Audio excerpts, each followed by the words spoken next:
Hey guys, welcome back to the channel. This is part 1 of our story. If you like this what if story and want to see part 2, let me know in the comments below. Before we start, don't forget to like, subscribe, and share this video with your friends. Also, check the description for more great content and my playlist. This story was posted by 𝗔𝗂𝗧𝗏 on Wattpad. Now, let's start. 𝗧𝗏𝗧𝗏 had always been told that he could never be a hero, simply because he lacked a quirk. However, this did not deter him. He resolved that, without a quirk, he would have to outsmart everyone around him. To achieve this, 𝗧𝗏𝗧𝗏 began to isolate himself from his peers, dedicating himself entirely to his studies. It seemed no one noticed or cared, as he was already an outsider. Years passed, and by the 5th grade, he had reached the intellectual level of a high school junior. By his 2nd year of junior high, he was tackling college-level material. Yet, in 6th grade, he faced a new challenge. While his mind was sharp, he lacked the physical strength and abilities to defend himself. Determined to improve, he started training both his body and mind, but he felt it was insufficient. He was at a loss for how to compete with those who possessed quirks. One day, while jogging, he stumbled upon a comic book store.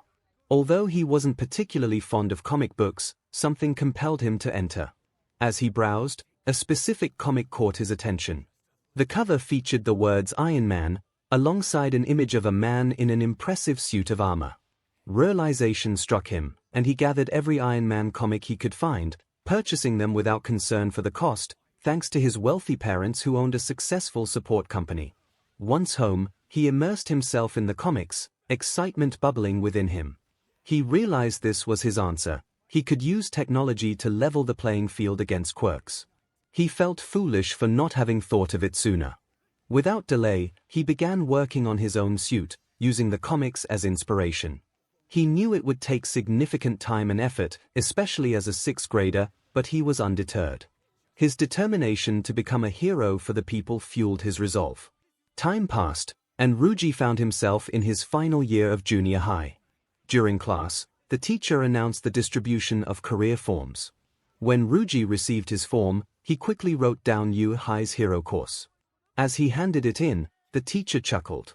The teacher expressed disbelief that 𝗧𝗏𝗧𝗏 thought he could enter the hero course, suggesting that perhaps the support course was a more realistic option due to his family's background. 𝗧𝗏𝗧𝗏 felt a surge of frustration but chose to remain silent, knowing that arguing would only make things worse. He begrudgingly acknowledged the teacher's words, but inside, he was tired of hearing such negativity. As he returned to his seat, he noticed the whispers and stares from his classmates. In a moment of defiance, he remarked that they should take a picture since it would last longer, silencing them instantly. Returning to his seat, he reflected on his nearly completed suit. All that remained was to run diagnostic tests and install 𝗬𝗏𝗏𝗏, his artificial intelligence companion. 𝗬𝗏𝗏𝗏 was more than just a program. He was 𝗧𝗏𝗧𝗏𝗏's only trusted friend, a partner in his journey. Creating 𝗬𝗏𝗏𝗏 had been one of 𝗧𝗏𝗧𝗏𝗏's best decisions, and he valued their bond immensely. On his way home, 𝗧𝗏𝗧𝗏𝗏 activated his earpiece to speak with 𝗬𝗏𝗏𝗏𝗏. The AI greeted him and inquired about his day. 𝗧𝗏𝗧𝗏𝗏𝗏 replied casually, but 𝗬𝗏𝗏𝗏𝗏 sensed his underlying frustration. When 𝗬𝗏𝗏𝗏𝗏 asked if it was the teacher who upset him, 𝗧𝗏𝗧𝗏𝗏𝗏 confirmed it but added that it didn't matter what anyone said. He was determined to become a hero, no matter the obstacles in his path. 𝗬𝗏𝗏𝗏𝗏 expressed his enthusiasm, noting that no one could sway the stubbornness of his companion. The other individual acknowledged that there was one person who could, but deemed it unimportant. 𝗬𝗏𝗏𝗏𝗏 understood who was being referred to. It was himself. He realized that if anyone could change the other's mind, it would be him. However, he would never consider stopping him from pursuing his heroic aspirations. Though he kept it to himself, he cared deeply for him, as he was the one who had brought 𝗬𝗏𝗏𝗏𝗏 into existence. 𝗧𝗏𝗧𝗏𝗏𝗏 suggested they head home to run diagnostic tests, assuming that 𝗬𝗏𝗏𝗏𝗏𝗏 had already uploaded himself into the suit. 𝗬𝗏𝗏𝗏𝗏𝗏 confirmed that he was 97% uploaded, estimating it would take another hour or 2 to complete the process. With 2 hours to spare, 𝗧𝗏𝗧𝗏𝗏𝗏 pondered what to do when a loud explosion echoed in the distance. He quickly concluded that it answered his question. 𝗬𝗏𝗏𝗏𝗏, sounding concerned, advised against approaching the scene, suspecting it was a villain attack. 𝗧𝗏𝗧𝗏𝗏𝗏𝗏 reassured him, confident that heroes would arrive before he did. As he approached the explosion, he spotted a blonde boy trapped in green slime. Panic set in as he questioned why no one was helping. 𝗬𝗏 explained that the heroes present lacked the necessary abilities to assist, so they were waiting for the right hero to arrive. 𝗧𝗓𝗧𝗏 expressed his frustration, insisting that heroes should risk their lives to save others rather than wait. 𝗬𝗏 agreed but reiterated that there was nothing they could do at that moment. Suddenly, a green-haired boy rushed in to save the blonde, causing 𝗧𝗓𝗧𝗏 to widen his eyes in astonishment. The boy was putting his life on the line to help. 𝗧𝗓𝗧𝗏 marveled at the boy's bravery, recognizing the heart of a true hero within him. Just then, a powerful voice announced a Detroit smash, and All Might appeared, defeating the villain with a single blow. Remarkably, the weather changed with that punch, inspiring 𝗧𝗓𝗧𝗏 to consider a new suit design. 𝗬𝗏 suggested they discuss the new suit later and urged 𝗧𝗓𝗧𝗏 to leave. Reluctantly, 𝗧𝗓𝗧𝗏 began to walk away but noticed the heroes reprimanding the green-haired boy for his actions. Ignoring 𝗬𝗏's plea to reconsider, 𝗧𝗓𝗧𝗏 approached the heroes. He called out to them, demanding to know why they had stood by while the boy had done their job, risking his own safety to save another. The green-haired boy looked on, astonished by 𝗧𝗓𝗧𝗏's confrontation. Turning to the boy, 𝗧𝗓𝗧𝗏 asked for his name. The boy nervously introduced himself as Izuku Midoriya. 𝗧𝗓𝗧𝗏 reassured him that he didn't need to address him formally, as they were the same age, and inquired if he wanted to be a hero. Midoriya eagerly affirmed his dream. 𝗧𝗓𝗧𝗏 encouraged him, stating that he was already on the path to becoming one of the best. Midoriya's eyes lit up, and he expressed his gratitude, overwhelmed by 𝗧𝗓𝗧𝗏's words.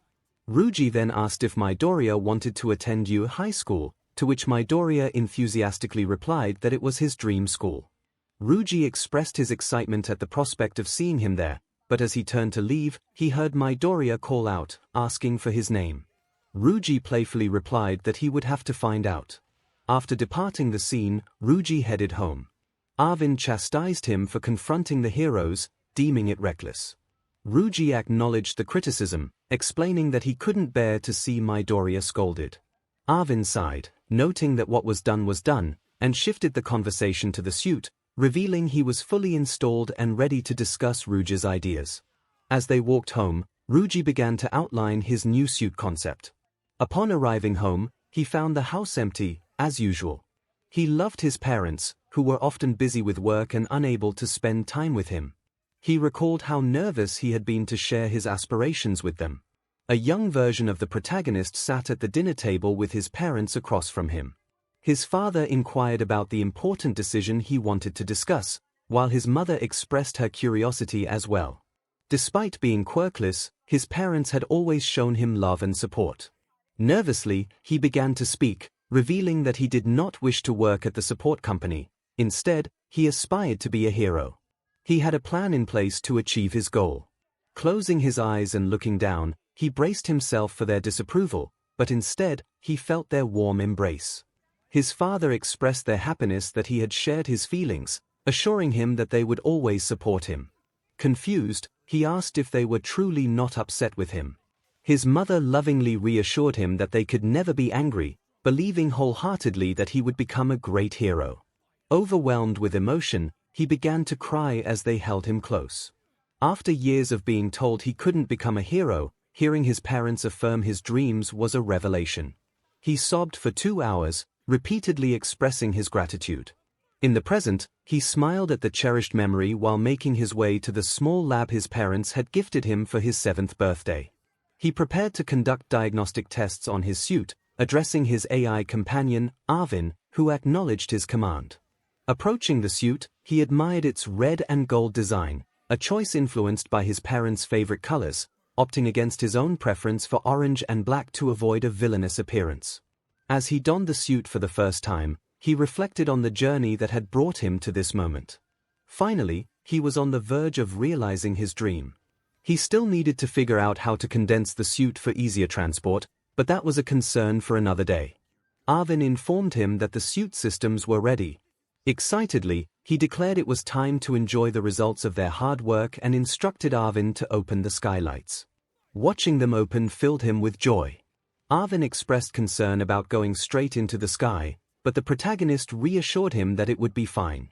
He playfully countered Arvin's worries about potential dangers, insisting it was just a rhetorical question. As the thrusters activated, he soared into the sky, initially wobbling but soon finding his balance. The exhilaration of flying was incredible, and he urged Arvin to see how high he could go, dismissing his companion's concerns. As he ascended, he began to feel the cold, noticing that his suit was starting to freeze. Arvin cautioned him to stop, warning that the freezing was affecting the suit systems. The protagonist brushed off the concerns, eager to continue his ascent. However, as the cold intensified, he decided to descend.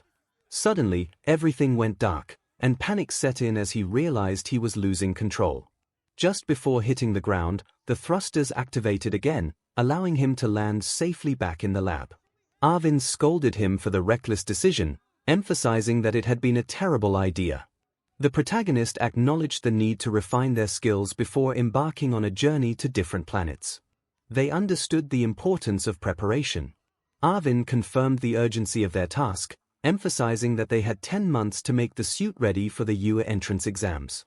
Time was of the essence, and the protagonist immediately began working on their project. Determined to succeed, the protagonist aimed to perfect the suit and make it portable. They were resolute in their goal of becoming a hero and gaining admission to UA High. On the day of the entrance exams, the protagonist reflected on the adjustments made to their suit, affectionately named the Quirkbuster. This name symbolized their ability to stand alongside those with quirks, even if it sounded somewhat ominous. They had also practiced flying and improved their accuracy with repulsor rays. Arvin inquired about the protagonist's nerves regarding the entrance exams. The protagonist admitted to feeling anxious, being a quirkless individual facing the test. Arvin reassured them, insisting that they were much more than just a quirkless kid. The protagonist felt a sense of comfort from Arvin's words. As they prepared to leave, Arvin suggested they should head out to avoid being late. The protagonist agreed, noting how they had managed to condense their suit into a suitcase for easy transport.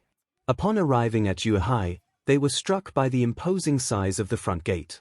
The protagonist made a light-hearted comment about it, which Arvin deemed rude, reminding them that not everyone was the same.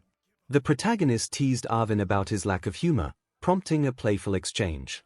Inside, the protagonist spotted Midoriya, who seemed lost in thought. Approaching him, they playfully slapped him on the back, greeting him as the hero Izuku Midoriya. Midoriya reacted with surprise, questioning the slap. The protagonist explained that they had to do something since he was talking to himself. Midoriya protested, but the protagonist reassured him that he needed to be tougher to succeed in the hero course. As the protagonist made their way inside, they checked in at the front desk for directions and proceeded to the auditorium, taking their assigned seat. Next to them sat an invisible girl from another school, who introduced herself as Toru Hagakure and complimented the protagonist's suitcase. The protagonists thought to themselves that she was one of those overly friendly types and pushed the suitcase under their seat, stating it was none of her business. Toru expressed her nerves about the exam, mentioning that her quirk wasn't suited for combat. The protagonist acknowledged her concern with a deadpan response. Eventually, Present MIC took the stage to explain the exam. As he spoke, Toru continued to chatter away, distracting the protagonist. When Present MIC instructed everyone to move to the written portion of the exam, Toru realized she had missed important information. The protagonist reminded her that talking during a lecture had consequences. Toru pleaded for the protagonist to share the details of the exam, but they pointed out that it wasn't their fault she hadn't been paying attention. As they walked toward the written portion, Toru followed closely, persistently asking for information. "Don't you have any friends you can ask for help?" Ruji wondered. "Well, no, I don't," she replied, looking down. Ruji felt a chill run through him. "Oh, well, sorry," he said, feeling awkward. "It's fine, sorry for bothering you," she said, starting to walk away. He reached out and gently grabbed her wrist. "Wait. I'll help you out this time," he offered. He explained the exam and what they would be doing. "Fighting robots here. That's going to be tough for me," she said, her expression downcast. "They'll probably have off switches, so you could sneak around them or something," he suggested. "Thanks for telling me. I never got your name," she said. 𝗧𝗓𝗧𝗏 I'm also friendless, so I understand how you feel, he admitted. Well, maybe we could be friends, she proposed. I highly doubt you'd want to be friends with a quirkless boy like me, he replied. Wait, you're quirkless, she asked, surprised. Yeah, so what? Are you going to call me a loser and say I'll never make it as a hero? He challenged. What? No. I actually think it's kind of cool that you're quirkless, she said. 𝗧𝗓𝗧𝗏 paused, taking in her words. What? Did I hear you correctly? He asked. Yeah. Did I say something wrong? She replied. And no, it's just that I've never heard anyone say that to me besides my parents, he explained. Well, that's silly. I believe anyone can be a hero if they try hard enough. Even quirkless people. She declared. Thanks, that means more to me than you realize, he said, feeling a warmth in his chest. The two of them took a seat in the classroom, waiting for President MIC to arrive and distribute the test. If everyone has a test, you may begin, he announced. 𝗧𝗓𝗧𝗏 finished the written portion first because it was easy. Eventually, everyone completed it, and MIC collected the tests as they all headed to the changing rooms. 𝗧𝗓𝗧𝗏, that was so difficult. I really hope I passed. Toru groaned. I'm sure you did fine, he reassured her. If anyone would pass the written portion, it would be you, she said. Why do you say that, he asked. Because you were the first one done, that's why, she exclaimed. Not to brag, but I've always been pretty smart. I built this support item myself, he told her. Wow. So that's what that is. What kind of support item is it? She asked, intrigued. Well, let's just say it's some armor, he replied. Eventually, they had to part ways. Well, I really hope you pass. It would be cool if we could get into you together, she said. Same here. I'm sure you'll do fine. I mean, the robots literally won't see you coming, he said with a smile. Well, if you don't want to meet up after the exam, she asked. Sure. I guess I'll just meet you at the gate, he replied. Awesome. Good luck, 𝗧𝗓𝗧𝗏, she said cheerfully. As she walked away, he took a moment to think about her. She already calls me 𝗧𝗓𝗧𝗏, he thought, feeling a sense of warmth. Congratulations on your first friend, sir, Arvin commented. Oh, hush. You're just jealous that I wasn't talking to you. 𝗧𝗓𝗧𝗏 retorted. Upon arriving at the testing ground, he spotted the blonde-haired kid from the sludge incident. Honestly, he felt glad to see him doing better.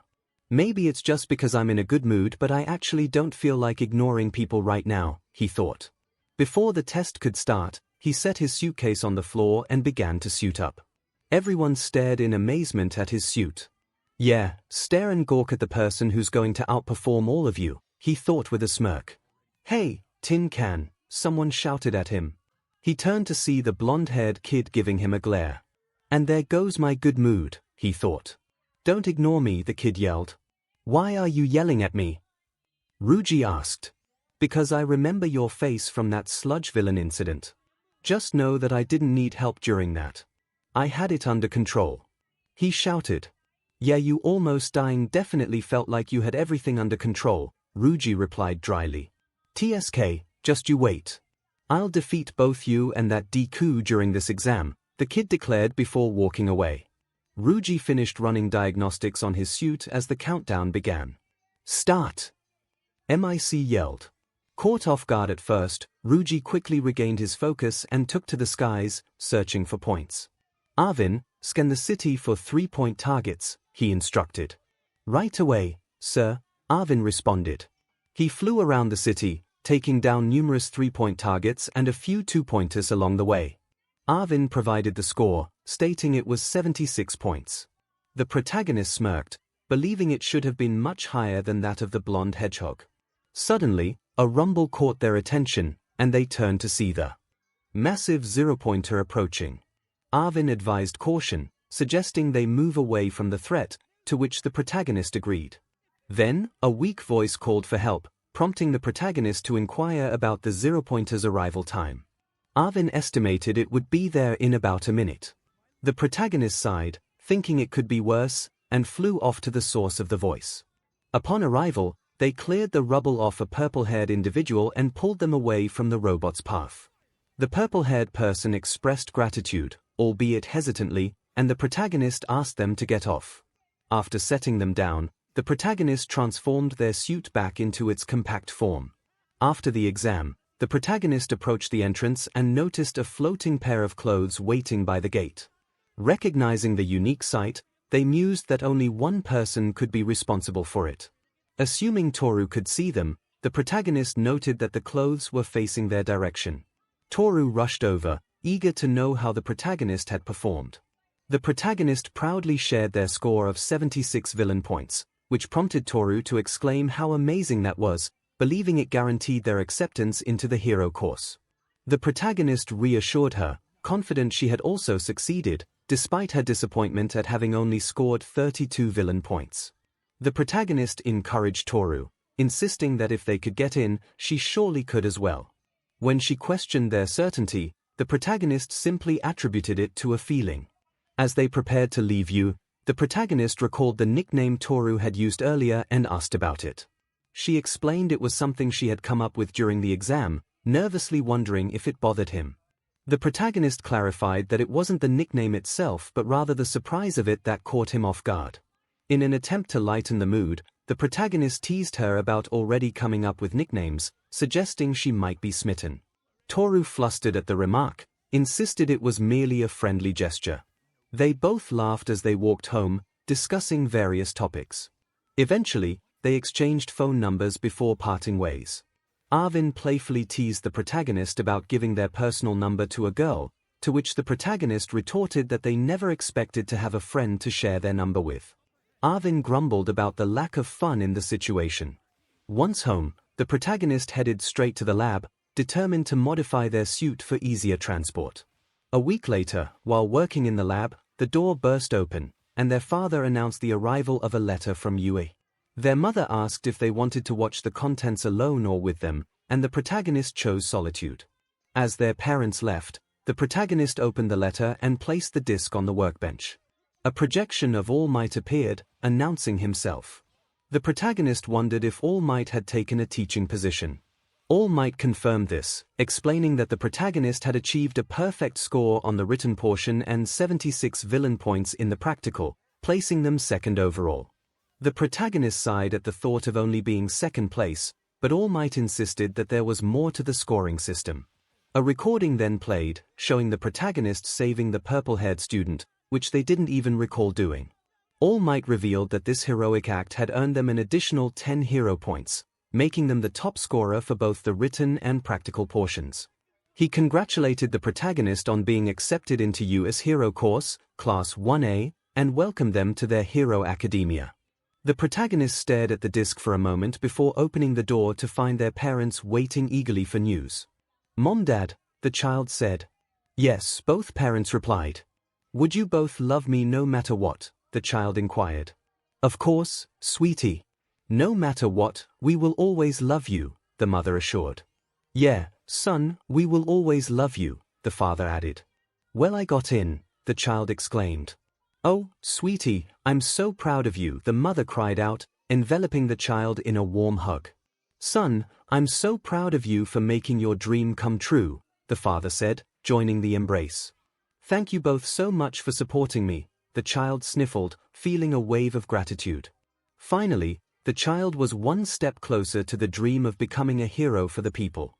Today marked the first day of school, and nerves fluttered within.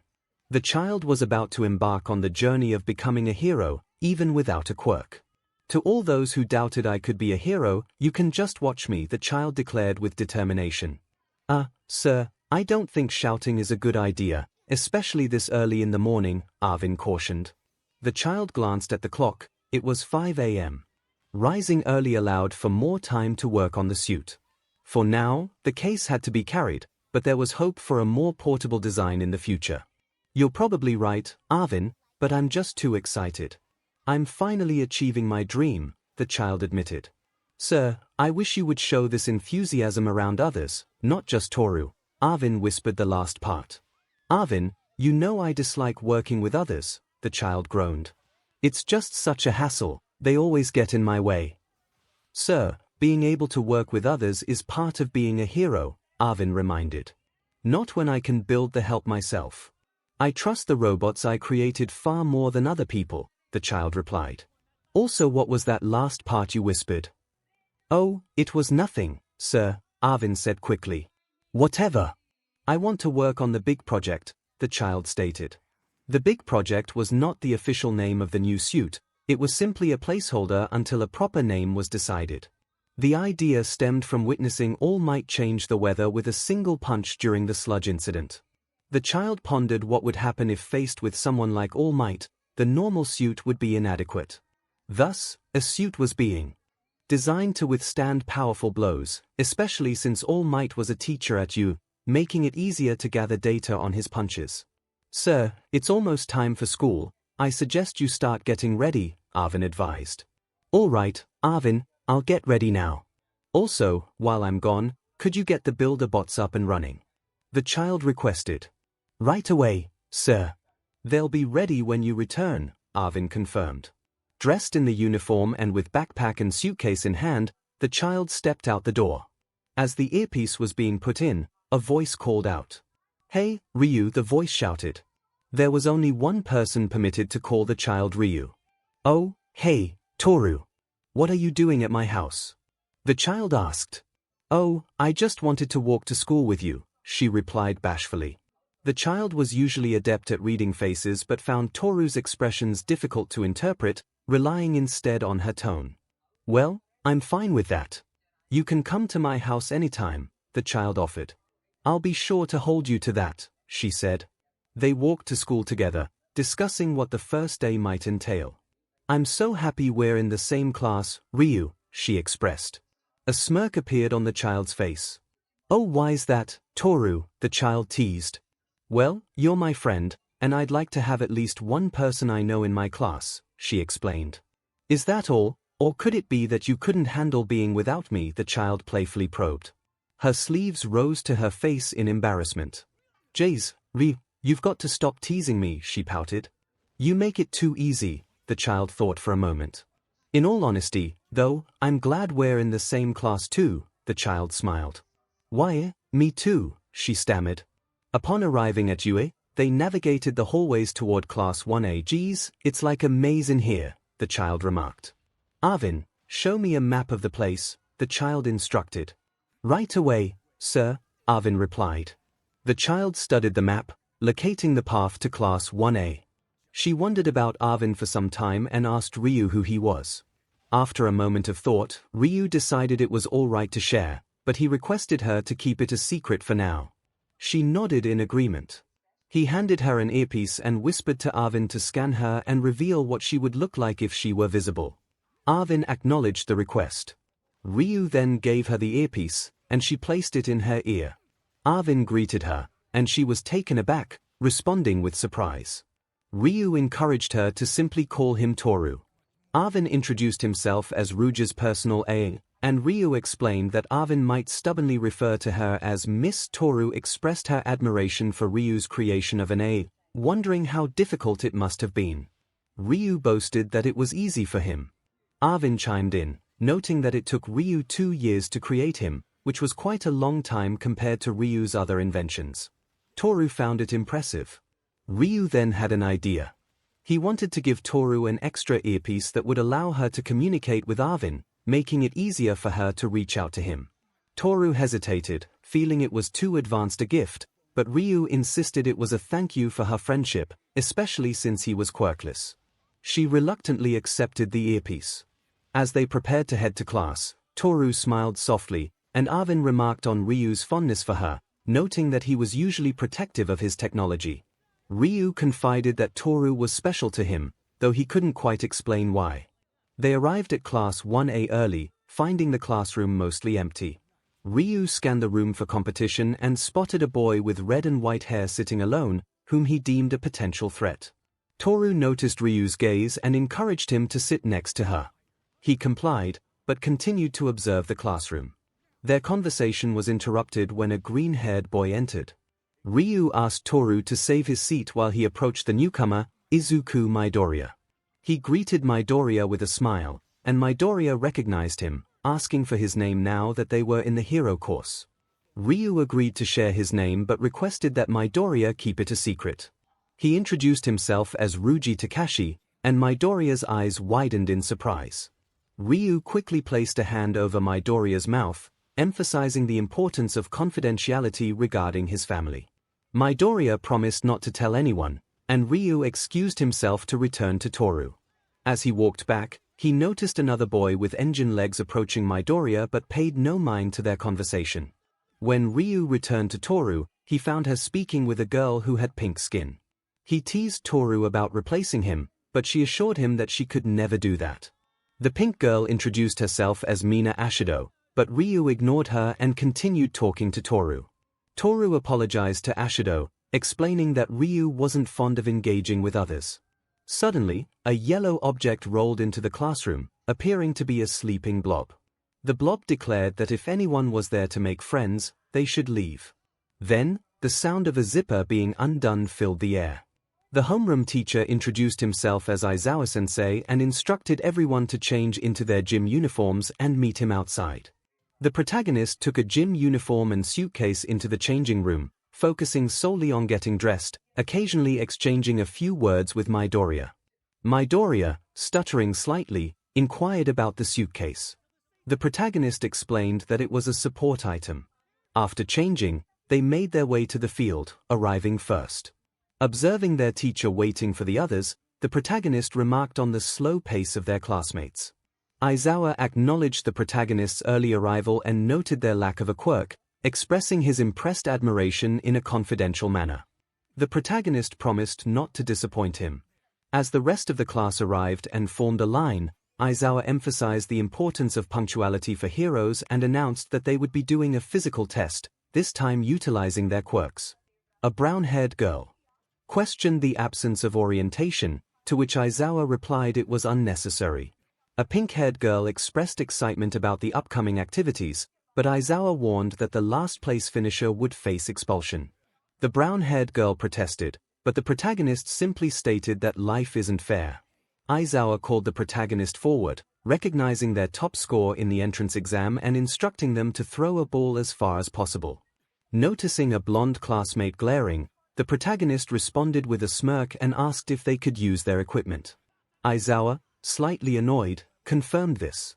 Setting down the suitcase, the protagonist donned the Quirkbuster suit, drawing amazed looks from their classmates. Midoriya commented on the impressive support item. The protagonist approached the throwing circle, seeking advice from Arvin on the best technique to maximize distance. Arvin suggested throwing the ball and then using the repulsors to propel it further. With determination, the protagonist threw the ball, followed by a series of repulsor blasts, finishing with a powerful chest blast.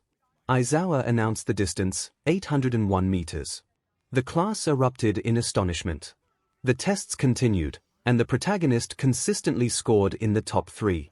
When Aizawa revealed the scores, the protagonist felt a surge of pride upon seeing their name at the top. Aizawa then casually mentioned that no one would be expelled, revealing it had all been a ruse.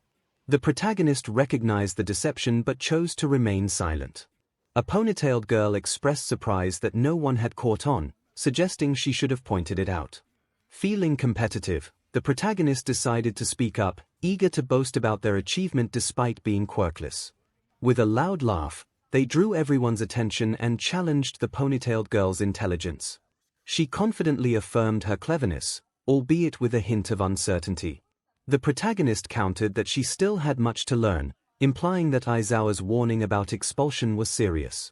When she questioned their assertion, the protagonist explained that Aizawa, known as Eraserhead, had expelled an entire class the previous year for lacking potential. The revelation shocked the class. The protagonist encouraged them to verify the information themselves, noting the irony that a quirkless student had achieved the highest score. With a laugh, they walked away, feeling victorious. Everyone stood in silence. Aizawa announced that Ryuji Takashi was the first quirkless student to ever enter U.S. Hero course as he walked away. The students were left in shock, realizing they had been outperformed by a quirkless individual. Among them, Bakugo was particularly furious, not only because he had placed fourth but also because a quirkless student had surpassed him in both the entrance exams and the quirk test. Midoriya felt as though his entire world had been turned upside down. 𝗧𝗓𝗧𝗏, a quirkless student like himself, had managed to secure a top position in the hero course. While he was amazed, he also felt a deep sadness, reflecting on how he hadn't pushed himself hard enough to become a hero before receiving All Might's quirk. 𝗧𝗏𝗧𝗏 thought to himself that this student had just made an enemy of his entire class as he left the field. All Might commented on Aizawa's methods, recalling how he had expelled an entire class due to a lack of potential, but noted that he saw promise in Midoriya. Aizawa acknowledged that while Midoriya had potential, 𝗧𝗓𝗧𝗏 was the one who truly stood out. All Might sighed, recognizing 𝗧𝗓𝗧𝗏 as US's first quirkless hero. Aizawa expressed that if 𝗧𝗓𝗧𝗏 could let go of his grudges, he would become an exceptional hero, a statement he made with conviction as he walked away. 𝗧𝗓𝗧𝗏 made his way to the school's entrance when he heard someone calling his name from behind. Toru caught up to him, congratulating him on his performance. 𝗧𝗓𝗧𝗏 returned the compliment but acknowledged that he might have gone a bit too far at the end of the competition. He explained that he couldn't resist putting down those who believed their strong quirks made them superior. Toru sighed, suggesting that one day he would get to know everyone better and realize they weren't all as he perceived. 𝗧𝗓𝗧𝗏 jokingly replied that if that happened, he would actually kiss her. Toru stuttered, trying to maintain her composure. 𝗧𝗓𝗧𝗏 continued walking alongside her, enjoying their banter. Later, 𝗧𝗓𝗧𝗏 arrived home and headed to his lab to work on his suit. Arvin informed him that the builder bots were ready. 𝗧𝗓𝗧𝗏 had forgotten about them and decided to change his plans to showcase a special suit the next day. He had been working on this new suit since returning from school, with help from Arvin and the builder bots. He couldn't wait to see the expressions on his classmates' faces when they saw the suit. Arvin reminded him that he still needed a name for it, suggesting that Big Boy wasn't very intimidating. 𝗧𝗓𝗧𝗏 agreed that the suit needed a name. After a moment of thought, he exclaimed that he had it. He explained that he designed the suit to compete against someone as strong as All Might, though he still needed more data on All Might's powers. He decided to name the suit the Might Buster. Arvin remarked that it was a powerful name, to which 𝗧𝗓𝗧𝗏 confirmed that was the intention. He then pondered how to transport the suit without drawing attention. Arvin proposed the idea of creating a flying suit carrier. 𝗧𝗓𝗧𝗏 questioned whether it would be visible, but Arvin suggested making it invisible, mentioning their invisible friend who could help them understand her ability. 𝗧𝗓𝗧𝗏 found the idea promising and instructed Arvin to contact Toru using the earpiece he had given her. Arvin promptly set to work, calling Toru. A few rings go by before Toru answers. Toru greets Ryu, asking how he is doing. Ryu expresses that he really needs her assistance. Curious, Toru inquires about the nature of his request. Ryu explains that he needs to study her invisibility quirk. Toru, surprised, acknowledges his request and quickly agrees to come over. Once she hangs up, Ryu prepares to work on a blueprint for his flying suit. After a few minutes, the doorbell rings. Arvin informs Ryu that Toru has arrived. Ryu instructs Arvin to let her in and guide her to the lab, as he is nearly finished with his design. Arvin goes to fetch her. Toru arrives at Ryu's house, feeling a bit nervous. She rings the doorbell and waits for him to answer. The door unlocks, and Arvin greets her through her earpiece, welcoming her to the house. Toru asks if Ryu is present, and Arvin explains that he is busy with his blueprint but reassures her that it is important. He invites her inside and leads her to Ryu's lab, following a bright blue line he created. As she walks, she admires the fancy decor of Ryu's home, realizing his family must be quite wealthy. Meanwhile, Ryu finishes his blueprint and hears footsteps approaching. He recognizes that it must be Toru and is glad she has arrived. As she comes into view, he notices her floating clothes. Toru expresses her happiness at being called over. Ryu shares that she has the privilege of seeing his secret weapon before anyone else and that she will help him create a flying invisible closet. Toru is intrigued and asks for clarification. Ryu leads her to reveal his new suit. Toru is amazed by the suit and asks if he plans to use it for the upcoming hero class. Ryu confirms that he does, explaining that while he usually wears his regular suit, he wants to showcase this impressive creation that he believes will one day withstand All Might's punches. Toru is astonished by the idea, and 𝗧𝗬𝗧 clarifies that he needs more data on All Might's power to ensure that it can withstand such force, but he believes it could handle attacks from 𝗵𝗲𝗏 without issue. Toru finds this impressive and admits she hopes she won't have to fight him in the class. 𝗧𝗬𝗧 then asks if he can study her invisibility quirk. Toru agrees, and he begins to ask her questions and scan her with machines to gather data. After a while, 𝗧𝗬𝗧 feels confident he can proceed on his own. Toru, feeling a bit sad, wonders if that means she has to leave. 𝗧𝗬𝗧 reassures her that she can stay if she wants, and she happily agrees to hang out a little longer. 𝗧𝗬𝗧 mentions that it will mostly involve watching him work. Toru responds that spending time with him is still enjoyable. 𝗧𝗬𝗧 returns to his work as time passes, and he nearly completes the base of the closet. He calls upon his builder bots to assist him. Toru is excited to see the robots and finds them adorable. 𝗧𝗬𝗧 explains that they help him finish projects more quickly. Toru asks if the bots have names, and 𝗧𝗬𝗧, puzzled, questions why they would need names. Toru insists that they should have names and begins to pet one of the bots. 𝗧𝗬𝗧 offers her a permanent marker, allowing her to name them if she wishes, but asks her to be quick.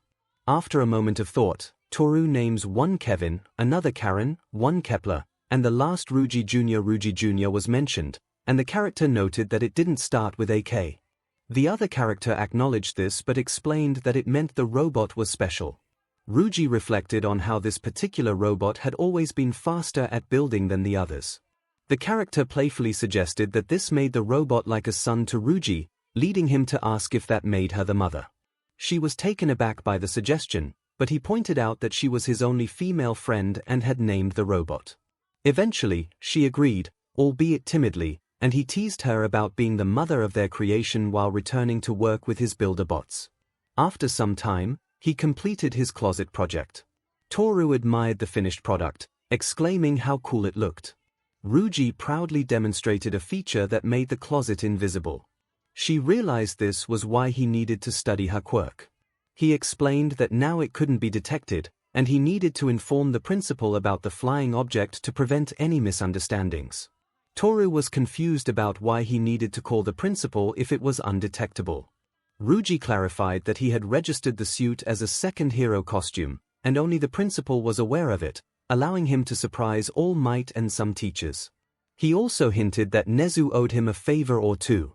Curious, Toru asked why he didn't use the suit all the time if it was so powerful. Rougi explained that it was slower than his Quirk Buster suit, making him vulnerable against faster opponents.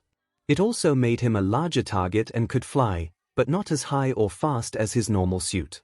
Toru understood that it was a trump card for dealing with strong opponents or for showing off. As it was getting late, Arvin reminded Rougi to call the principal and head to bed. Rougi agreed and suggested that Toru should head home. However, he decided to walk her home, feeling it was the least he could do for her help. She insisted she would be fine on her own, but he dismissed her concerns, saying he needed some fresh air. They left his house together, and he walked her to her doorstep. She thanked him for the walk, and he assured her it was no trouble before heading back home. Arvin informed him that the principal was now aware not to attack the closet. As he went to bed, he looked forward to the surprised expressions of his classmates. The next morning, Arvin woke him up for school. Rougi groaned but got up, yawning as he prepared for the day. He told Arvin it was time to launch the closet. In his lab, he opened the skylight and sent the closet into the sky, making it invisible once it reached a good altitude. Satisfied with his work, he headed to the front door. He met up with Toru, and they discussed his suit and what their hero class would entail. Toru then asked about the name of his new suit, to which he proudly replied that he called it the Mic Buster. She exclaimed how cool that name was, and he agreed. Arriving at class, he noticed a classmate giving him a glare, but he shrugged it off, not particularly caring for most of his peers. Taking his seat next to Toru, they waited for the teacher. The school day proceeded like any other, but Rougi found the regular schoolwork easy and unbothered. Finally, it was time for hero class, and he felt a surge of excitement at the prospect of showcasing his Might Buster suit. All Might entered the room with a heroic flair, capturing everyone's attention. The students were in awe, realizing that he was indeed their teacher. Some of them thought it was obvious, recalling the acceptance letters that had mentioned his role. With enthusiasm, All Might announced that it was time for hero class, emphasizing the importance of looking the part. As he spoke, a wall to their left opened, revealing the hero costumes for everyone. He urged them to change quickly and meet him at training field before rushing out of the room. One student, who had brought a suitcase for their belongings, decided against trusting anyone else with their things. Instead, they picked up their Quirkbuster suit and headed to Field A. Upon arrival, they noticed a very slender individual waiting there and chose to observe him while waiting for the others to join. As classmates started to arrive, the student remained focused on the skinny guy. Just before the rest of the class gathered, the student witnessed an astonishing transformation. The skinny guy morphed into All Might. The student turned to their friend Arvin, asking if he had recorded the moment. Arvin confirmed that he had. The student made a mental note to discuss this with All Might later but was determined to focus on winning the upcoming test. All Might complimented everyone on their cool appearances. The student didn't pay much attention to the costumes around them, but noticed that Toru was missing. After a moment, they heard her voice. Toru greeted the student, who then inquired about her costume. She explained that there wasn't much she could design due to her quirk. The student hesitated before asking a sensitive question, prefacing it with a request for Toru not to panic. Curious yet confused, she agreed. The student asked if she was, in fact, naked. Toru spun around, clearly flustered and anxious. She urged the student not to say that out loud. The student offered to help her create a proper suit after school, feeling a slight blush rise to their cheeks.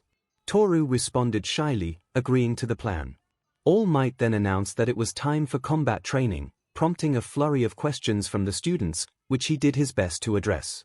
The student raised their hand, drawing All Might's attention. They explained that their suit was incomplete, missing a crucial part for the training. Toru looked on, a bit frightened by the situation.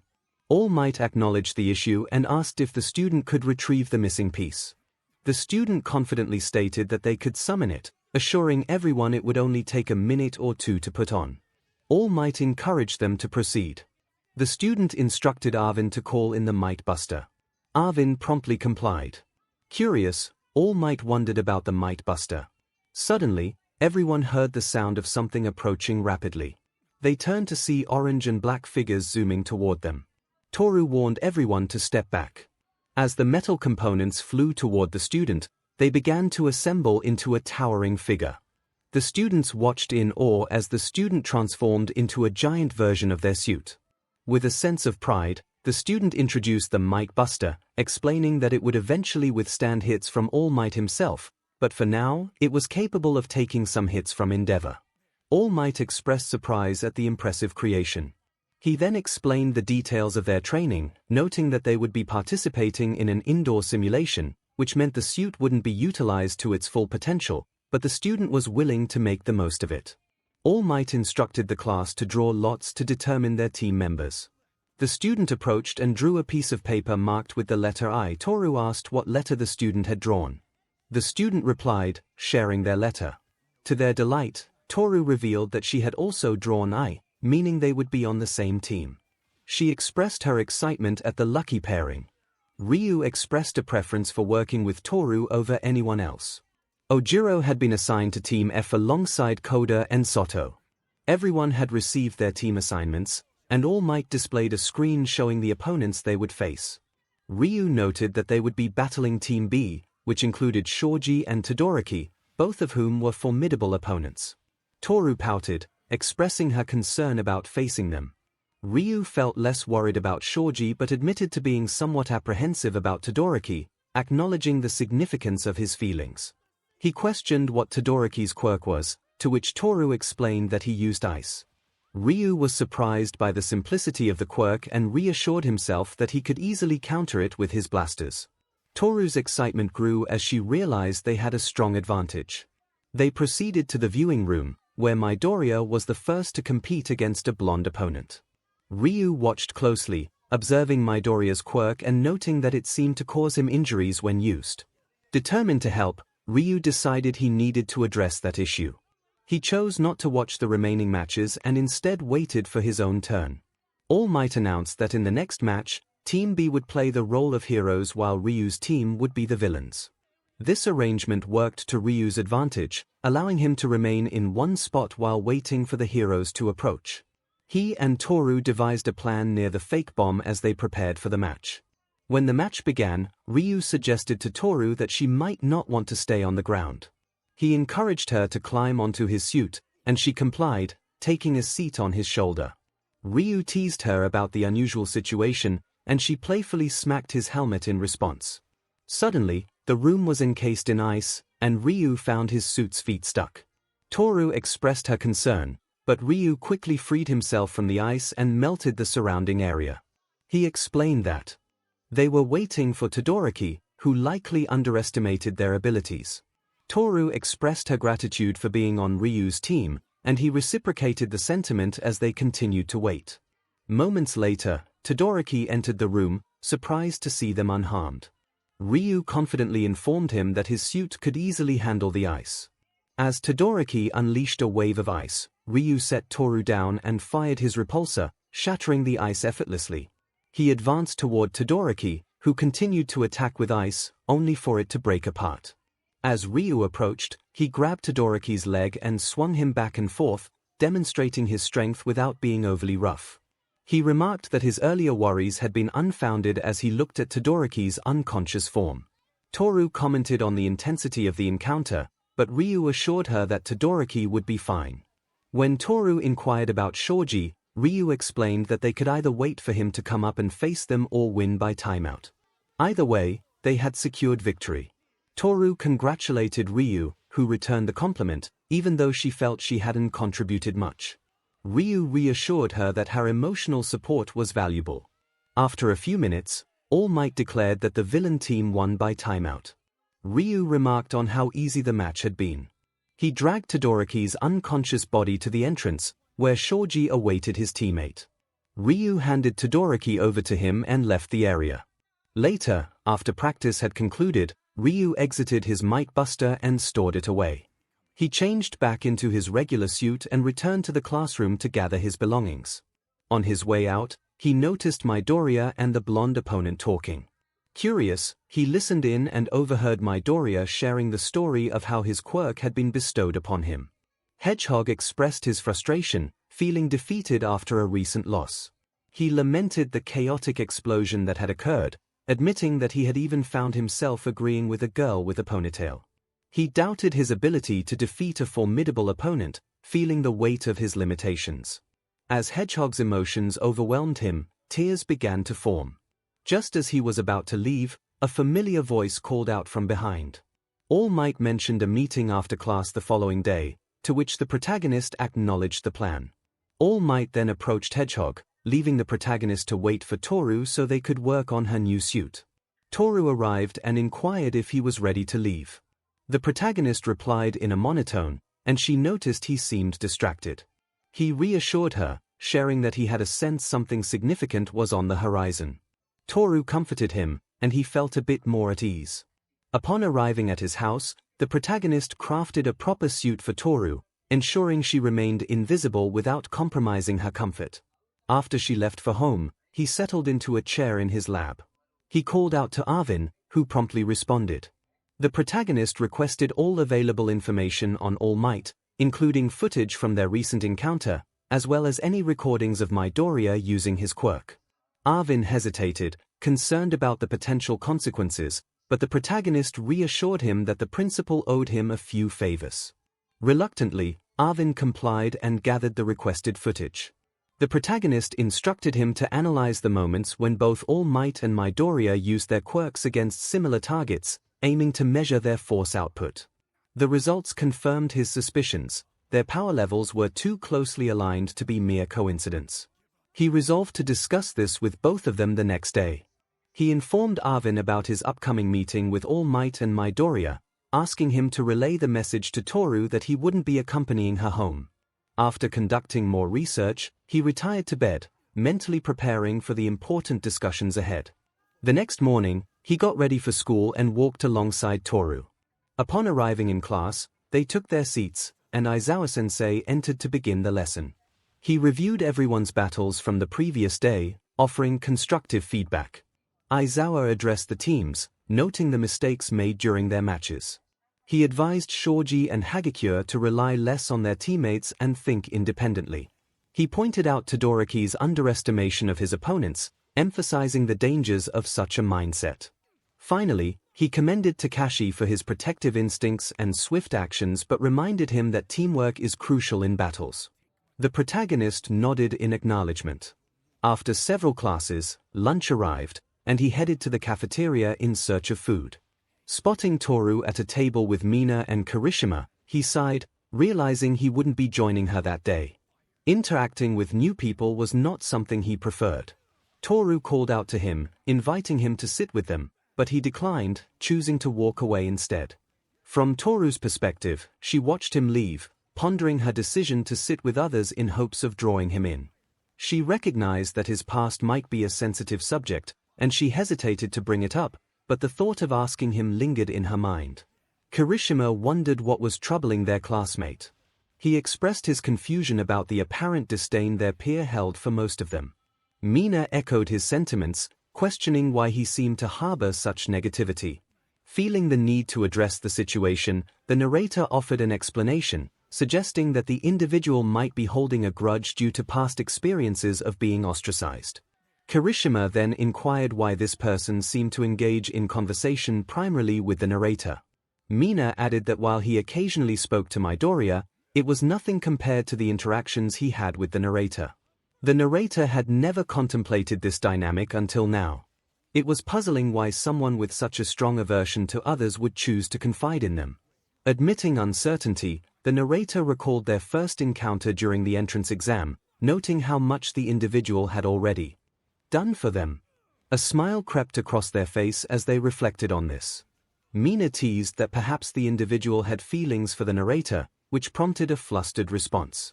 The narrator dismissed the idea, insisting that the individual was too focused on his responsibilities to entertain romantic notions, especially since he couldn't even see them. Mina, undeterred, suggested that it seemed quite clear to her. The narrator playfully urged her to stop teasing, mentioning that Ryu already did enough of that. Suddenly, the alarm blared, sending the cafeteria into a frenzy. Meanwhile, Ryuji sat alone outside, having chosen solitude while Toru mingled with others. He felt the weight of loneliness without her company. Arvin, observing Ryuji's isolation, encouraged him to engage with others. Ryuji firmly rejected the suggestion, expressing his reluctance to change. Arvin sighed, expressing hope that one day Ryuji would realize that not everyone would judge him for being quirkless. Ryuji reminded him of his previous declaration to Toru regarding such a possibility. Just then, the school alarm sounded, prompting Ryuji to glance over the edge of the roof and witness the media storming into you. Disgusted, he muttered under his breath. Once the alarm ceased, he returned to class, waiting for the day to conclude. Before the final bell rang, Aizawa announced that the principal wished to see him after class. Ryuji sighed, knowing this would delay his important meeting with All Might and Midoriya. When the final bell rang, he made his way to the principal's office and knocked on the door. The principal invited him in, and Ryuji took a seat.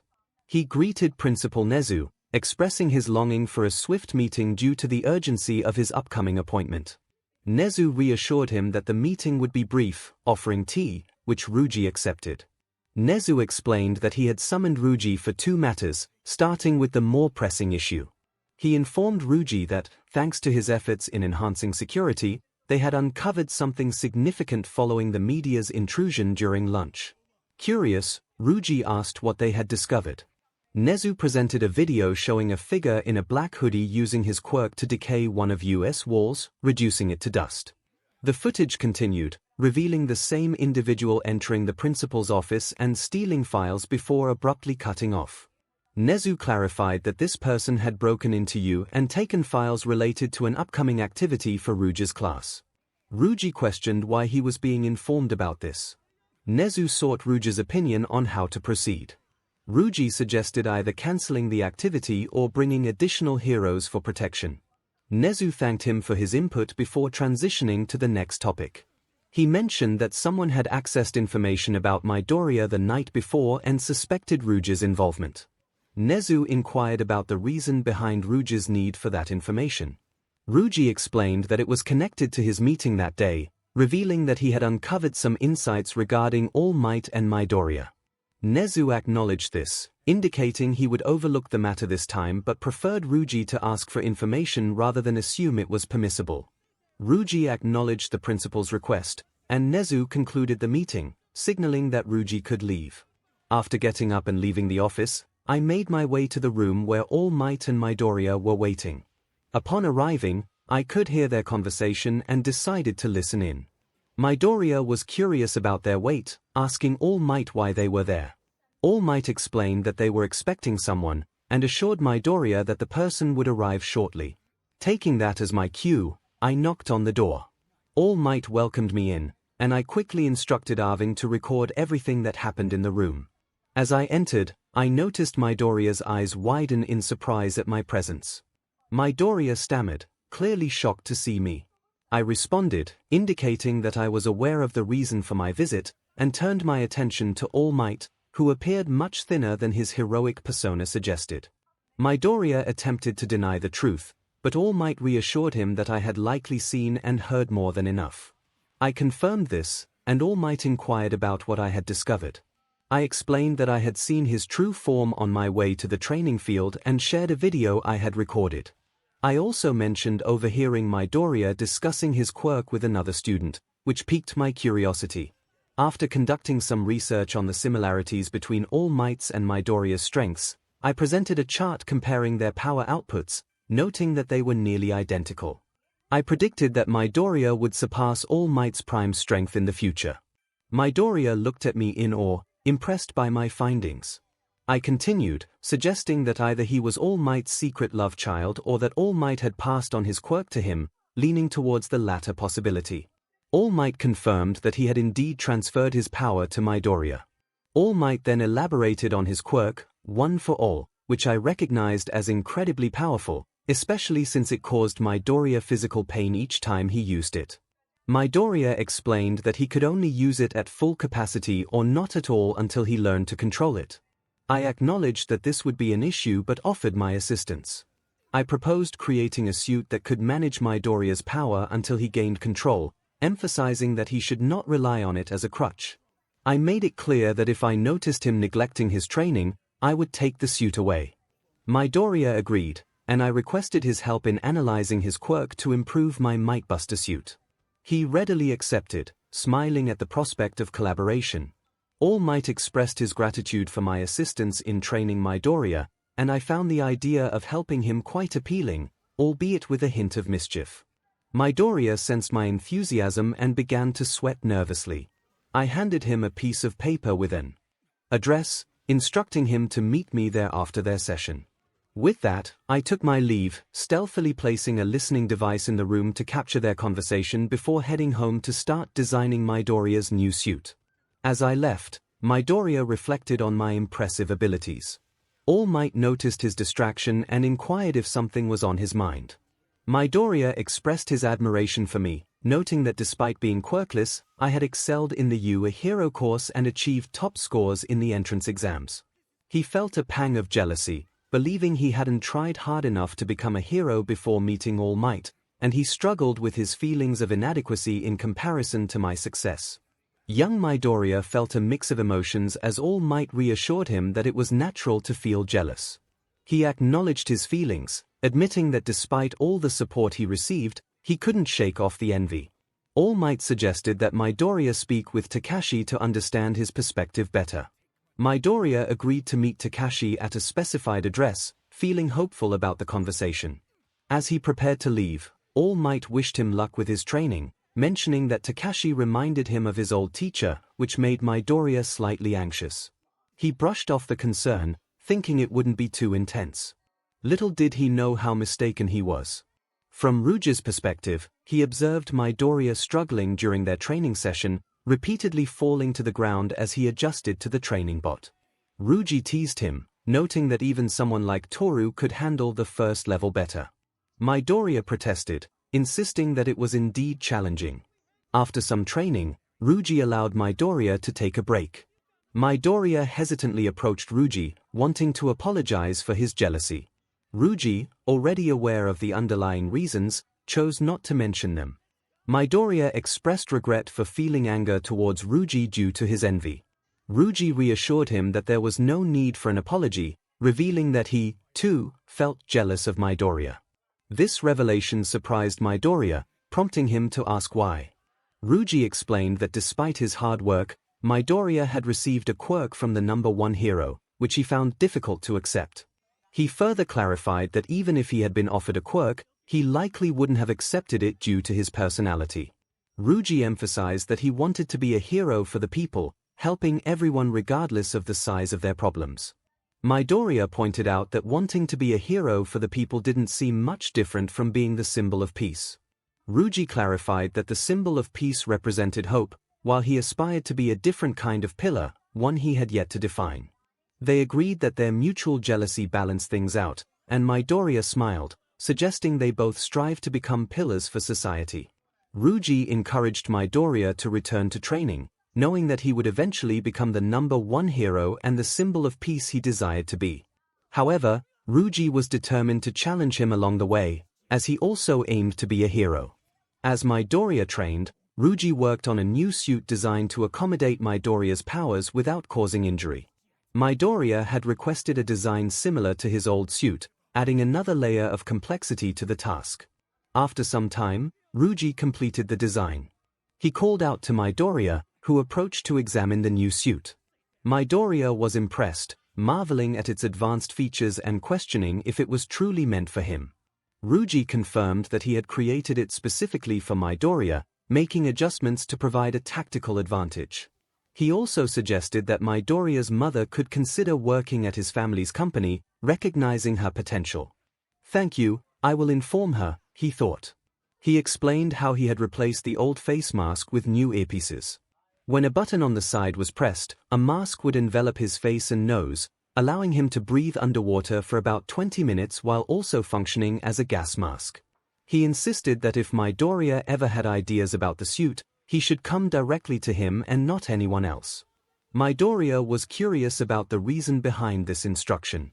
The response was filled with intensity. He would prefer to face any consequence rather than allow anyone else to touch his creations. Midoriya understood, though he felt uncertain about having such an advanced suit when he was still learning to control his power. It didn't seem fair to the rest of the class.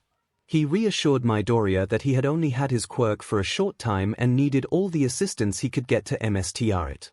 Besides, he wasn't the only one who received a suit. Midoriya was intrigued and asked who else had received one. He revealed that he had also made a new suit for Toru. Midoriya was puzzled, questioning why Toru needed a new suit when her old one seemed perfectly fine. He simply stated that it was a secret. After a while, he handed Midoriya his new suit and sent him home. He spent some time tinkering with his own suits before heading to bed, contemplating the class activity planned for the next day.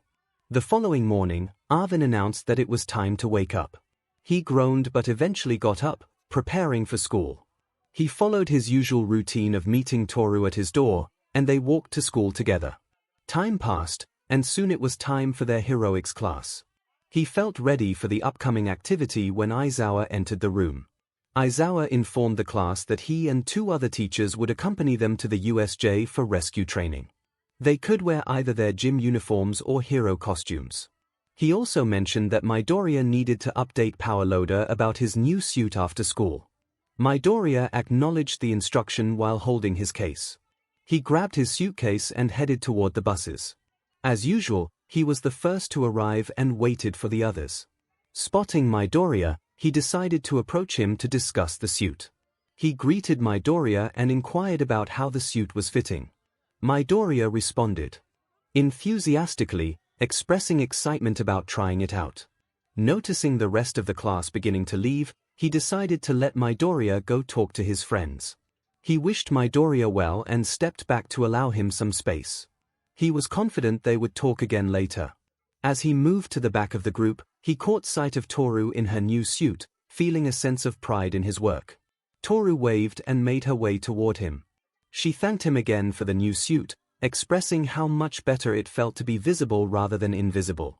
He assured her it was no trouble and encouraged her to come to him if she wanted to add anything to her suit. She promised to come to him first. He emphasized that he preferred to keep his creations untouched by anyone else. They continued their conversation until the buses arrived.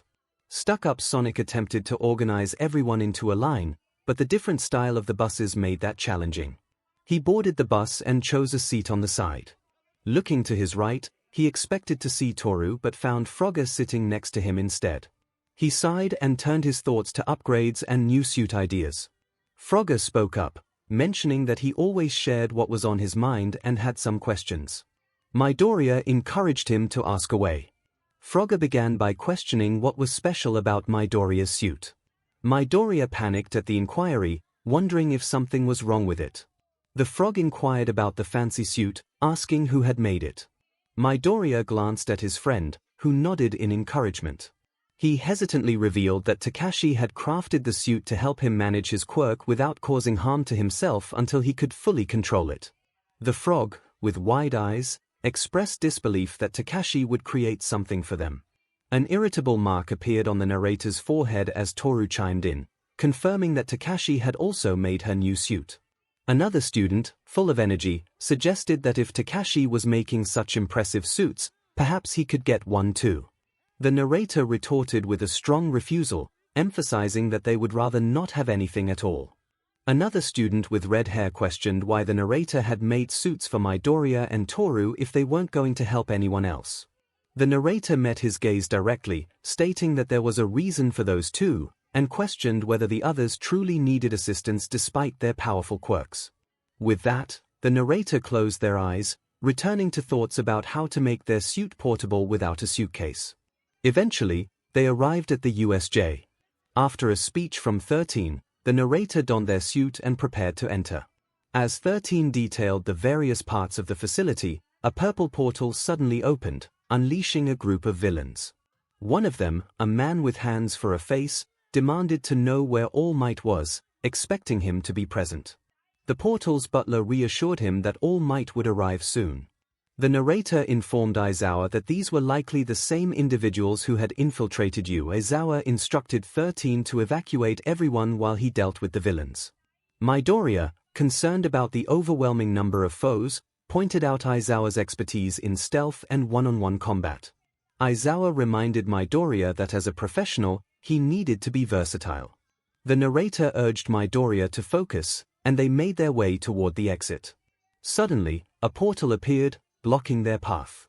The portal villain apologized, stating it was his duty to scatter them. Red-haired and blonde students charged at him, declaring they wouldn't simply stand by. The portal man remarked that even in training, they were valuable assets to UA. Before the narrator could react, they were pulled through a portal. Upon exiting, the narrator activated their thrusters to land safely, surrounded by flames. They realized they must be in the fire zone but reassured themselves that they would manage. Just then, they heard someone call out their name. Turning around, they recognized Ojiro approaching. Before they could continue, a group of villains surrounded them. One villain taunted them, noting that they were 2 UA students and that one was wearing expensive gear. The narrator defiantly declared they would rather not let the villains take their suit. One villain with a peculiar head threatened them, and they charged. The narrator fired repulsors at the attackers, noticing that Ojiro was struggling. When a villain crept up behind Ojiro, the narrator quickly fired a blast, saving him. Ojiro expressed gratitude, and the narrator replied that it was simply part of their duty. After a fierce battle, they managed to defeat the villains and escape the fire zone. The narrator instructed Ojiro to return to the entrance while they explored further. Flying to the top, they spotted Aizawa engaged in combat with a massive black creature. They overheard the hand villain mention that it was called a Nomyu and was as strong as All Might. Arvin, call in the Might Buster as quickly as possible, the protagonist instructed. Right away, sir, Arvin replied. The protagonist landed on the ground, watching as the suit pieces crashed into the USJ and attached themselves. This suit isn't fully completed yet, so this will be a challenging match, the protagonist remarked. They rushed to the center and struck the Nomyu, freeing Aizawa from its grasp. Hey, why don't you pick on someone your own size? They challenged. Ah, the infamous Quirkless hero has arrived, the villain with a hand obsession noted. Indeed, and I'm here to put a stop to you all, the protagonist responded. You built that suit yourself, didn't you? I'll remember that for the future, the villain said. I'd rather face any consequence than have you recall my inventions, the protagonist declared. Then so be it. 𝗵𝗲, eliminate the quirkless hero. The villain commanded. The 𝗵𝗲 charged, and their fists collided, sending a shockwave through the USJ and shattering some glass. My, that's quite the suit you have if it can withstand an all-might level punch, the villain commented. That's the whole point of this suit, the protagonist replied. They punched the 𝗵𝗲 in the face, but it retaliated, pushing them back. The protagonist managed to regain their footing, but the 𝗵𝗲 struck from behind. Seriously? Attacking from behind is a low blow, they remarked. The 𝗵𝗲 responded by thrusting a pole toward their arm. The protagonist managed to throw the 𝗵𝗲 off and create some distance. Arvin, I could use some assistance here, they called out. On your left, sir, Arvin informed. As the 𝗵𝗲 approached, the protagonist activated their new arm and struck back. The 𝗵𝗲 retaliated with a series of punches, but the protagonist seized its arm, throwing it to the ground and delivering rapid punches. Go to sleep, go to sleep, go to sleep, they urged. The 𝗵𝗲 caught their arm, and they secured an arm brace around it. They attempted to fly upward to distance the creature from everyone, but the 𝗵𝗲 managed to damage their thrusters, causing them both to crash to the ground.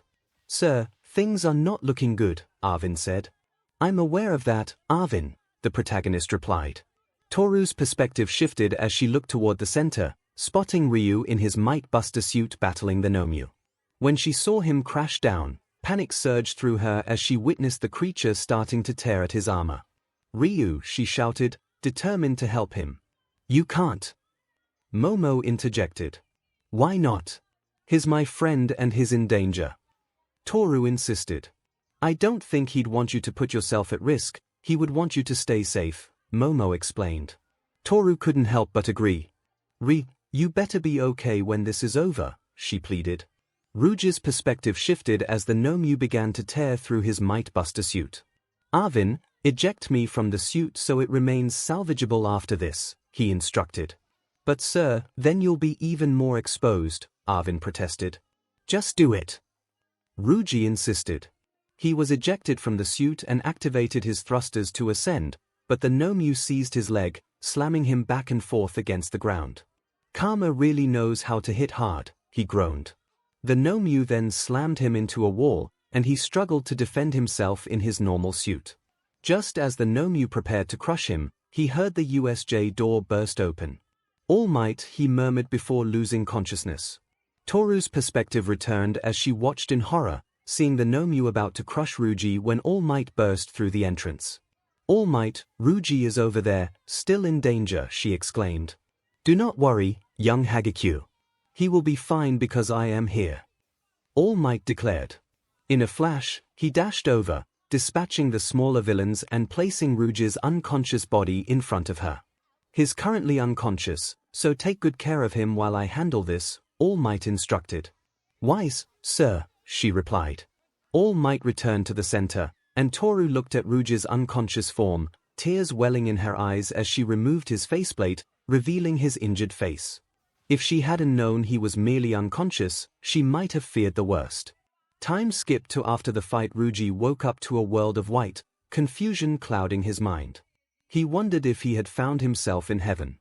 A voice interrupted his thoughts, informing him that he was in a hospital. Turning his head, he saw a doctor standing by his bedside. He asked how long he had been unconscious, and the doctor replied that it had been about 3 hours. Rouge then inquired about his suits, to which the doctor explained they had been shipped to his home. Concerned, Rouge asked if anyone had tampered with them, and the doctor reassured him that a friend had made sure they remained untouched. The doctor suggested that Rouge should get some more rest since Recovery Girl had used her quirk on him. Rouge agreed, feeling the weight of exhaustion pulling him back into sleep. As he drifted off, his final thoughts were of Toru and her well-being. The next day, Rouge learned from the doctor that he was fit to go home after some tests. The doctor left the room to call Rouge's parents for a ride. Alone, Rouge reflected on the events at the USJ, feeling a deep sadness over his inability to stop the 𝗵𝗲 and the danger he had faced. When his mother arrived to pick him up, she expressed her relief at seeing him safe and hugged him tightly. 𝗓𝗓 returned the embrace, but inside, he felt a lingering sadness. As they drove home, his mother noticed his demeanor and asked if he was all right. 𝗓𝗓 lied, saying he was just tired, and promised to rest when they got home. Once home, 𝗓𝗓 headed straight for his lab, his sanctuary. He watched as his builder bots worked on repairing his suits, but the sight of the damaged metal and the sparks flying off only deepened his disappointment in himself. Arvin noticed 𝗓𝗓's mood as soon as he got home. He contemplated whether to say something, knowing it could either help or worsen the situation. He thought of one person who might be able to lift 𝗓𝗓's spirits. Meanwhile, Toru sat in her bed, haunted by memories of the USJ incident. The image of 𝗓𝗓's injured face lingered in her mind. Suddenly, she received a call from the earpiece 𝗓𝗓 had given her. She hurried to answer, hoping it was him, but it was Arvin instead. He informed her that 𝗓𝗓 had just returned home and seemed depressed. He asked if she could come over to cheer him up. Without hesitation, Toru agreed and quickly changed into proper clothes before rushing out the door after informing her parents of her plans. Back in his lab, 𝗓𝗓 watched the builder bots fix his suits, but he felt no motivation to assist them. He was lost in his thoughts, questioning the point of it all. A knock on the lab door broke his concentration. Assuming it was his mother checking on him, he called out that he was fine and busy. To his surprise, it was Toru's voice that responded. She had come to see how he was doing. 𝗓𝗓 opened the door and let her in, closing it behind her. He led her into his lab, attempting to mask his feelings with a forced smile as he asked how she had been. She expressed that she had been well and was actually there to check on him. He attempted to assure her that he was fine, mentioning he had been busy working on fixing his suits. She knew he was not being truthful, noticing the absence of grease or oil on him, and urged him to share what was wrong so she could help. As she embraced him, he felt a wave of emotions. Despite his frantic insistence that he was fine, her gentle words struck a chord within him, leading to an overwhelming flood of tears. He pushed her away, grabbed a wrench, and began striking a piece of scrap metal in frustration. In a moment of despair, he shouted about his struggles, feeling hopeless about being a quirkless hero who couldn't even defeat a single enemy with a suit designed for such challenges. He dropped the wrench and fell to his knees, crying out that he should just give up. He noticed someone crouching in front of him and looked up to see Toru there. She softly encouraged him to let it all out and opened her arms for a hug. Desperate for comfort, he clung to her, crying into her shoulder while she rubbed his back soothingly. He expressed his feelings of failure, lamenting that he could never become a hero since he couldn't even leave a mark on the 𝗵𝗲 despite his efforts. She reassured him, explaining that the creature had multiple quirks, including shock absorption. He questioned how that factored into his perceived failure. She reminded him that he had held his own against a formidable opponent, one that had nearly defeated All Might. He countered that it didn't change the fact that he lost and had come close to death. Toru pointed out that shortly after he passed out, Bakugo had also faced danger from the 𝗵𝗲, and it was only All Might's intervention that saved him. She highlighted that apart from All Might, he was the only one who had managed to put up a fight against the 𝗵𝗲. Despite her words, he felt disheartened, questioning how he could ever hope to be a hero if he couldn't save his classmates. Before he could succumb to tears again, Toru cupped his face in her hands, lifting it so their eyes met. She told him that he was already a hero in her eyes, recounting how he had stood by her since the entrance exams. She emphasized that, although their time together had been short, he had done more for her than anyone else she had known. Even without seeing her, he had never judged her and accepted her for who she was, for which she was deeply grateful. He responded, expressing his gratitude toward her, noting that even after discovering he was quirkless, she had become his first true friend. He reflected on how important she was in his life, feeling uncertain about what he would do if anything happened to her, a genuine smile gracing his face. As they leaned closer, just inches apart, a loud knock on the door startled them both. His mother's voice called out, asking if everything was all right after hearing the commotion. He quickly assured her that he had simply dropped something on his toe. His mother expressed her concern for his well-being before walking away. Toru and he stood up from the ground, the moment interrupted but their bond strengthened. Toru expressed her relief at being able to help, feeling bashful yet pleased. 𝗧𝗓𝗧𝗏, grateful for her support, offered his shoulder for her to lean on whenever she needed it, acknowledging that he might not be as adept at expressing emotions as she was, but his offer remained sincere. Toru promised to remember his words. Feeling better, 𝗧𝗓𝗧𝗏 suggested they spend more time together, to which Toru happily agreed. They enjoyed each other's company while 𝗧𝗓𝗧𝗏 worked with his bots to prepare his suits for action. Eventually, Toru had to head home, but 𝗧𝗓𝗧𝗏 found himself unable to shake off the memory of their close moment. He tried to focus on designing a new suit that could summon itself like the Might-Buster, albeit on a smaller scale. Ultimately, he went to bed, still reflecting on the moment they shared. Meanwhile, Toru lay in her bed, feeling anxious about the near kiss that had been interrupted. She wondered if they would have shared a kiss if they hadn't been interrupted. Doubts crept in as she thought about 𝗧𝗓𝗧𝗏's busy life, filled with inventions and his aspirations of becoming a hero, leaving little room for romance.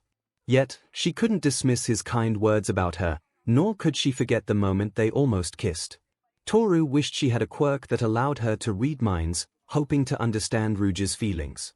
She glanced at a selfie they had taken together during their first outing, deciding to set it as her phone background so she could always see his smile. She pondered whether he felt the same way she did. In his own room, 𝗧𝗓𝗧𝗏 looked at the same picture on his phone, feeling a smile spread across his face each time he saw it. He set it as his background for easy access and then turned off his phone, ready to sleep and prepare for the next day of working on his suits. With the school giving them time off to recover from the recent events, he was determined to use this time to better himself. Days passed, and school resumed. 𝗧𝗓𝗧𝗏 made decent progress on his latest suit, but he knew it would take time to achieve the desired results. As he stepped out of his house to head to school with Toru, she greeted him with a shy inquiry about his well-being, to which he responded positively, asking about her day as well. Their conversation continued as they walked to school. Upon arrival, they took their usual seats. 𝗧𝗓𝗧𝗏 noticed Midoriya entering the classroom, who seemed relieved to see him doing well. 𝗧𝗓𝗧𝗏 reassured him that he was only a bit banged up and inquired about how the suit had performed for Midoriya. Midoriya shared that the suit worked excellently, allowing him to use his quirk without injury, which 𝗧𝗓𝗧𝗏 had intended. They chatted a bit longer until Midoriya returned to his seat, and 𝗧𝗓𝗧𝗏 awaited the teacher's arrival. When Aizawa-sensei entered, 𝗧𝗓𝗧𝗏 marveled at his ability to continue teaching despite everything. Aizawa announced that their fight wasn't over yet, hinting at the upcoming sports festival and the preparations they would have for the rest of the week. 𝗧𝗓𝗧𝗏 felt validated in his earlier thoughts. After the final bell rang, he approached Midoriya, instructing him to come over for extra training throughout the week, emphasizing the importance of hard work. "Yes, sir," he replied. "Good," came the response as the figure walked away. As they walked together, Toru called out to Ryu. "What's going on?" he inquired. "Do you think I could train at your place again? It really helped me last time, even if it was exhausting," she expressed. "You're welcome to come over anytime, whether for training or just to hang out. You're always welcome in my lab," he assured her. "Thanks, Ryu. I'll make sure to visit often this week to train and spend time with you," she promised. They parted ways, heading to their respective homes. Upon arriving home, Ryu went straight to his lab to continue working on his new suit. Unfortunately, it wouldn't be ready for the sports festival, but he estimated it would be finished a month or two after the final exams. "Arvin, play my favorite playlist. I have a long week ahead," he instructed. "Right away, sir," Arvin replied. "Let's get started, I have a festival to win," he declared. He was determined to make up for his previous loss against the Nomu by winning the sports festival. It had been a challenging week, balancing his work on the new suit and helping Midoriya and Toru train. However, all of it would be worth it because today was the day of the sports festival, and he was focused on victory. "Everyone, are you ready?" he heard glasses say as they waited in the room. "We will be entering soon." Holding his suitcase, he mentally prepared himself for the festival. "Midoriya," he called out.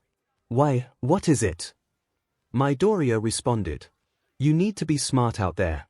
Without your hero suit, using your quirk could lead to injury," Ryu advised.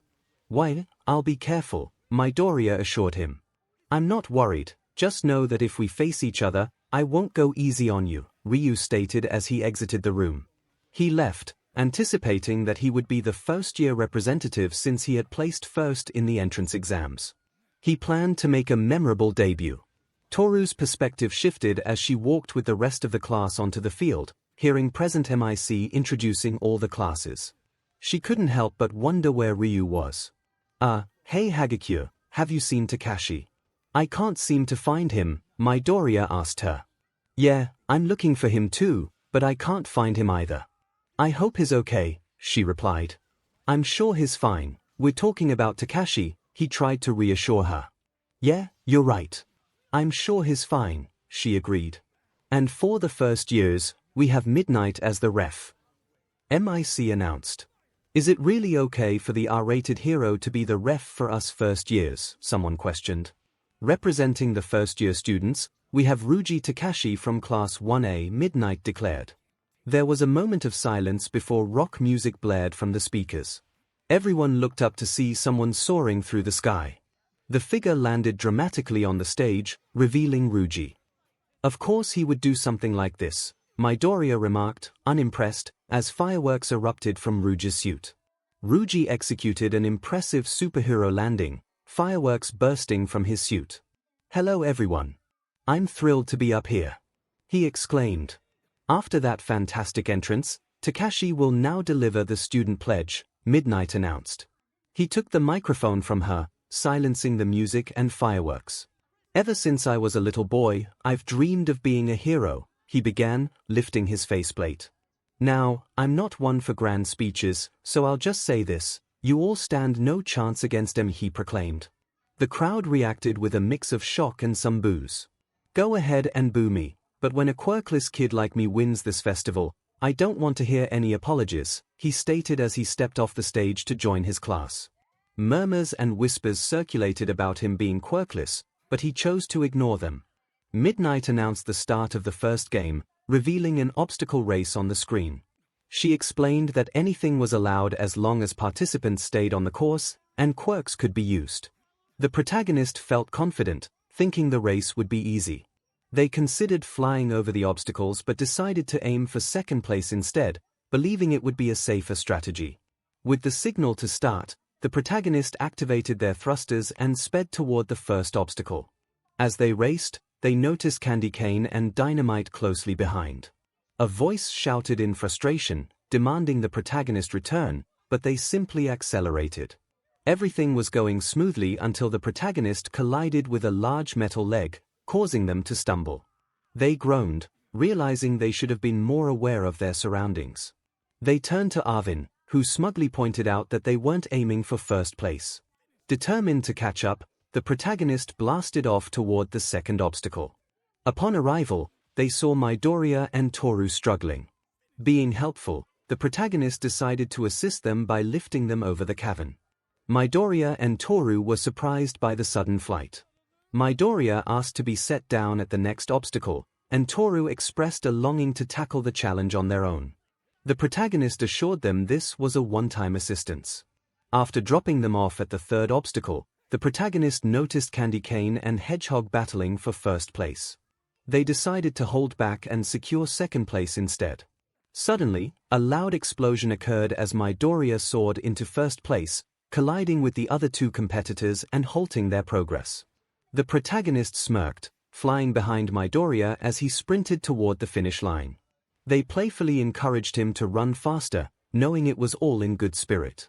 Midoriya crossed the finish line first, with the protagonist following closely in second, a position they were content with. The protagonist congratulated Midoriya, who was overwhelmed with happiness. They reminded him to stay calm, as there were still 2 more events to go. Midnight gathered everyone to announce the next game, a cavalry battle. The protagonist felt apprehensive about the team-based nature of the event. Midnight explained that participants would be assigned point values based on their performance in the previous game, with first place earning a staggering 10 million points. The protagonist felt a twinge of sympathy for Midoriya, but they had already decided not to assist him or Toru any further. They casually remarked to Midoriya about his tough situation, and when Midoriya asked if the protagonist would join his team, they bluntly declined, reiterating their decision to not help. With Midoriya and Toru out of the running as teammates, The protagonist knew they needed to find a new partner. Spotting someone with purple hair who had already gathered teammates, they approached him. The purple-haired individual confirmed he was the one being addressed. The protagonist noted his successful recruitment of teammates and offered to join him, surprising him with the proposition. With a quirk like his, they would easily secure second place, 𝗧𝗓𝗧𝗏 thought. When asked why not aim for first, he explained that everyone was focused on that position. While they were distracted, his teammate could use his quirk to steal points from them. His companion then mentioned the two individuals who were under mind control, questioning whether 𝗧𝗓𝗧 wanted them freed, especially since one was a classmate. 𝗧𝗓𝗧𝗏 shrugged off the concern, admitting he didn't know either of their names. They reached an agreement, and 𝗧𝗓𝗧𝗏 removed his suit, keeping only the hand blasters he had designed for situations like this. As the time was called, Midnight announced that the cavalry battle would begin. 𝗧𝗓𝗧𝗏 took the lead, with his teammate on top and the other two on the sides. They maneuvered around the arena, collecting points while avoiding the attention of certain competitors. After some time, the cavalry battle concluded, and MIC announced the results. The rankings revealed Team 𝗧𝗪𝗏 in first place, followed by Team 𝗵𝗃𝗀𝗏, and surprisingly, Team 𝗫𝗫𝗀 in second. 𝗧𝗓𝗧𝗏 acknowledged 𝗫𝗫𝗀, encouraging him to aim for the hero course before walking away. Midnight then announced the next game, a one-on-one battle tournament featuring the 4 winning teams from the previous round. 𝗧𝗓𝗧𝗏 had anticipated this, as it was a yearly tradition. However, 2 members of his team had dropped out, claiming they didn't understand how they had won. Midnight revealed the first round matchups, and 𝗧𝗓𝗧𝗏 found himself facing off against 𝗵𝗃, who he suspected had an acid quirk. He felt confident as long as he stayed out of her reach. During a lunch break, he headed to the cafeteria, where he encountered Toru, who congratulated him on reaching the final game. 𝗧𝗓𝗧𝗏 expressed disappointment that she hadn't made it to the finals but appreciated her cheerful attitude about making it to the second game. He playfully suggested she could be his personal cheerleader, teasing her about her outfit. They both made their way to the viewing spots for Class 1A. The first match featured Midoriya against 𝗫𝗫𝗀, which 𝗧𝗓𝗧𝗏 wished had not occurred. The match began, and Midoriya fell under 𝗫𝗫𝗀's control. Just when it seemed over, Midoriya broke free and managed to throw 𝗫𝗫𝗀 out of the ring, surprising everyone. 𝗧𝗓𝗧𝗏 paid little attention to the subsequent matches until it was his turn. As he prepared to enter the waiting room, Toru wished him luck, to which he confidently replied that he didn't need it. MIC introduced him to the crowd, highlighting his achievements, and announced his opponent, 𝗵𝗃. 𝗧𝗓𝗧𝗏 felt confident, declaring it would be a breeze. As the match commenced, he flew out of her reach and began firing his repulsor rays. 𝗵𝗃 attempted to counter with acid but struggled to connect. Eventually, she grew fatigued, allowing 𝗧𝗓𝗧𝗏 to blast her out of the ring. With the victory declared, 𝗧𝗓𝗧𝗏 ignored the crowd's boos and accusations of cowardice as he exited the ring. The quarterfinals proceeded, and 𝗧𝗓𝗧𝗏 found himself facing a competitor with a bird-like head and his shadow. The earlier match between Midoriya and another competitor left 𝗧𝗓𝗧𝗏 frustrated, especially at the latter for holding back. His suit was designed to withstand both fire and ice, but facing them simultaneously posed a different challenge.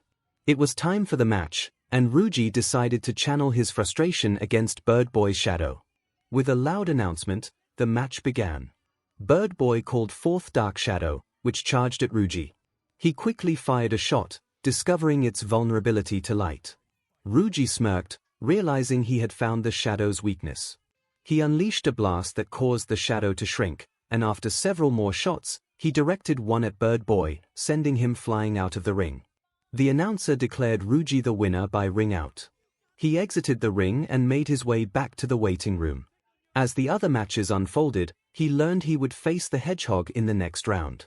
There was a knock at the door. It was Toru, who entered the room to check on him before his upcoming fight against 𝗵𝗃𝗀𝗏.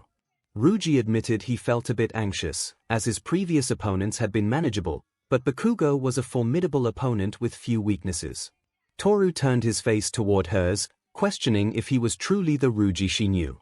She reminded him of his strength and intelligence, encouraging him to have confidence in himself. 𝗧𝗓𝗧𝗏 felt inspired and reassured by her words. As the announcer called for the next contenders to enter the ring, 𝗧𝗓𝗧𝗏 prepared himself, asking Toru to cheer for him as he stepped into the arena. Upon entering, he spotted the hedgehog on the opposite side, who taunted him. 𝗧𝗲𝗍 confidently flipped down his faceplate, ready for the challenge. The match commenced, and the hedgehog immediately launched explosive attacks. 𝗧𝗲𝗍 took to the air, seeking an advantage. He called out for Arvin, who was working on a strategy. The hedgehog demanded 𝗧𝗲𝗍 come down and fight him. 𝗧𝗲𝗍 fired a blast, but the hedgehog dodged. Noticing the hedgehog beginning to tire, 𝗧𝗲𝗍 devised a plan. He suggested they take the fight to the ground, landing with purpose. The hedgehog eagerly accepted, blasting toward him. 𝗧𝗲𝗍 continued to evade the attacks, waiting for the right moment. The hedgehog grew impatient, urging 𝗧𝗲𝗍 to attack. With a smirk, 𝗧𝗲𝗍 complied, firing 2 laser shots at the hedgehog's arms, resulting in a significant explosion.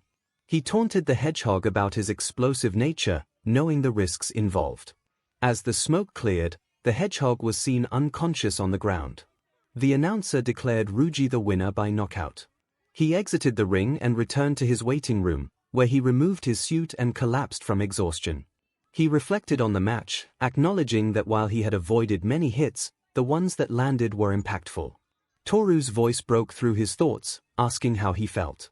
𝗧𝗍𝗍 replied that he was just a bit tired, to which she responded with playful sarcasm.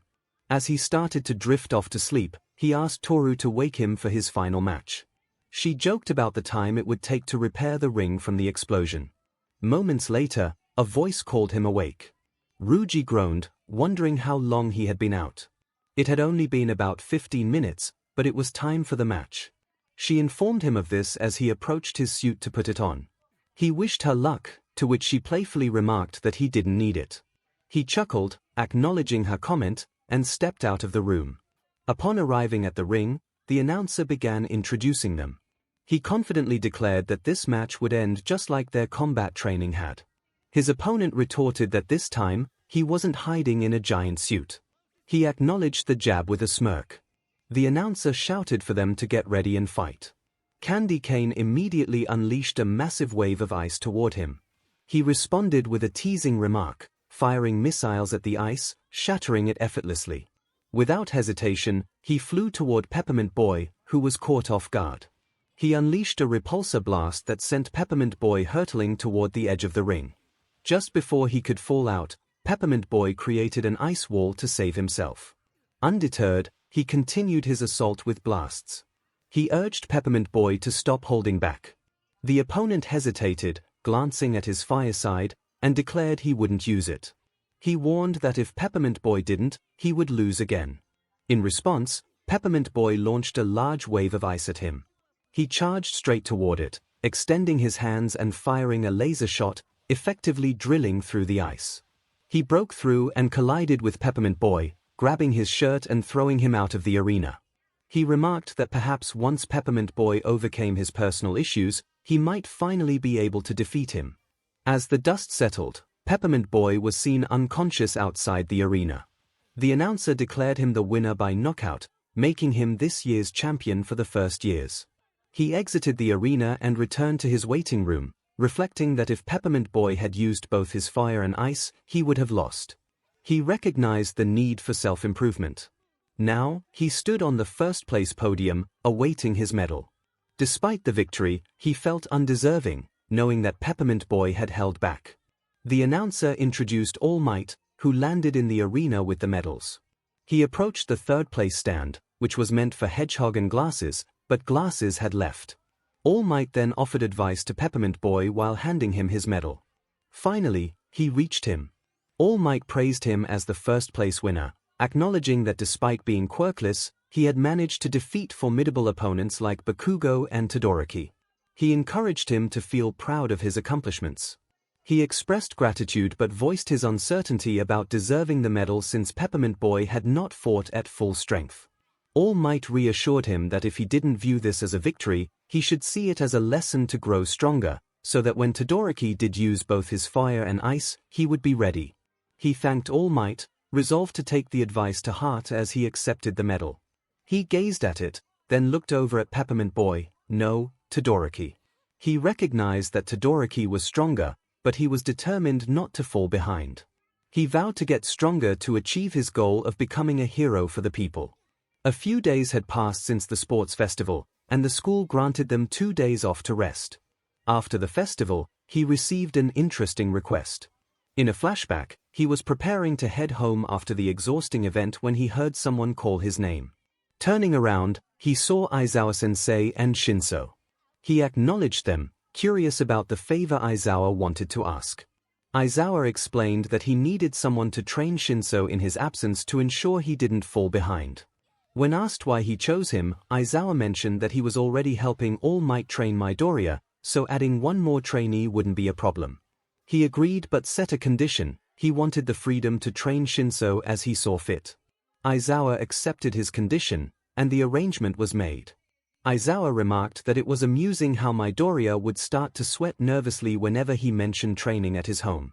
With a sense of purpose, the narrator proposed a deal to Shinso, suggesting they head back to prepare a costume. Shinso hesitated, questioning whether the narrator was truly qualified to train someone at their own grade level. The narrator playfully warned Shinso that he might regret his doubts later as they began their walk home in silence. Curiosity piqued, the narrator inquired if Shinso had a chance to enter the hero course. Shinso confirmed that after the sports festival, Aizawa had approached him with an irresistible offer. The narrator expressed frustration over Aizawa and All Might seemingly offloading their students onto him, feeling as though he was being treated like a personal trainer. Shinso recalled Aizawa mentioning that the narrator had assisted All Might in training Midoriya, prompting him to ask for clarification. The narrator smoothly explained that All Might sometimes trained Midoriya privately due to their similar quirks. Additionally, All Might helped with the narrator's mic buster suit by allowing him to measure his power output, suggesting that he occasionally assisted other students as well. Upon arriving at the narrator's house, they made their way to the lab. The narrator enthusiastically announced the start of Shinso's training, only for Shinso to express confusion about the focus on his suit. The narrator clarified that while he would work on the suit, Shinso would face the training bot. Shinso inquired if the training bot was also used for Midoriya, to which the narrator explained that he had previously used it for his own fitness but had reduced his exercise routine since starting on the suits. He noted that Midoriya had recently reached level 2 with the bot. When Shinso nervously asked if level 1 was difficult, the narrator teased him about his scrawny build before activating the bot and setting it to level 1. As Shinso prepared to face the robot, the narrator reminded him not to use his quirk, a rule primarily meant for Midoriya. The narrator then began designing Shinso's hero suit and asked if he had a specific inspiration in mind. Shinso, overwhelmed, shouted in pain, prompting the narrator to insist on an answer. After some hesitation, Shinso mentioned Eraserhead as his inspiration. The narrator, not surprised, continued working. After a period of effort, during which Shinso expressed his discomfort, the narrator finally completed the hero costume.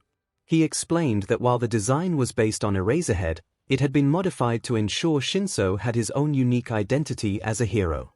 Instead of a scarf, the costume featured wrist wraps that functioned similarly to the capture scarf but were smaller and on both arms. The radio-like devices on the outfit were designed to allow Shinso to mimic anyone's voice. Shinso admired the costume, expressing gratitude to the narrator. The narrator downplayed the effort, mentioning that Aizawa was fortunate he enjoyed engineering. He then reminded Shinso to take the capture wraps and inform Aizawa about them so he could learn to use them properly. As Shinso accepted the wraps, the narrator urged him to leave so he could focus on his work. Back in the present time, the protagonist reflects on the challenge of training 2 successors. Today marks the start of a new school year. They wake up, prepare for school as usual, grab their suitcase and backpack, and step out the door. Toru greets the protagonist, asking how they are doing. The protagonist responds positively, and they head to school together.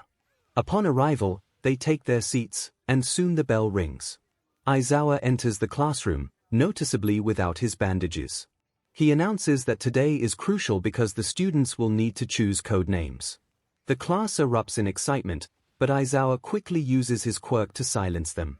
He explains that this is related to the pro-hero draft picks he mentioned previously. By extending offers to first-year students, pro-heroes are investing in their potential. However, He warns that these offers can be withdrawn if interest wanes. Toru realizes that they must continue to prove themselves even after being recruited, prompting a smile from the protagonist.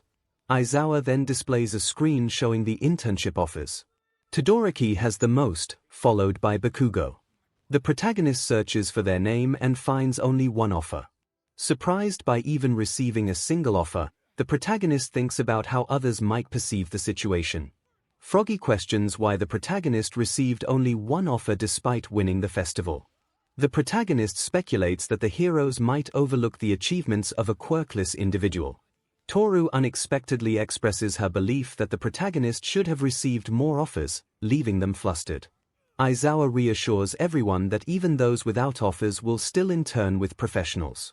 He mentions that another teacher will judge their names, urging them to choose wisely. Midnight enters, humorously warning of consequences for poor name choices. Whiteboards are distributed for the students to write their hero names.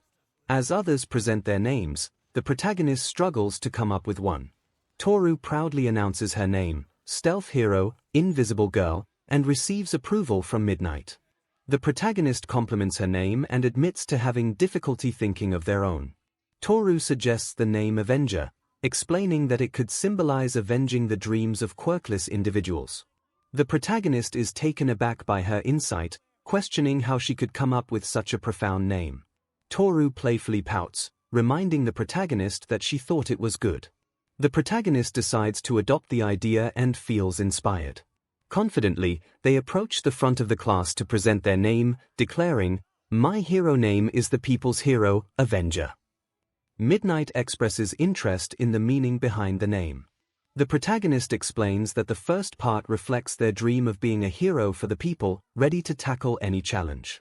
Midnight praises the sentiment and inquires about the second part of the name. The protagonist shares that Toru inspired it, emphasizing the importance of avenging the hopes of quirkless individuals. Midnight acknowledges that, despite not being the original creator, the name suits the protagonist perfectly. Returning to their seat, the protagonist thanks Toru for the great name, to which she responds shyly. As the other students present their names, internship sheets are distributed for selection. When the protagonist receives their sheet, they find it contains just a single piece of paper, confirming their earlier expectations. Ryuji couldn't hide his surprise when he received the internship offer. He glanced at the name and exclaimed, "Endeavor." His friend, Toru, was equally astonished. She remarked that it was really cool to get an offer from such a prominent hero. Ryuji admitted that Endeavor was the last person he expected to reach out to him. Toru pondered why Endeavor had chosen him for the internship, and Ryuji shrugged, saying he would have to wait and see. The school day passed, and they had the rest of the week to decide on their internships. On Friday, as they walked home, Toru hesitantly asked Ryuji if he wanted to hang out the next day. Ryuji reassured her that she was always welcome at his house. However, Toru clarified that she meant going out together around town. Ryuji, feeling a bit nervous, agreed that it sounded fun. They decided that he would come to her place instead. As they parted ways, Ryuji couldn't shake the feeling that Toru had just asked him out. He turned to his AI assistant, Arvin, seeking advice. Arvin, with a hint of smugness, admitted that he couldn't help with matters of the heart. Ryuji pleaded for guidance, but Arvin was busy with a project. Once home, Ryuji tried to distract himself with work, but his mind was racing. Meanwhile, Toru was equally excited and nervous. She jumped onto her bed, overwhelmed by the fact that she had asked Ryuji out. She wondered if he saw it as a date or just a friendly outing. Thoughts raced through her mind about what to wear and how to act, leaving her feeling uncertain. The next day arrived, and Ryuji was preparing for what might be his first date. He anxiously checked his appearance, questioning everything from his outfit to whether he should bring his watch gauntlet. Arvin reassured him that everything would be fine and suggested bringing the gauntlet just in case. Ryuji donned his watch, which could transform into a glove capable of firing repulsor blasts, and set off for Toru's house. Upon arriving, he felt a surge of nerves but managed to knock on the door. When it opened, he was greeted by an invisible figure that he assumed was Toru's mother. Feeling embarrassed, he quickly covered his mouth, berating himself for his awkwardness. The woman laughed gently, easing his tension, and confirmed her identity. 𝗧𝗓𝗧 introduced himself, and she welcomed him inside, inviting him to sit in the living room. Curious about their connection, Toru's mother asked how 𝗧𝗓𝗧 had met her daughter. He explained that Toru was the first person to speak to him during the entrance exam, inquiring about his suitcase that contained his hero suit. "Why am I not surprised? She has always been quite the social butterfly," she observes. "She certainly is," he agrees, adding that she is incredibly fun to tease. "I know, right?" the mother exclaims. "You should have seen her when she called me Ryu for the first time," he recalls. "Oh, I would have loved to see that," she responds. Just then, Toru pauses, sensing a conversation. "Oh, hello, sweetie. 𝗧𝗓𝗧 and I were just having a little chat," Toru's mother explains. Toru stands frozen, staring at him. Her mother gets up and approaches her.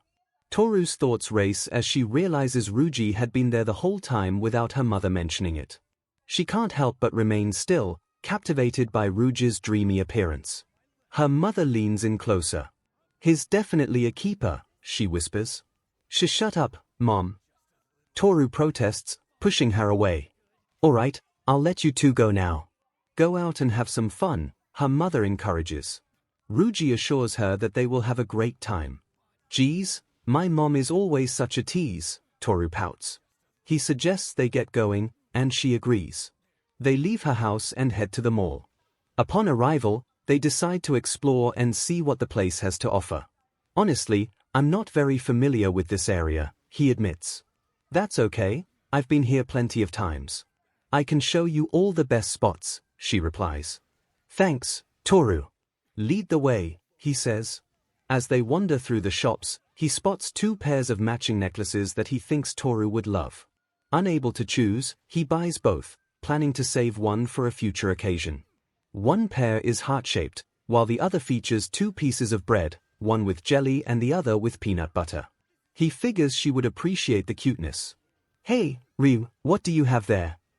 Toru inquires.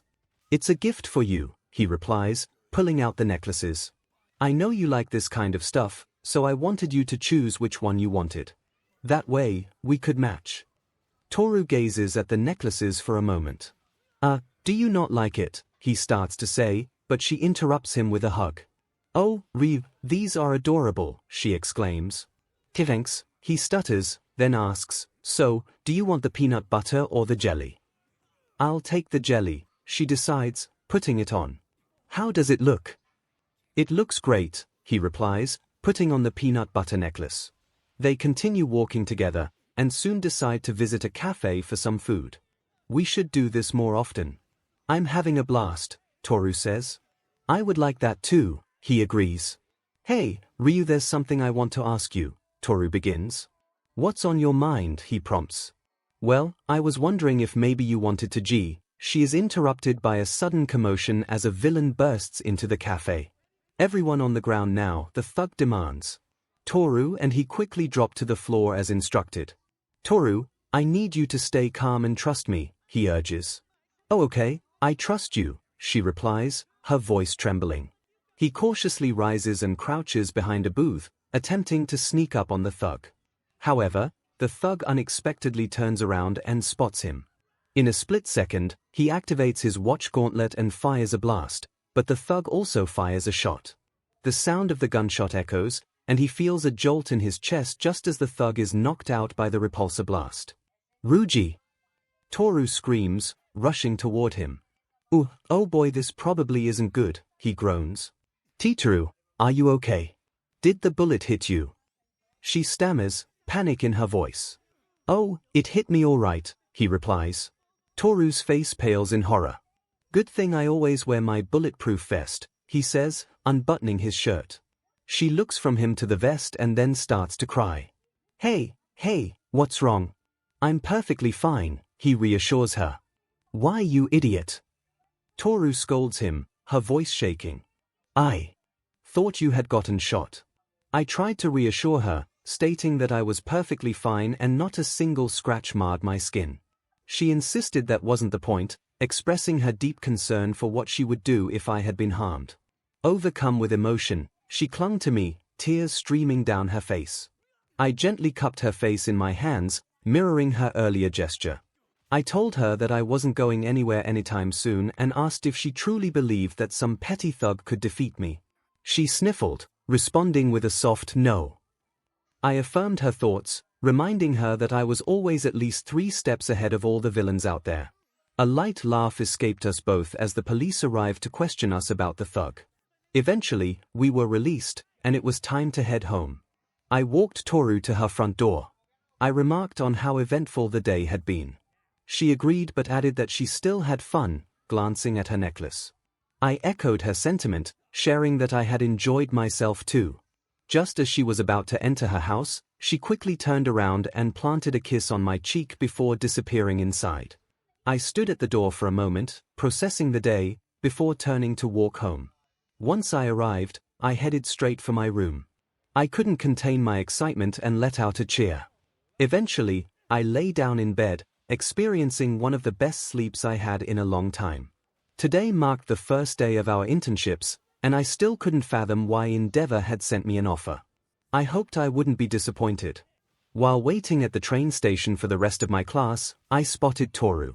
She greeted me, noting that I was there early as well. I replied that I preferred to arrive early for events like this. I noticed she was wearing the necklace I had bought for her. I commented on how nice it was that she liked it. She acknowledged that I had chosen it with her in mind. I then mentioned that I was wearing mine too, considering it a lucky charm. We continued to chat until the rest of the class arrived at the station. 𝗧𝗏 addressed us, reminding everyone that it was the first day of our internships and to avoid embarrassing him or the school. The class responded affirmatively. Toru wished me good luck for my internship, to which I replied that I didn't need luck but wished her the same. We parted ways, and I boarded the train to 𝗵𝗃's agency, glancing back to see 𝗧𝗏 following me. I thought it was expected for him to go to his father's agency. As we waited for our stop, 𝗧𝗏 spoke my name, prompting me to respond. He cautioned me not to get my hopes up, which made me curious about his reasoning. He suggested that 𝗵𝗃 likely wanted to utilize my engineering skills to enhance either his or his father's hero costume. I retorted that I had come to terms with that possibility, but I was always at least 3 steps ahead. The train came to a stop, and we disembarked, following 𝗧𝗏 to 𝗵𝗃's office. Upon arrival, some sidekicks led us to 𝗵𝗃's office. One of them announced our arrival. 𝗵𝗃 instructed them to leave, and soon it was just the 3 of us in the room. I expressed my pleasure in meeting him, but he cut me off, stating he would explain why he had sent me an offer. I responded that this was optimal. He mentioned that he had watched my match at the sports festival and was surprised that I had not only defeated his son but also claimed first place. I questioned what was so surprising about it. He pointed out the fact that I was quirkless. With all due respect, I thought to myself that he could just get to the point. He continued, acknowledging my lack of a quirk but praising my engineering skills as unparalleled. I asked where he was going with this. He explained that while he trained Shoto to better utilize his fire abilities, I would work with his support department to design a suit he would use when he became the #1 hero. The protagonist reflected on their expectations, realizing they had made a deal with 𝗵𝗃. They would accompany him and 𝗧𝗏 on patrols, or they would leave. 𝗵𝗃 agreed to the terms, and the protagonist felt a sense of triumph. Afterward, a sidekick escorted the protagonist to the support department. Upon entering, disappointment washed over them as the space resembled a lesser version of their own lab. A voice interrupted their thoughts, introducing itself as Yuta, the head engineer. The protagonist confirmed their identity and inquired about Yuta's role. Yuta explained that they were tasked with creating an improved suit for 𝗵𝗃, who aspired to be the #1 hero. Eager to begin, the protagonist suggested they start working right away, and Yuta agreed, noting that they would be alone for the time being. As they collaborated on the design, the protagonist allowed Yuta to handle most of the work while occasionally offering simple ideas. Eventually, a sidekick arrived to inform them that it was time to patrol. The protagonist gathered their suit and headed to the entrance, where 𝗧𝗏 and 𝗵𝗃 awaited. 𝗵𝗃 announced their mission, to patrol Hosu for signs of the hero killer. As they walked through the city, explosions erupted nearby, revealing the presence of 𝗏𝗏. The protagonist received a notification from Midoriya, indicating his location, which seemed too coincidental. The protagonist instructed 𝗧𝗏𝗧𝗏 to find Midoriya while they assisted 𝗧𝗏𝗏 with the 𝗵𝗲𝗏. With permission granted, they took to the skies, spotting a smaller, white 𝗵𝗏𝗏. They requested a scan from Arvin, who confirmed it was significantly weaker than the one encountered at USJ but still posed a danger. Determined, the protagonist flew closer and fired a laser at the 𝗵𝗏𝗏, which quickly noticed them and charged. They felt a surge of determination to avenge the previous incident. As they launched a missile, the 𝗵𝗏𝗏 dodged, nearly colliding with them. Arvin analyzed the 𝗵𝗏𝗏's fighting pattern while the protagonist continued to evade its attacks. Suddenly, another 𝗵𝗏𝗏 appeared from behind and struck them. Frustrated, the protagonist acknowledged the challenge of facing two 𝗵𝗏𝗏 simultaneously and decided they needed to stall for time. Refusing to back down, they fired two repulsor blasts at the 𝗵𝗏𝗏s and flew away, hoping to lure them. As one 𝗵𝗏𝗏 closed in, the protagonist deployed flares to blind it, successfully disorienting one but not the other, which collided with them. Struggling to break free, the protagonist formulated a plan to target the 𝗵𝗏𝗏's brain for a better chance of victory. Charging their chest blaster, they aimed high and fired, managing to escape the 𝗵𝗏𝗏's grip.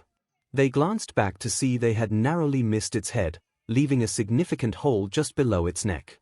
Frustration surged as the protagonist realized they would be unable to use any weaponry for a few minutes, panic creeping in. The 𝗵𝗏𝗏 charged at them, but they managed to evade the attack just in time. Arvin was working diligently on the scan, assuring that it would be completed shortly. The protagonist continued to dodge the relentless attacks of the 𝗵𝗏𝗏, hoping for Arvin's quick progress. Finally, Arvin announced that the scan was complete and the weapon systems were back online. Relief washed over the protagonist as they powered up their repulsors, feeling a renewed sense of determination. With a swift movement, the 𝗵𝗏𝗏 lunged again, but the protagonist easily sidestepped the attack and retaliated with a powerful blast.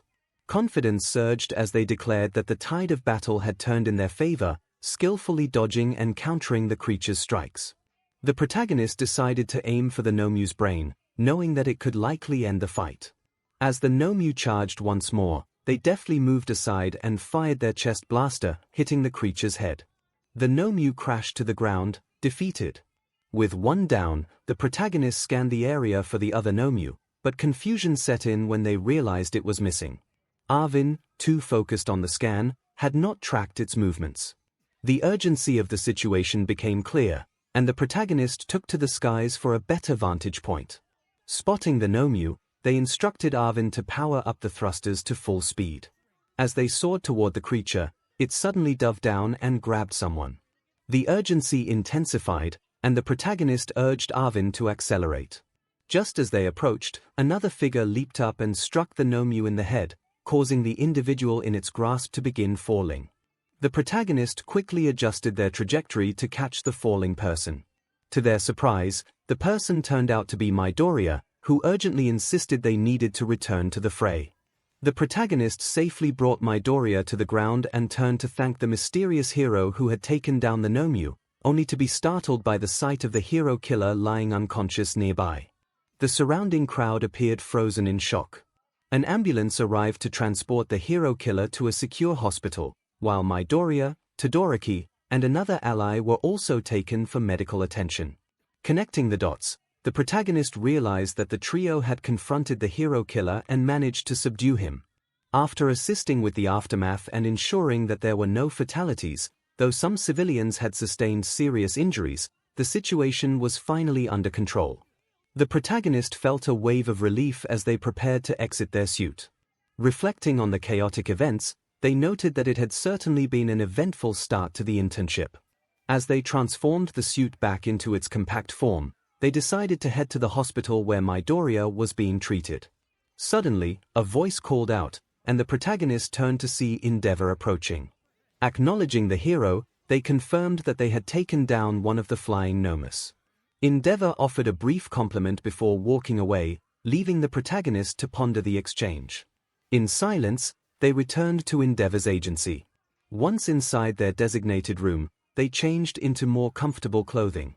Just as they finished, their phone rang. Answering it, they were greeted by Toru's excited voice, expressing her relief that they were okay. The protagonist had to pull the phone away from their ear, noting that Toru's enthusiasm was a bit overwhelming. She explained that she had been watching the news during a break at her internship and had seen the battle unfold. The protagonist was surprised to learn they had been filmed, but also touched by her concern. 𝗧𝗓𝗍 appreciated the concern but reassured Toru that he was fine, mentioning that the 𝗵𝗍𝗍 he faced was much weaker than the one at the USJ. Toru expressed her longing to ensure his well-being, and 𝗧𝗓𝗍 confirmed that he was perfectly okay. She felt relieved and decided to let him rest, reminding him to be careful as they still had the rest of the week ahead. 𝗧𝗓𝗍, with a hint of frustration, mentioned that 𝗳𝗲𝗏 had him working in his support department, making a suit for him instead of the hero killer. Toru encouraged him, suggesting it would be a good experience, but 𝗧𝗓𝗍 sarcastically remarked that being cooped up in a room and only stepping out occasionally didn't sound appealing. Toru urged him to rest, and he bid her farewell before hanging up. After setting his phone down, 𝗧𝗍𝗍 climbed into bed. As the week of the internship came to an end, 𝗧𝗍𝗍 reflected on it as a productive experience, though he felt it had been a waste of time since 𝗧𝗏𝗧𝗏𝗧 didn't return, leaving him to mostly assist with 𝗳𝗏𝗏's new suit. Finally, he was ready to leave. He expressed his relief at being able to go home and get some real work done as he approached the building's entrance, where he spotted Yuta waiting for him. Yuta congratulated him on his work that week, to which 𝗧𝗓𝗍 replied that it was debatable. Yuta assured him he wouldn't mention 𝗧𝗓𝗍's lack of productivity to 𝗳𝗏𝗏, and 𝗧𝗓𝗍 appreciated that as he exited the building. Making his way to the train station, 𝗧𝗓𝗍 took the train home, looking forward to the weekend to recover before returning to school. Upon arriving home, his mother greeted him warmly. She inquired about his internship, specifically, praising him for his performance on the first day against the winged creature. 𝗧𝗍𝗍 expressed that the rest of the week felt like a waste, explaining that 𝗳𝗏𝗏 had kept him confined to the support department, trying to get him to create a suit for him, which he had no intention of doing. His mother agreed that it was unfair to keep him locked away, especially after proving himself in the 𝗵𝗍𝗍 fight. 𝗧𝗍𝗍 informed her that he would be in his lab if she needed him, and she promised to call him for dinner. Descending into his lab, 𝗧𝗍𝗍 focused on repairing his suit and working on other projects. As Monday arrived, 𝗧𝗍𝗍 sat in class, waiting for 𝗧𝗏𝗏 to begin. 𝗧𝗏𝗏 welcomed everyone back from their internships, noting that some had more eventful experiences than others, particularly glancing at Midoriya, Todoroki, and a classmate with glasses. He reminded them that final exams were approaching, and they had the week to prepare. After the exams, they would attend a summer camp, but those who failed would have to stay behind for summer school. Toru expressed her anxiety about the written portion of the exams, and a classmate offered to help her study. 𝗧𝗍𝗍 interjected, claiming he was already tutoring Toru. Surprised, she asked if he would really tutor her, and he confidently replied that he would, unless she preferred the second-place student. A classmate whispered that 𝗧𝗍𝗍 had just gotten lucky, prompting him to challenge her statement. The classmate vowed to beat him and secure first place, to which 𝗧𝗍𝗍 skeptically responded that he would believe it when he saw it. Toru decided to accept 𝗧𝗍𝗍's offer to tutor her, and he playfully noted that she had started the banter. The school day continued, and 𝗧𝗍𝗍 and Toru made plans to study together every day for the rest of the week. By the end of the week, Toru would be able to secure second place on the written portion, or so it was suggested. She expressed doubt, recalling her previous score of 17th, making the leap to second seem daunting. However, the encouragement from her study partner gave her a glimmer of hope. They decided to head to his place to begin their study session. As the exam day approached, he reflected on the importance of reviewing, even though he had achieved first place previously. It was crucial to stay sharp, especially with a rival aiming for his position. Toru voiced her struggles with math, finding it particularly challenging. In contrast, he found it manageable, appreciating the structured approach to problem-solving. Toru, feeling less confident, remarked on her perceived lack of intelligence, to which he reassured her about his own capabilities, albeit with some humor about not being able to fully assess his IQ yet. Their conversation turned to the future, with Toru imagining the possibilities of his intelligence leading to incredible inventions, even time travel. He dismissed the idea, pondering the complexities involved in such a concept. As their study session neared its end, he inquired if she wanted to do anything else. Toru expressed a longing to watch him work on his inventions, finding comfort in his focused demeanor. He felt a blush rise, but agreed to let her observe. Once in the lab, Toru greeted his builder bots affectionately. He was surprised by her affection for them, but she insisted they were among his most charming creations. He assured her he wouldn't change them, knowing she would find a way to revert any alterations he might consider. He then focused on a robot he was developing named Alpha, designed to assist heroes and the public until he could fully embrace his own heroic path. Toru asked if Alpha would be sentient like another robot he had created, and he explained that it was necessary for Alpha to possess some level of awareness to handle unpredictable situations. Toru raised concerns about the risks of creating a sentient robot, worried it might turn against them. He confidently reassured her of his expertise, and she conceded, trusting his judgment. Hours passed as they worked diligently. His mother called out to check if Toru was still there, and she confirmed her presence. His mother then invited Toru to stay for dinner, to which Toru hesitated, not wanting to impose. His mother insisted, noting how often Toru visited and how it was about time she joined them for a meal.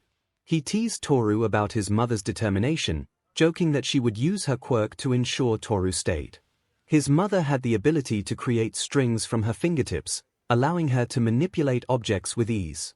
After some encouragement, Toru agreed to stay for dinner. As they gathered in the dining room, his mother curiously asked how Toru had managed to become friends with him, eager to hear the story behind their bond. Toru expressed confusion about 𝗬𝗧𝗪𝗧 behavior, noting that he had always been somewhat distant since learning he was quirkless. She was curious about how I managed to become friends with him. I explained that it all began during the entrance exams when I asked him about his suitcase.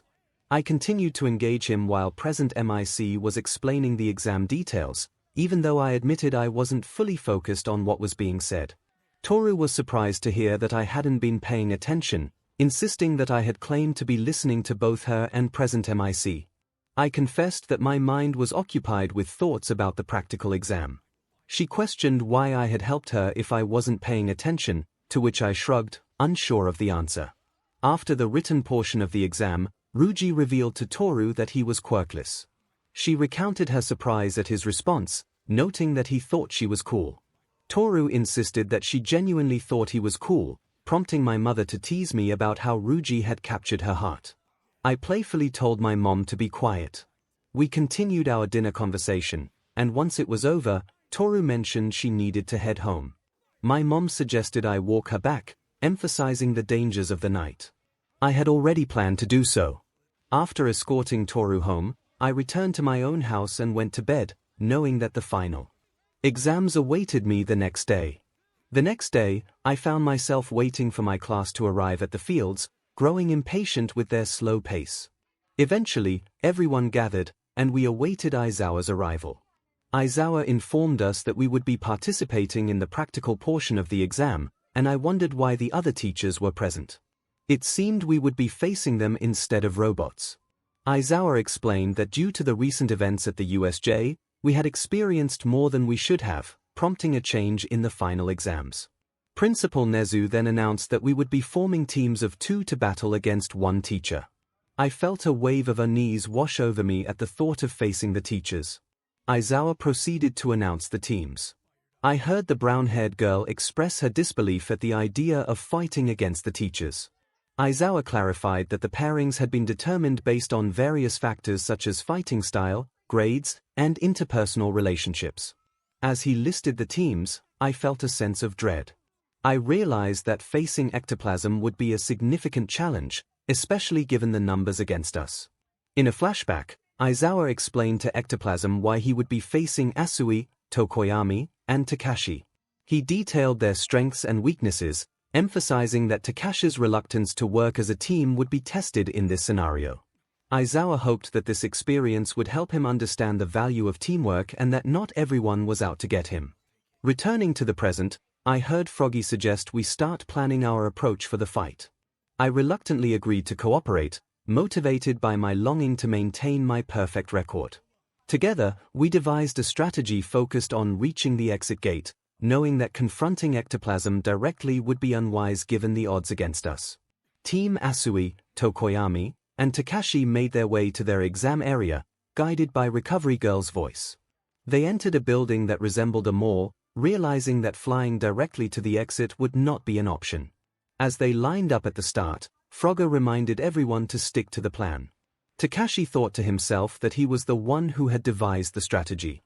Recovery Girl announced the beginning of the exam, which would pit them against ectoplasm. Navigating through the building, they arrived in an expansive area filled with numerous platforms. Big Bird spotted the exit door high up on the 6th level. Just as he pointed it out, a swarm of ectoplasm clones leaped down to surround them. Takashi declared that he would provide cover while Birdie and 𝗏𝗏 executed their combo move, blasting some of the clones away. Birdie, with Dark Shadow's help, lifted 𝗏𝗏 and threw her into the air. Using her tongue, 𝗏𝗏 pulled Big Bird up with her, and they both landed on the 6th floor. Takashi felt relieved that they had planned ahead. He urged his teammates to make their way to the door, assuring them that he would catch up quickly as he activated his thrusters and soared into the air. From Midoriya's perspective, he marveled at the teamwork displayed by the trio.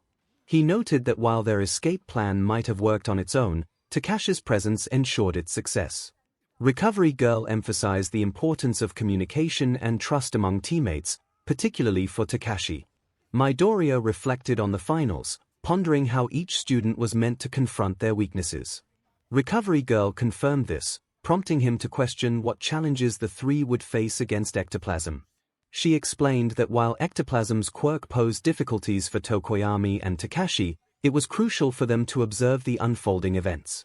Ryuji, flying alongside Big Bird and 𝗏𝗏, heard ectoplasm's voice as more clones appeared before Tokoyami. Dark Shadow sprang into action, attacking the clones, but more emerged from behind. 𝗏𝗏 intervened, taking out the incoming threats before Tokoyami could be harmed. Takashi insisted that he would handle the clones while his teammates continued toward the door. Despite 𝗏𝗏's concern about the overwhelming number of clones, Takashi reassured them that he would catch up soon. As they pressed on, Takashi unleashed his repulsor blasts at the clones, but the sheer volume forced him to retreat and regroup with his teammates. Upon reaching the door, 𝗏𝗏 expressed frustration at the endless waves of clones. Big Bird urged them to keep moving as they spotted more clones rising in the hallway. Midoriya noted that Tokoyami's speed and long-range attacks were advantageous, allowing him to maintain distance from threats. However, Recovery Girl pointed out that this also made him vulnerable in close combat. Uraraka was surprised by this insight. Midoriya added that ectoplasm's clones could appear unexpectedly, complicating the situation. Recovery Girl explained that while Takashi excelled in long-range combat, he could also engage in close quarters if necessary. However, if overwhelmed, he could be taken down. Midoriya recognized that villains would likely target Takashi first, given his solitary nature. Finally, Recovery Girl highlighted Asui's strengths, noting that she lacked clear weaknesses. Her ability to support her allies emotionally and maintain a level head would be crucial for their success in the exam. But isn't Takashi also quite level-headed? Uraraka pondered. That may be true, but that's mostly when he's on his own. Takashi isn't accustomed to being part of a team, so whether it's out of habit or deliberate thought, he's always focused on how to win a battle, ensuring he comes out on top, Recovery Girl explained. That makes sense, Uraraka acknowledged. I can't blame him for that. He's had to think that way since society has cast him aside and left him alone for most of his life, Recovery Girl added. Silently, I cheered for the three of them, hoping they would succeed in the exam. From Ryuji's perspective, he felt the tension rising. The cramped hallway restricted his ability to provide real support to his teammates. It's fine, we just need to keep moving forward, Asui encouraged. They continued. Through the narrow passage. That's clone number 28, Tokoyami noted. Asui suddenly pointed out something. They emerged into an open area and spotted the exit goal. It's the goal, which means that must be his real body down there, Asui observed. Excellent job getting past the others, but how will you fare against this? Ectoplasm declared. With that, ectoplasm conjured a massive amount of ectoplasm, shaping it into a giant clone. Just try to escape giant bite detention. Ectoplasm shouted, I can't create more clones now, but as long as I have you captured, this one is all I need. Watch out, Asui. 𝗧𝗵𝗲 warned as the giant ectoplasm crashed onto their platform. As the dust settled, 𝗧𝗓𝗧 managed to evade the attack in time, but he turned to see 𝗧𝗓𝗧 and 𝗧𝗵𝗲 trapped. 𝗧𝗵𝗧, get to the goal, 𝗧𝗓𝗧 urged. Normally, 𝗧𝗓𝗧 would have flown straight to the goal without a second thought, but he felt conflicted about leaving his friends behind. I can't just abandon you, he exclaimed. I'll distract ectoplasm while you two come up with a plan. I believe you can do it. With determination, he prepared to fly toward ectoplasm. Why not just fly into the gate? You know you could win this on your own, ectoplasm taunted. I just can't, 𝗧𝗓𝗧 replied. He focused on keeping ectoplasm's attention away from his teammates. Dark Shadow, 𝗧𝗵𝗲 called out. 𝗧𝗓𝗧 watched as Dark Shadow swooped in, joining him in the fight against ectoplasm. Noticing the HNDCFFs in Dark Shadow's grasp, 𝗧𝗓𝗧 quickly understood their strategy and adjusted his approach to ensure their success. Together, they battled ectoplasm, and suddenly, the buzzer sounded. Team 𝗧𝗓𝗧, 𝗧𝗵𝗲, and 𝗧𝗵𝗧 passed the exam, Recovery Girl announced. Ectoplasm looked momentarily stunned before glancing down at his leg, where he noticed the HNDCFFs. He dismissed the giant clone, allowing 𝗧𝗵𝗲 and 𝗧𝗓𝗧 to join 𝗧𝗓𝗧 as he removed his suit. They lined up in front of ectoplasm. That was impressively clever, I must commend you three, ectoplasm said. I am truly honored, sir, 𝗧𝗵𝗲 replied. Ribbit, 𝗧𝗓𝗧 added cheerfully. It was all thanks to me, Dark Shadow said, giving a thumbs up.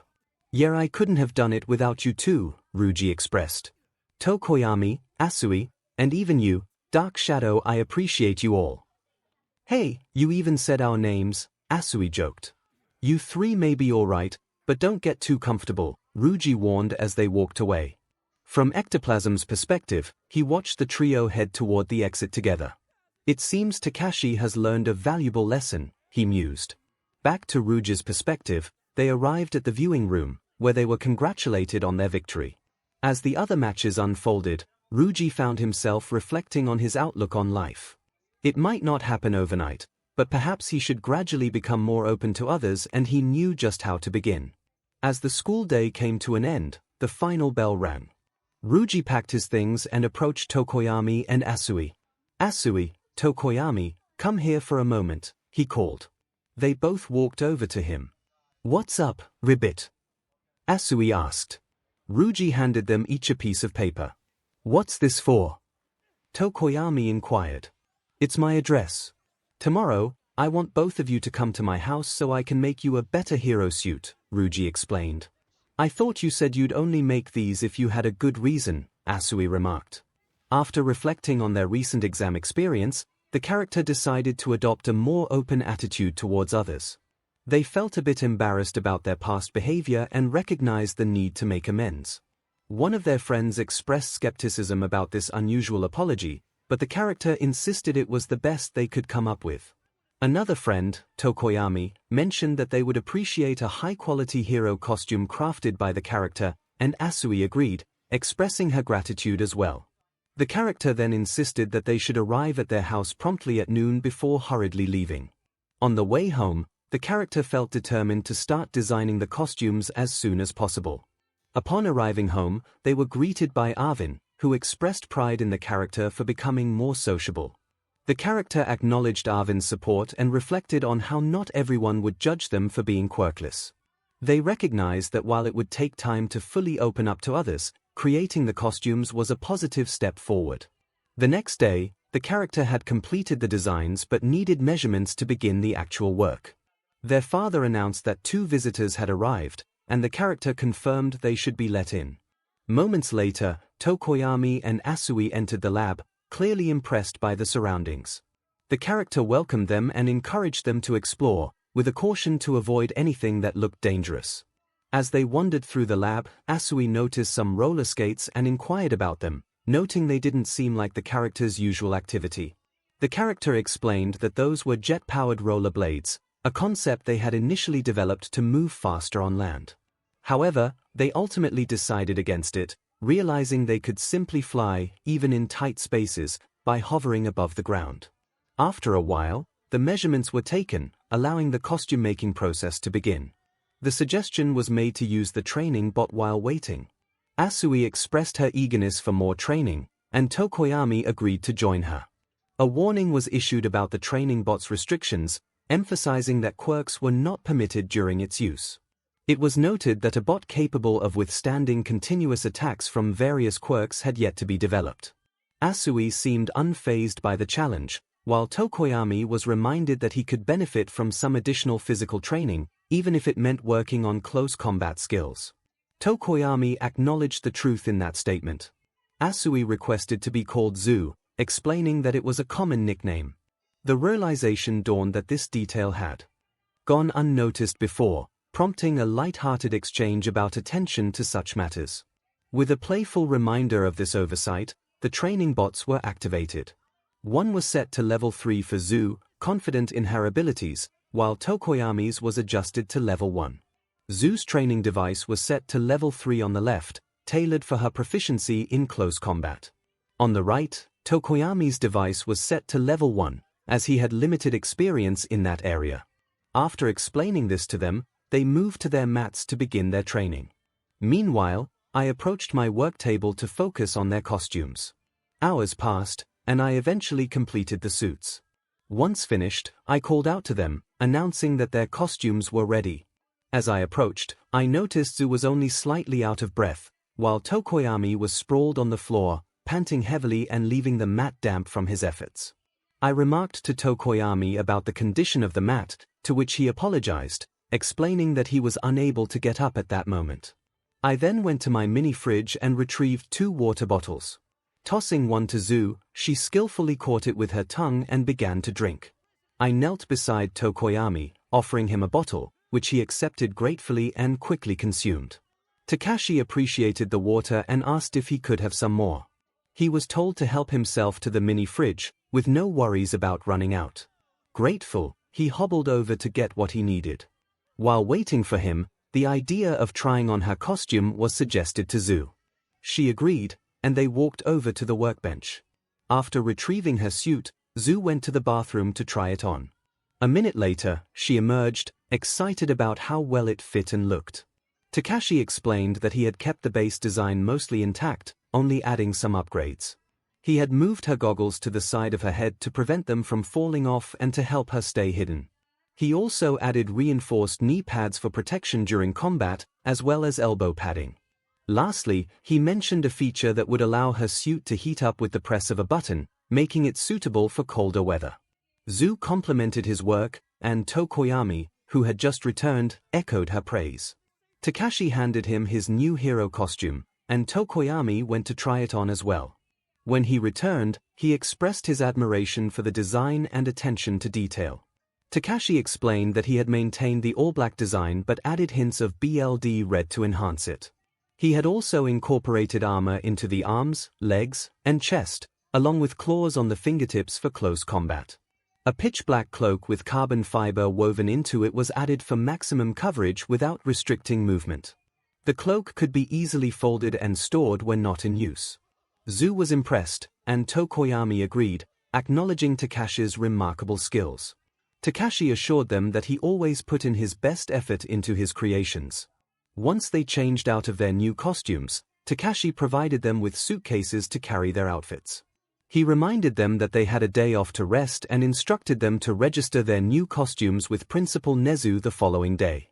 𝗬𝗬𝗍𝗏 expressed his gratitude once more, promising to make good use of the costumes.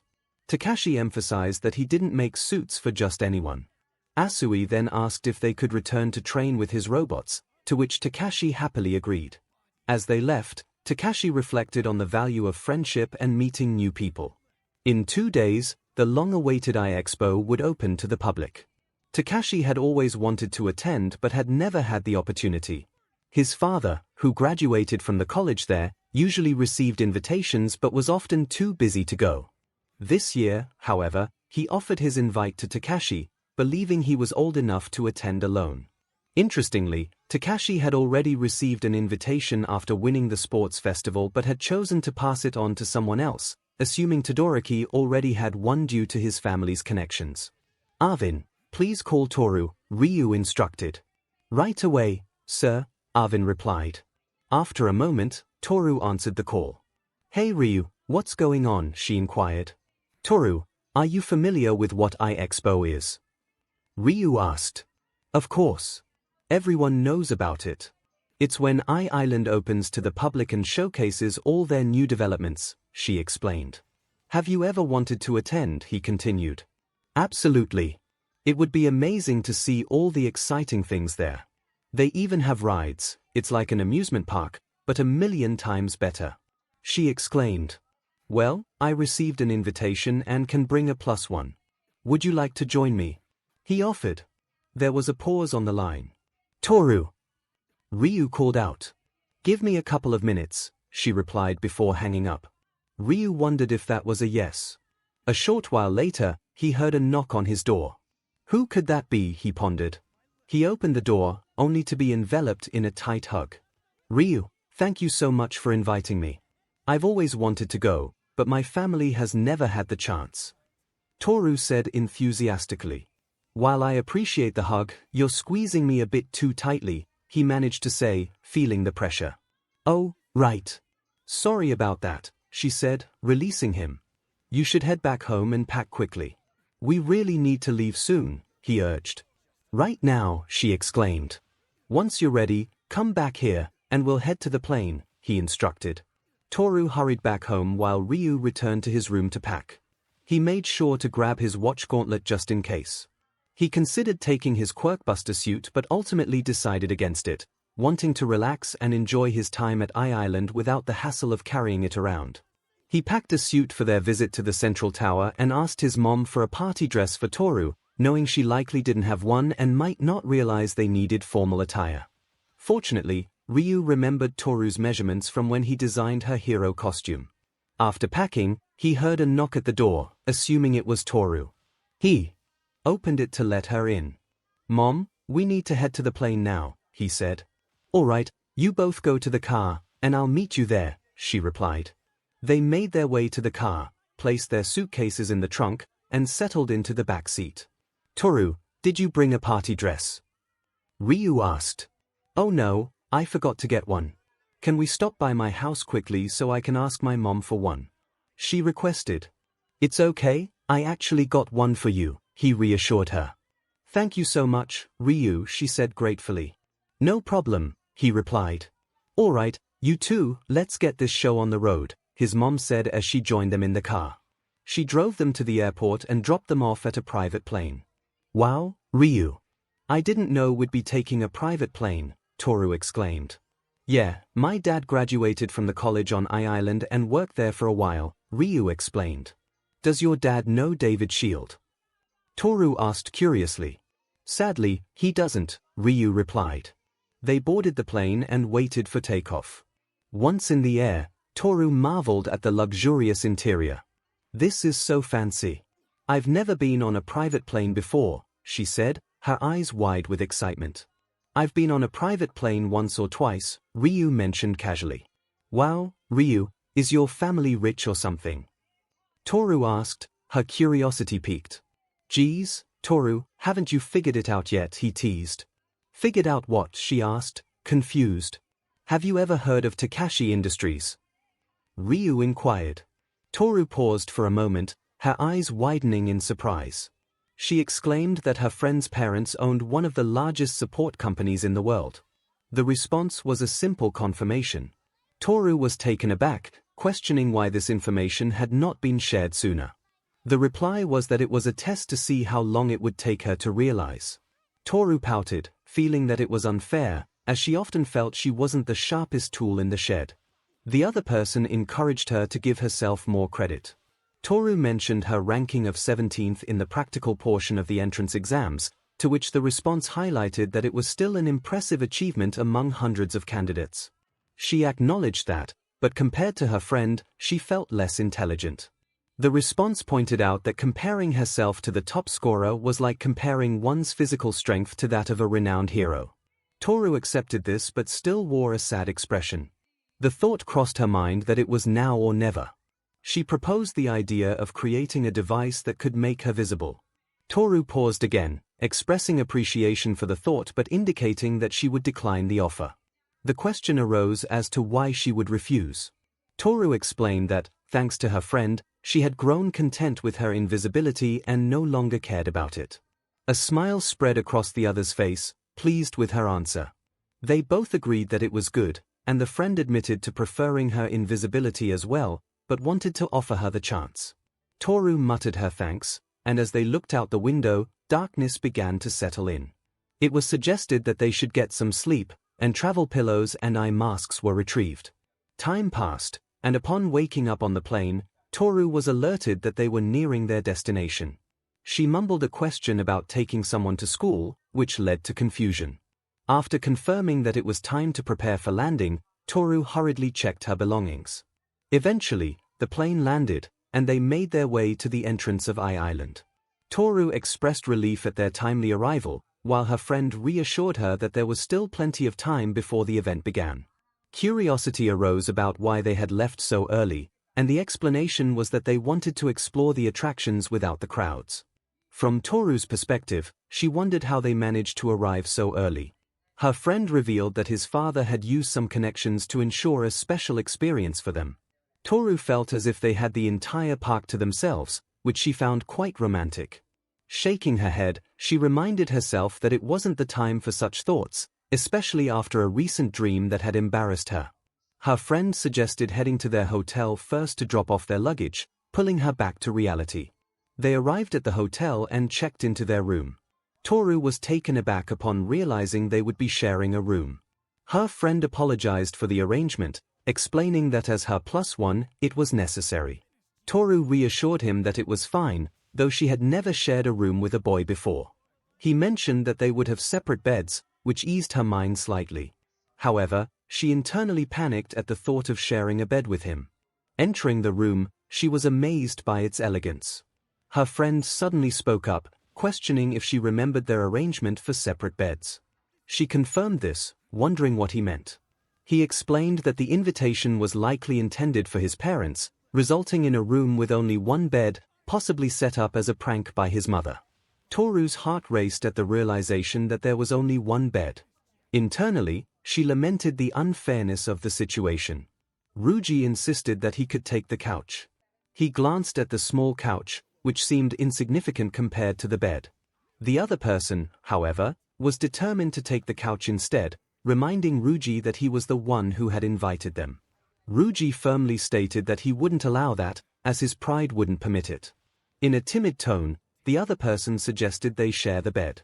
Ryuji hesitated, asking if they were truly okay with that.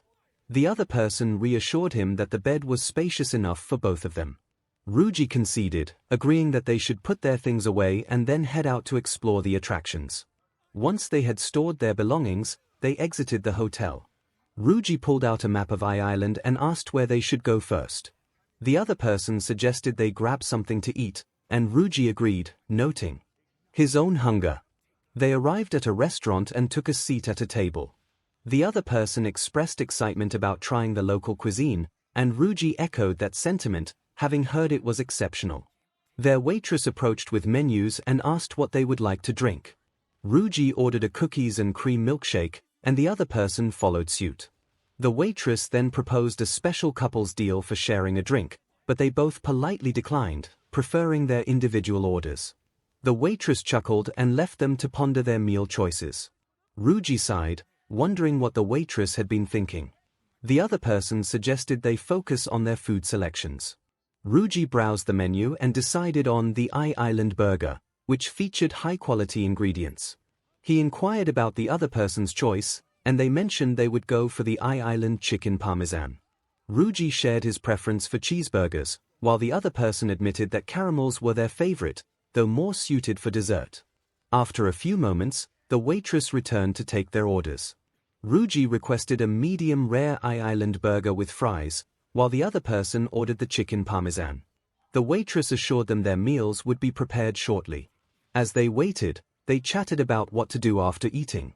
Ryuji suggested exploring the technology exhibits before going on any rides to avoid any unpleasantness.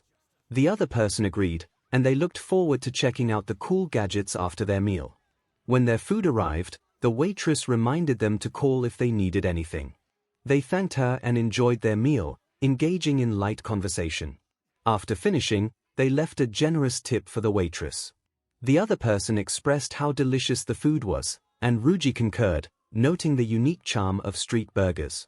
They playfully teased each other, and then made their way toward the area showcasing the latest technology. Suddenly, the other person pointed out an intriguing VR machine that promised to immerse users in their most desired scenarios. A staff member approached and explained how the machine worked, inviting them to try it out. 𝗓𝗓𝗓 decided to give it a shot and approached the seat, strapping himself in. He asked if the experience was private, and the staff member confirmed that it was entirely up to him whether to share what he experienced. 𝗓𝗓𝗓 donned the headset, ready for the adventure, as the countdown began. The next moment, Ryu found himself on a stage. A lady announced the arrival of the #2 hero, Avenger, and he stepped out, scanning the audience filled with eager faces. The interviewer asked how it felt to be the #2 hero, not only powerful but also wealthy, and recently voted as the #1 hottest hero. Ryu felt a rush of pride as he thought about his status. He enjoyed being a billionaire hero with the freedom to pursue anything he desired. The interviewer then inquired about the new nanotechnology used in his latest suit. Ryu was intrigued by the mention of nanotechnology and made a mental note to explore that for future projects. He explained that creating the tiny devices had been challenging, but with hard work and dedication, he had succeeded. The interviewer shifted the topic to his recent marriage, catching Ryu off guard. He mentioned his wonderful wife, Toru, also known as Invisible Girl, and expressed his love for her, unaware of why she appeared in his fantasy. Suddenly, Ryu was jolted out of the VR experience. The technician remarked that there was no need to remove the headset so abruptly, but time was up. Toru asked Ryu about his fantasy, and he casually mentioned that he had been bragging about his achievements on a popular TV show. Toru, with a hint of sarcasm, expressed her lack of surprise and prepared for her turn in the VR set. After a few minutes, Toru's turn ended, and when the headset was removed, she seemed frozen in place. Ryu asked her about her fantasy, but she shouted that she would rather not say, sounding embarrassed. Ryu reassured her that there was no need to raise her voice, and they moved on to explore the rest of the showcases before heading to the rides. Toru excitedly pointed to a ride that tossed riders around like a basketball. Ryu questioned her choice, but she insisted it looked fun, so they headed over. The ride was an exhilarating experience for Ryu, who felt like a basketball throughout. Once it ended, he dizzily remarked on the unique experience, while Toru exclaimed how much fun it was, nearly tripping in her excitement. As they continued to enjoy the rides, the sky darkened, and they decided to end the day with a ride on the Ferris wheel. As they boarded and the ride began, Ryu admired the appealing sights around them. He noticed Toru was equally captivated by the scenery, and he pondered the curious aspect of their marriage in the VR simulation, deciding to think about it later. When the ride concluded, they made their way back to the hotel. Upon entering their room, Ryu remembered they would be sharing a bed. He thought about the situation, feeling a mix of anticipation and nervousness. Toru announced she would change into more comfortable clothes in the bathroom, and he agreed, giving her space. Toru stepped into the bathroom, reflecting on the unexpected nature of her fantasy. She sighed, realizing how strange it was to have Ryu in her thoughts. After changing, she entered the room, but was momentarily taken aback by Ryu's appearance as he finished changing. Internally, she was flustered by how relaxed he seemed, and she quickly retreated back into the bathroom. Ryu, having finished changing, climbed into bed and turned off the lights, ensuring his back faced Toru to respect her space. Eventually, he drifted off to sleep, unaware of the thoughts swirling in Toru's mind. Toru felt a sense of joy as he drifted off to sleep, thinking nothing could spoil his vacation. The next morning, Toru woke up slowly, taking a moment to remember his surroundings. As he sat up, he noticed 𝗓𝗓𝗓 still peacefully asleep beside him. He marveled at 𝗓𝗓𝗓's calm expression, a stark contrast to his usual serious demeanor. Toru gently brushed a strand of hair from 𝗓𝗓𝗓's face, appreciating this tranquil moment. As 𝗓𝗓𝗓 began to stir, Toru quickly withdrew his hand. 𝗓𝗓𝗓 groaned, questioning if it was morning already. Toru, a bit flustered, confirmed that it was morning and mentioned he thought it was time to wake him up. 𝗧𝗓𝗧𝗏 expressed gratitude, noting that usually Arvin would wake him, but since they were away from home, that wasn't possible. After getting out of bed, 𝗧𝗓𝗧 changed into a fresh set of clothes before they headed to the lobby. Toru pointed out some classmates nearby, and 𝗧𝗓𝗧 turned to see who she was indicating. Toru called out to 𝗬𝗵𝗲, 𝗧𝗑𝗧𝗏, and 𝗤𝗪𝗀, who approached them. 𝗬𝗵𝗲 greeted Toru and 𝗧𝗓𝗧, curious about how long they had been there since she hadn't seen them at the airport. Toru nervously explained that they had arrived the day before. Ponytail expressed surprise that they managed to get there earlier than her family, to which Toru mentioned her dad had used some connections. 𝗤𝗪𝗀 remarked on how important Toru's dad must be, and then Toru inquired why the three were in their hero outfits. Yorozu explained that wearing them helped with recognition and was somewhat required for heroes or those in training. Toru suddenly realized she hadn't brought hers. 𝗧𝗓𝗧 reassured her that he had an extra costume just in case. As he left to retrieve it, Toru wondered about his earlier comment regarding his dad's connections. 𝗧𝗑𝗧𝗏 speculated that it might be related to that, while Yorozu questioned the appropriateness of 𝗧𝗓𝗧 ignoring the rules on Island. Toru dismissed the concern, believing it wasn't a major issue. The conversation shifted as 𝗧𝗑𝗧𝗏 asked what Toru and 𝗧𝗓𝗧 had done the previous day. Toru described their activities, mentioning they had enjoyed food, explored the latest technology, and ridden various attractions. 𝗤𝗪𝗀 playfully teased that it sounded romantic, which made Toru flustered as she insisted it wasn't like that. Curious about their plans for the day, 𝗧𝗑𝗧𝗏 asked what Toru and 𝗧𝗓𝗧 intended to do. Toru admitted they hadn't discussed it yet. 𝗧𝗑𝗧𝗏 suggested merging their groups so they could show the others around, and Toru enthusiastically agreed. 𝗧𝗓𝗧 returned, handing Toru her costume and mentioning he needed to see someone, promising to meet back up later. Toru felt a bit disappointed but accepted it. As 𝗧𝗓𝗧 walked away, 𝗧𝗑𝗧𝗏 and 𝗤𝗪𝗀 expressed curiosity about where he was going, while Yorozu remained indifferent. Toru urged Yorozu to show them around, eager to make the most of their time together. 𝗧𝗓𝗧𝗏 felt a mix of disbelief and urgency as he made his way to the airport, wondering why he was needed at such a critical moment. He muttered to himself, hoping whatever awaited him would be worth the trouble. Upon arrival, he spotted a familiar figure with green hair and called out to Midoriya, who turned with a look of relief on his face. Midoriya expressed his gratitude for 𝗧𝗧𝗧's presence, insisting that the matter at hand was indeed important. Midoriya led 𝗧𝗧𝗧 over to All Might and a blonde girl he didn't recognize. Midoriya introduced 𝗧𝗧𝗧, and All Might expressed his appreciation, whispering about how he could hardly bear the anticipation any longer. The blonde girl, filled with excitement, exclaimed her disbelief at meeting 𝗧𝗧𝗧. Curious, 𝗧𝗧𝗧 asked her to clarify her enthusiasm. She inquired if he was truly the Quirkless student from the hero course, to which he confirmed with a hint of boredom. Suddenly, she rushed towards him, bombarding him with questions about his quirklessness, his suit, and his inventions. 𝗧𝗧𝗧, overwhelmed, gently placed a hand over her mouth to silence her, expressing his frustration at her incessant chatter.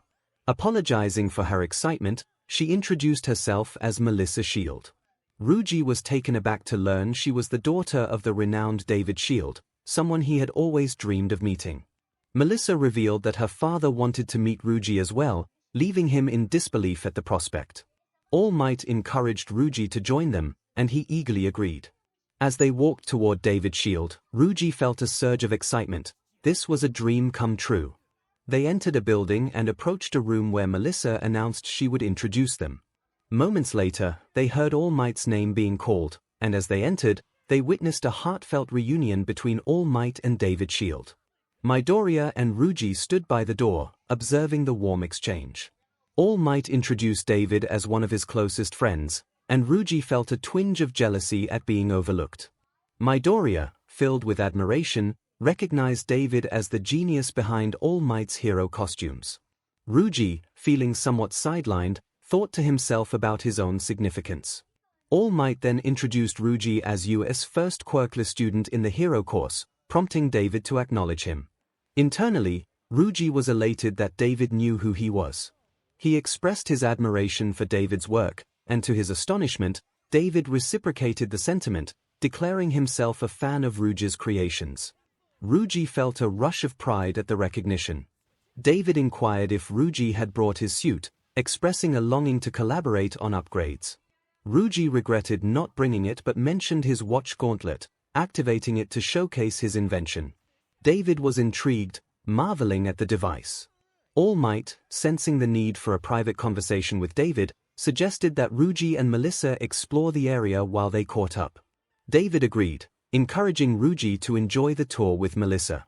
As they stepped out of the room, Melissa eagerly offered to show 𝗧𝗧𝗧 around, and he felt a sense of anticipation for the day ahead. The conversation began with a question about engineering interests. One character expressed their excitement about being a third-year student, leading to a discussion about their inventions and a chance to learn more about each other. As they continued their exploration, one of them spotted the pro-hero Godzilla, prompting a playful exchange about hero fandom. They wandered through the pavilion, where one character showcased various inventions and their functions. Curiosity led to a question about being the daughter of a renowned scientist, to which she responded with enthusiasm about her aspirations to follow in her father's footsteps. This sparked a comparison to another character's dream of emulating All Might, revealing the depth of their admiration for heroes. The conversation took a reflective turn as one character shared their childhood longing to be a hero, only to face the challenge of being quirkless. Instead, they chose to support heroes by creating devices. The encouragement from a friend highlighted the belief that anyone could achieve their dreams, regardless of their circumstances. A proposal to collaborate on a project was met with bashful excitement, indicating a budding friendship. Just then, another character arrived, surprising the group and stirring a mix of emotions among them. As they continued to mingle, the atmosphere shifted with playful teasing and light-hearted banter, showcasing the camaraderie among friends. The conversation flowed naturally, with each character contributing to the lively exchange. Eventually, they made their way to a cafe, where discussions about their experiences with pro-heroes unfolded. Each shared their unique encounters, emphasizing the thrill of their aspirations and the unexpected moments that came with them. As they settled in, a familiar voice caught their attention, revealing a connection to someone from their past. The atmosphere was filled with laughter and friendly jabs, solidifying the bonds between them as they navigated their youthful ambitions and dreams together. A voice called out, urging everyone to stop lingering and to work harder if they intended to take the money. As I turned, I spotted a familiar figure with glasses rushing toward us. Ida had arrived, and Ponytail acknowledged his presence. He explained that he was invited due to his family connections. Ponytail added that her father held stock in some of the 𝗧𝗏𝗄's sponsors. 𝗎𝗪𝗧𝗏 chimed in, mentioning that the girls had decided who would come through a friendly game of rock, paper, scissors. Gyro concluded that this was how she and 𝗎𝗪𝗧𝗏 ended up at the event. Sparky then pointed to Toru and me, questioning our presence. I explained that my dad had given me his invitation since he couldn't attend, while Toru mentioned she came along as his +1. After a while, we made our way to an attraction called Villain Attack, where participants could test their speed in taking down a set number of robots. Upon arrival, we spotted Hedgehog and Kirishima, who had impressively cleared the challenge in just 15 seconds, placing him in first. Dynamite noticed Midoriya and me and leaped onto the railing, demanding to know why we were there. I retorted that we were invited, adding that it was unfortunate he received an invitation instead of Tokoyami. His reaction was immediate, and he shouted back at me. Kirishima had come with Dynamite, which surprised me. Eventually, Midoriya took his turn and managed to complete the challenge in 16 seconds. I teased that if I had brought my suit, I would have beaten both their scores. Dynamite, frustrated, declared he would go again to crush our times. Before he could make his move, a giant glacier appeared, and the announcer proclaimed Todoroki had risen to the top with a time of 14 seconds. This infuriated the blonde boy, prompting him to confront Todoroki, leading the others to intervene. Melissa observed that there was never a dull moment in our class, to which I replied that dullness was quite the opposite of our experience. A thought crossed my mind, and I asked Melissa how many robots she needed to defeat. She replied that it was just 5, but they were spaced out. I decided to head down to the stage, prompting the announcer to plead for order among the contenders. Porcupine insisted on going next, but I interrupted, claiming my turn. He scoffed, questioning how I would compete without my suit. I simply told him to stand back and watch. Activating my watch gauntlet, I aimed it at the obstacles and instructed Arvin to target the robots with my finger missiles. The announcer counted down, and I launched the missiles, watching them soar toward the 5 robots. The announcer was astonished when I finished in 12 seconds, claiming first place. I remarked that I didn't need my suit to surpass their scores and walked away, leaving Dynamite fuming as he prepared for his turn. As time passed, we agreed to meet at Central Tower at 6:30 p.m. Toru and I returned to our hotel and made our way to our room. Toru expressed her excitement about the day, and I shared my enjoyment of winning the villain attack challenge. Upon entering our room, I handed Toru a dress. She admired its beauty, and I explained it had belonged to my mother, who wanted her to have it. Toru hesitated, questioning if it was appropriate for her to wear such a fancy dress, but I reassured her that it was fine since it no longer fit my mother.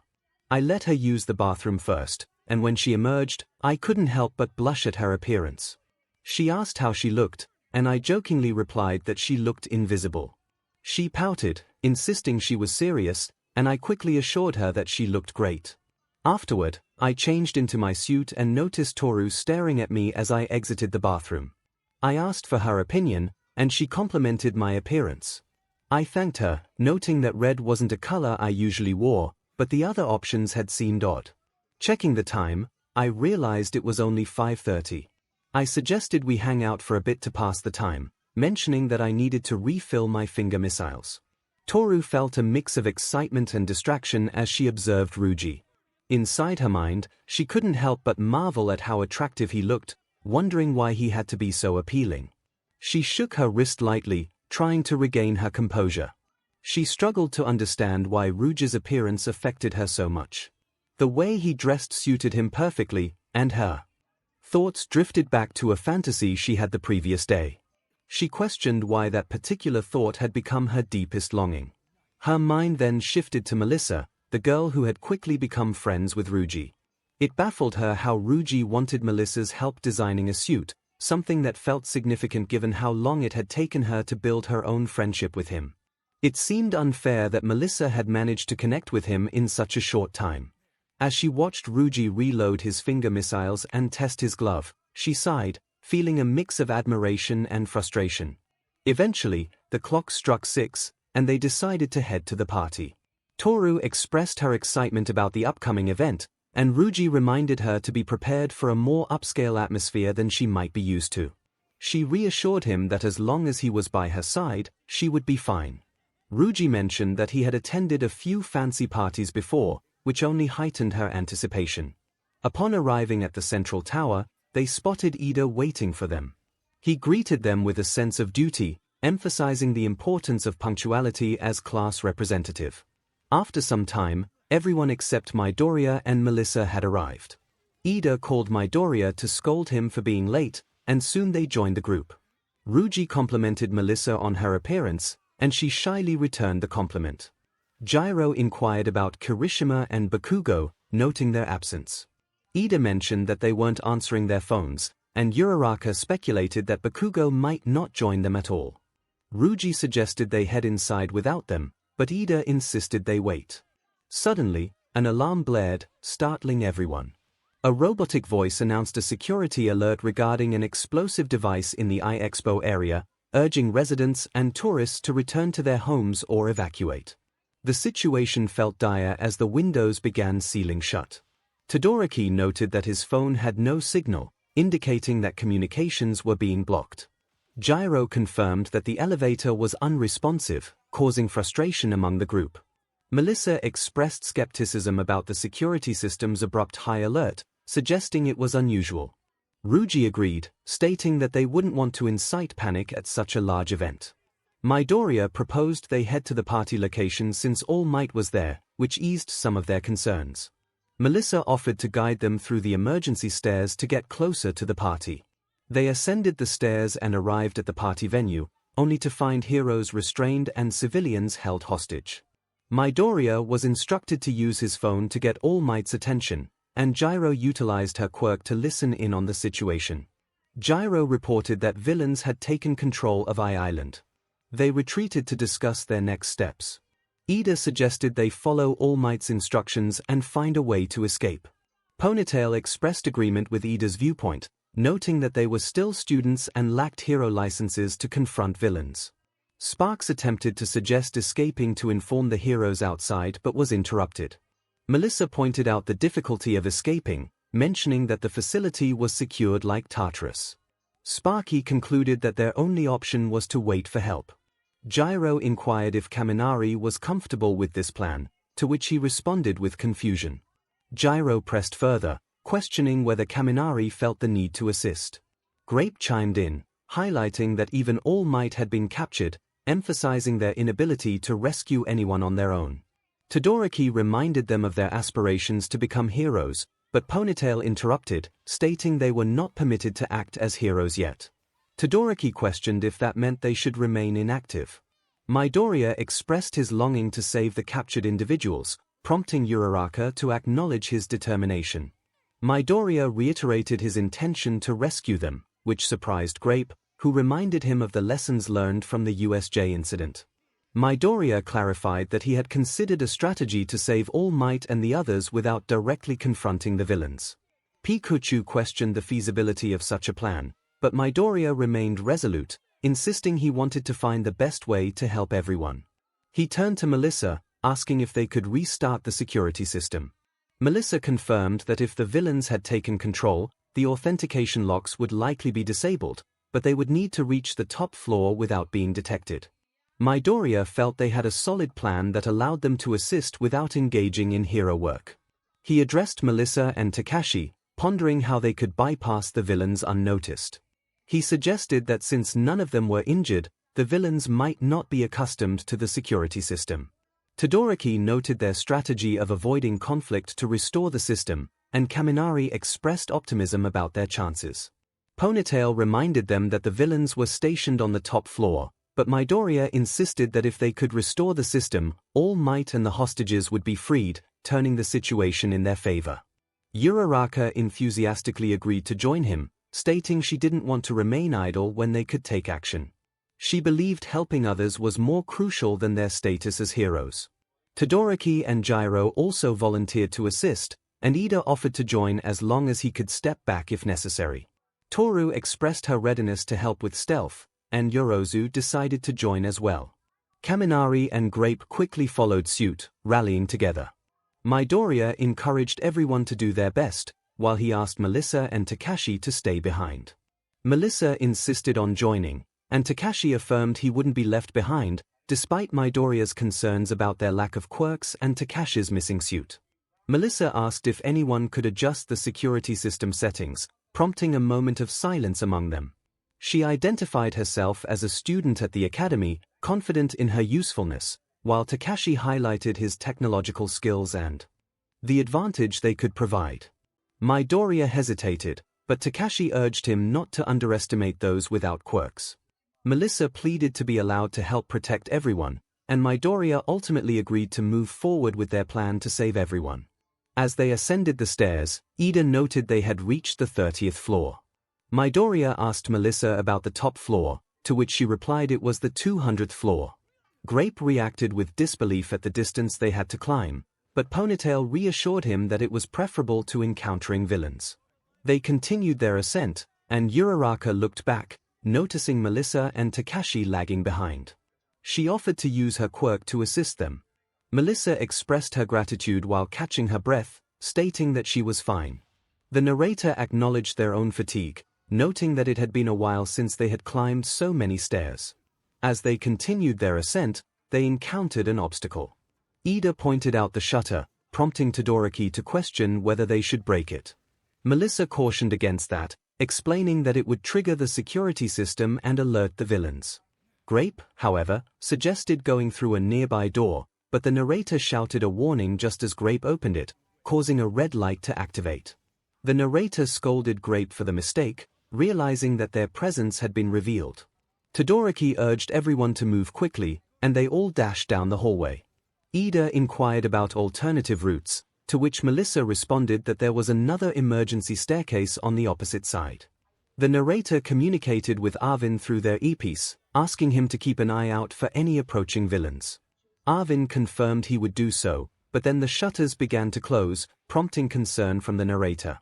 Ida urged Todoroki to act swiftly, and he responded by creating an ice wave that wedged between the closing shutters, allowing Ida to break through the door.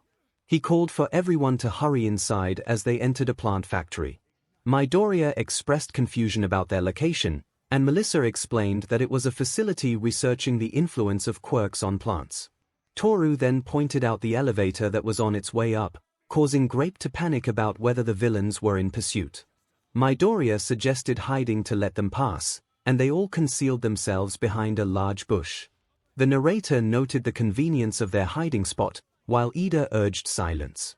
Kaminari speculated about using the elevator, but Melissa clarified that only authorized personnel could access it. As the elevator doors opened, two villains emerged, discussing the kids' presence in the factory. Just then, Kirishima and Bakugo appeared, claiming to be lost and asking for directions to a party. One of the villains lunged at Kirishima, but Todoroki quickly erected an ice wall to block the attack. He instructed the others to find a way to the top while he and Ida would hold off the villains. Ida expressed concern for Todoroki's safety, but he insisted they leave. They were propelled upwards back to the shutters, where Ida remarked that this route was also problematic. Grape exclaimed that they felt like mice trapped in a bag, while Sparks noted they had reached a dead end. The narrator pointed out a maintenance room for the sunlight system, suggesting it as a potential escape route. Ida questioned the absence of a ladder, but Melissa explained that it could only be accessed from the inside. The narrator decided to use their repulsor to open the hatch, creating a hole in the ceiling. Midoriya suggested someone should climb up to retrieve the ladder, but Uraraka wondered who was small enough for the task. They all turned to Grape, but the narrator proposed a quicker solution and asked Ponytail for some materials. After receiving the necessary items, the narrator crafted a grappling hook. Melissa was impressed, and Midoriya expressed doubt about its speed, but the narrator urged him to trust them. After a minute of work, the invention was complete. The narrator aimed the grappling hook, receiving precise instructions from Arvin before firing it. The hook latched onto the ceiling, pulling the narrator up into the room.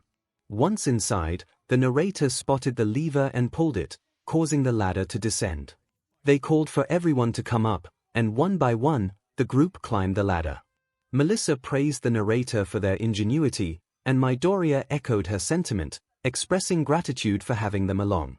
The narrator reminded them not to underestimate those without quirks and suggested they continue their journey. Everyone agreed as they continued their sprint to the top floor.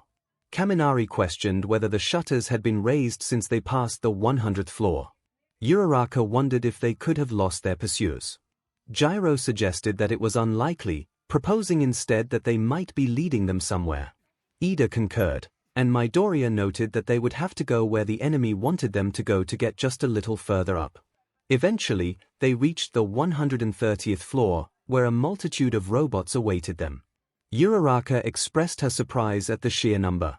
Ida pointed out that the enemy was likely trying to capture them, and Midoriya added that they had probably realized they were US students. Ponytail, preparing an insulated blanket, mentioned that they knew what to expect as well. Ida decided they should proceed with Plan A, calling on Kaminari to get ready. Kaminari resolved to give it his all. Tenya prepared to launch him at the robots, and Kaminari attempted to shock them. However, the robots appeared unaffected. Midoriya exclaimed that they had defended against the attack. Frustrated, Kaminari unleashed a powerful surge of electricity, entering his done state but managing to halt the robots momentarily. As they approached the immobilized robots, they suddenly activated and captured Kaminari. Grape shouted his name in alarm. Realizing the robots were likely resistant, the narrator began firing at them with their repulsor. Ida called for Plan B, and they all launched an assault on the robots. The narrator suggested that if they could get their hands on a robot, they could create a device to shut them down. Melissa offered to assist in speeding up the process. Ida urged everyone to help Melissa and Takashi secure a robot. Grape successfully captured one by throwing his ball at it. With the robot in hand, the narrator and Melissa rushed forward, urging everyone to provide cover. They reached the robot and began disassembling it. When another robot approached, Midoriya knocked it away, prompting the narrator to thank him. A minute later, they completed the device. They called out to the others, announcing that they had finished. The narrator handed the device to Melissa, and they began to retreat. Suddenly, a robot appeared from behind, ensnaring the narrator with its rope and tossing them onto another damaged robot. Melissa and Toru shouted their concern. The narrator felt a sharp pain in their side and looked down to see a jagged piece of metal embedded in them. They remarked that it was probably not a good sign and urged Melissa to activate the device. She pressed the button, causing all the robots to deactivate, and the narrator was freed from the rope. Midoriya asked if the narrator was okay, to which they replied that if having a piece of metal in their side counted as okay, then they were doing fine. Ida instructed Yorozu to prepare first aid, and she promptly got to work. The narrator braced themselves for the pain as they pulled out the metal shard, shouting in agony as they did so. Blood flowed from the wound as Yorozu disinfected and bandaged it. The narrator expressed doubt that the bandage would hold, and Yorozu acknowledged the limited options available. The narrator insisted on needing more supplies and urged her to trust them. After some hesitation, she asked what was needed. The narrator specified the materials for their plan and immediately began working. Melissa, realizing what they were creating, rushed over to help. Together, they completed a healing spray. The narrator weakly held up the canister, explaining its purpose as they prepared to apply it to their wound. They stood up, asserting that it should hold until the situation was resolved. Midoriya questioned whether the narrator should keep moving, but they insisted that no one should underestimate the Quirkless. With determination, they ran towards their destination. Upon reaching the 138th floor, a door opened to reveal even more robots. The narrator warned the group that they had company, and Grape suggested that they just needed to capture another robot. There were far too many robots for the group to handle effectively, and Takashi felt weak. Melissa pointed out that they couldn't recklessly destroy the machines, as they were in the server room, and damaging the servers would compromise the security system. More robots descended from above, surrounding them. Gyro urged Takashi to use any tricks he might have. Takashi was deep in thought, trying to come up with a plan. Yorozu insisted they needed to stop the robots. Ida instructed Midoriya to take Takashi and Melissa and find another route. Midoriya quickly agreed, urging Takashi and Melissa to follow him. Toru expressed her concern for Takashi, hoping he would return less injured than he already was. Takashi promised to be careful as he left with Midoriya. Melissa called for Uraraka to join them, but Uraraka hesitated. Ida shouted for her to come along. They continued to run, but Midoriya suddenly stopped, sensing a rumble. Uraraka reminded him that they couldn't afford to stop, they had to keep moving to ensure the others' sacrifice wasn't in vain. Takashi urged them to focus on running instead of talking. Midoriya offered to carry Takashi on his back, which Takashi quickly accepted. They arrived at the wind generators, and Midoriya expressed surprise at their location. Melissa explained that they were at the wind power generator system. Takashi suggested they would encounter many robots if they went straight up the tower. Melissa worried about Rouge's well-being, but he reassured her that they needed to focus on their objective. Melissa pointed out that there was a door at the top they could enter. With Rouge's grappling hook and Uraraka's quirk, they could reach it quickly. Uraraka instructed everyone to hold on to each other, with Takashi at the front. They grouped together, and Uraraka activated her quirk, launching them upward. As they ascended, a door opened below them, revealing a swarm of security bots. Midoriya called out to Uraraka, urging her to release her quirk and escape. However, she insisted that she couldn't abandon everyone.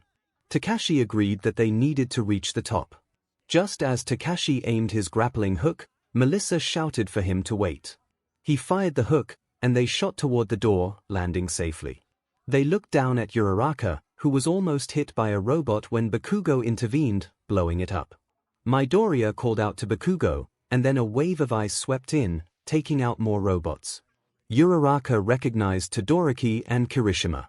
Todoroki checked on Uraraka, who confirmed that Midoriya, Melissa, and Takashi had made it to the door leading to the controls. Todoroki instructed them to hurry inside while he and Kirishima handled the situation below. As they entered the door, they found themselves on the 198th floor. A knife was suddenly thrown at them, and Takashi pushed his friends out of the way, blasting the knife with his repulsor. He instructed Midoriya to get in close while he provided cover. Midoriya complied, blocking a blade strike with his red gauntlet. The villain taunted them, questioning their motives. Midoriya demanded to know what the villain was after. The villain transformed his arm into a blade and attempted to knock Midoriya off the edge. Before he could finish the attack, Takashi blasted him in the face with a repulsor, knocking him out. Takashi then helped Midoriya up, apologizing for not assisting sooner. Midoriya reassured him that it was fine. Melissa urged them to keep moving, and they agreed.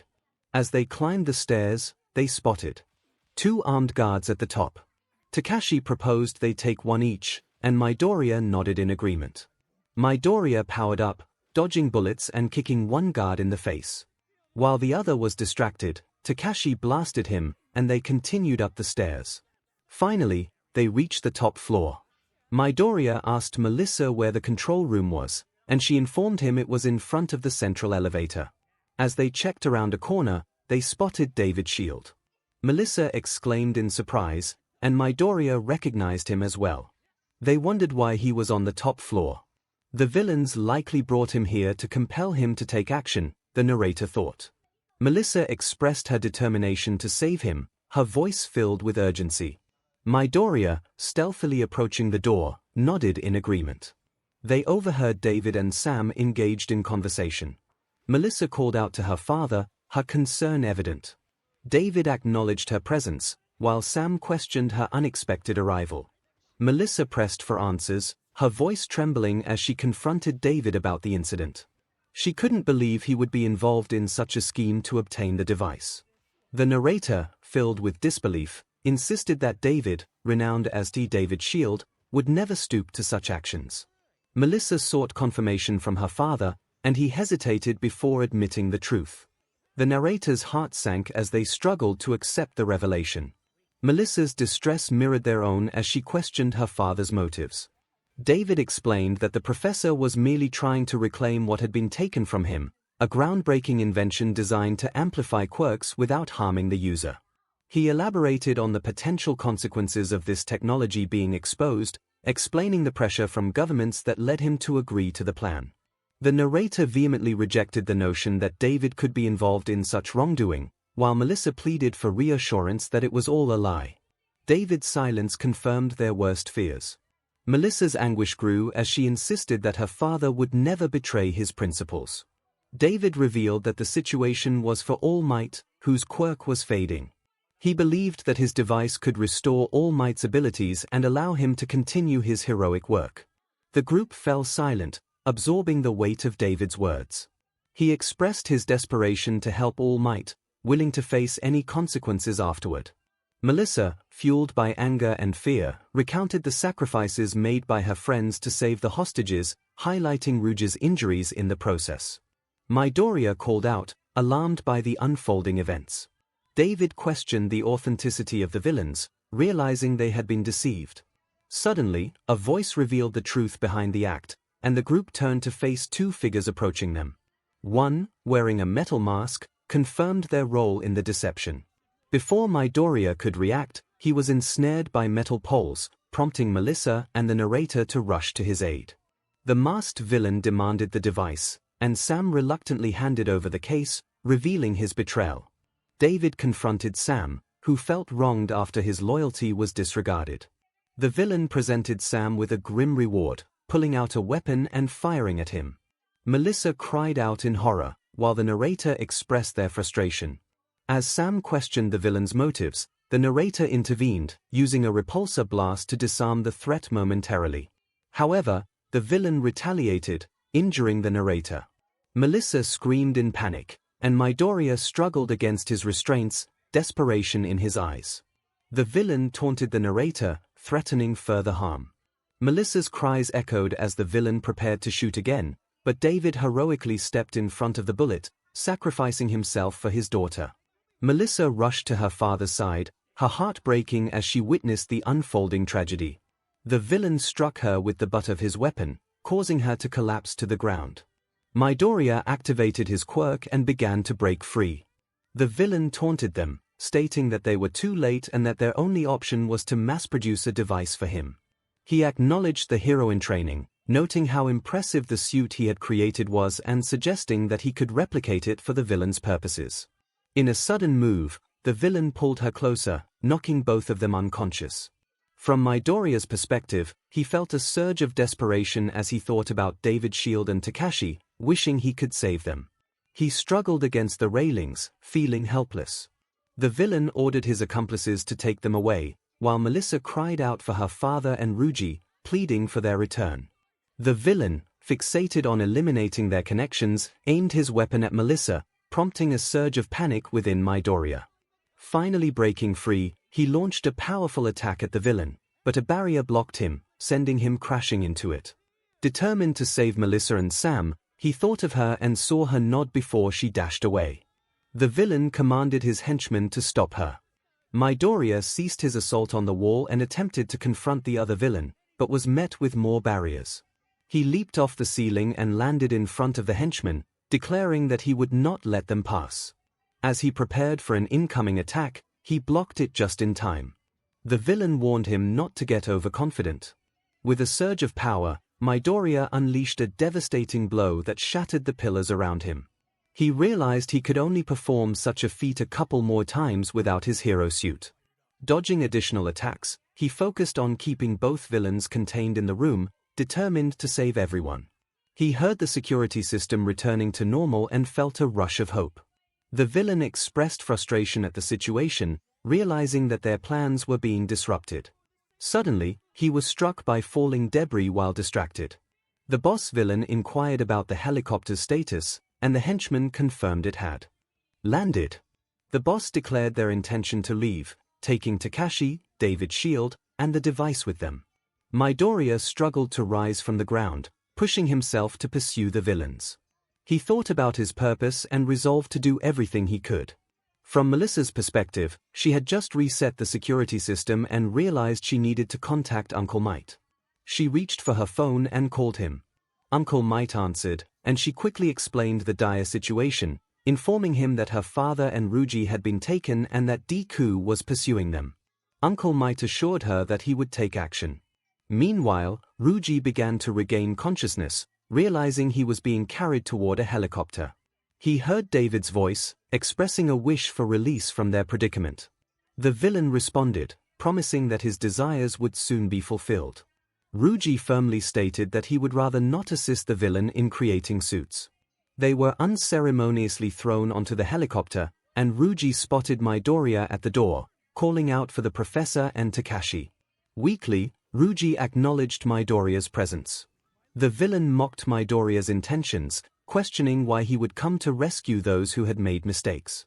Midoriya insisted he was there to save a professor and a friend, charging toward them.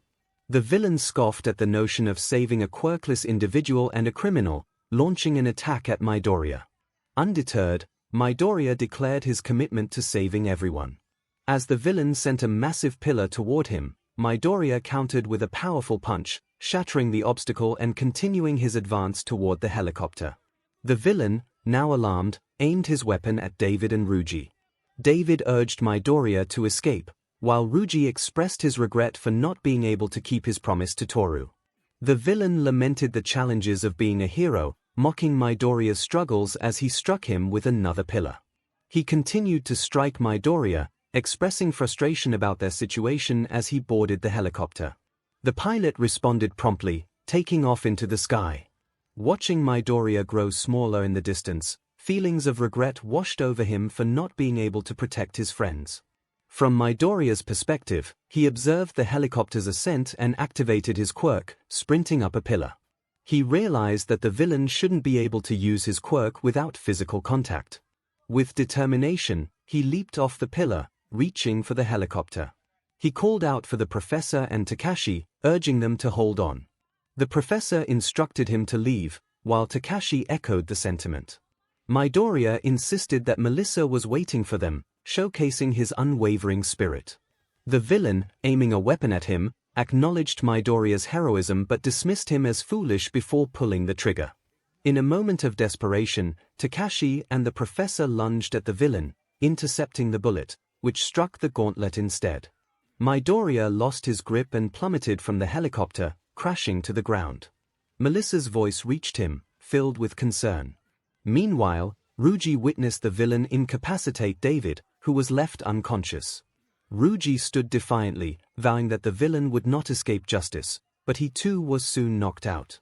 Back in Midoriya's perspective, frustration bubbled within him as he called out for his friends, demanding their return. In that moment, he heard All Might's reassuring voice, reminding him to smile. All Might soared into action, launching an attack on the helicopter, ultimately destroying it. As he landed, Midoriya saw that both the professor and Takashi were safe in All Might's grasp. Melissa rushed to her father, expressing her relief. The professor and Takashi acknowledged her presence, grateful for their safety. All Might reassured them that everything was all right, and Midoriya felt a wave of relief wash over him.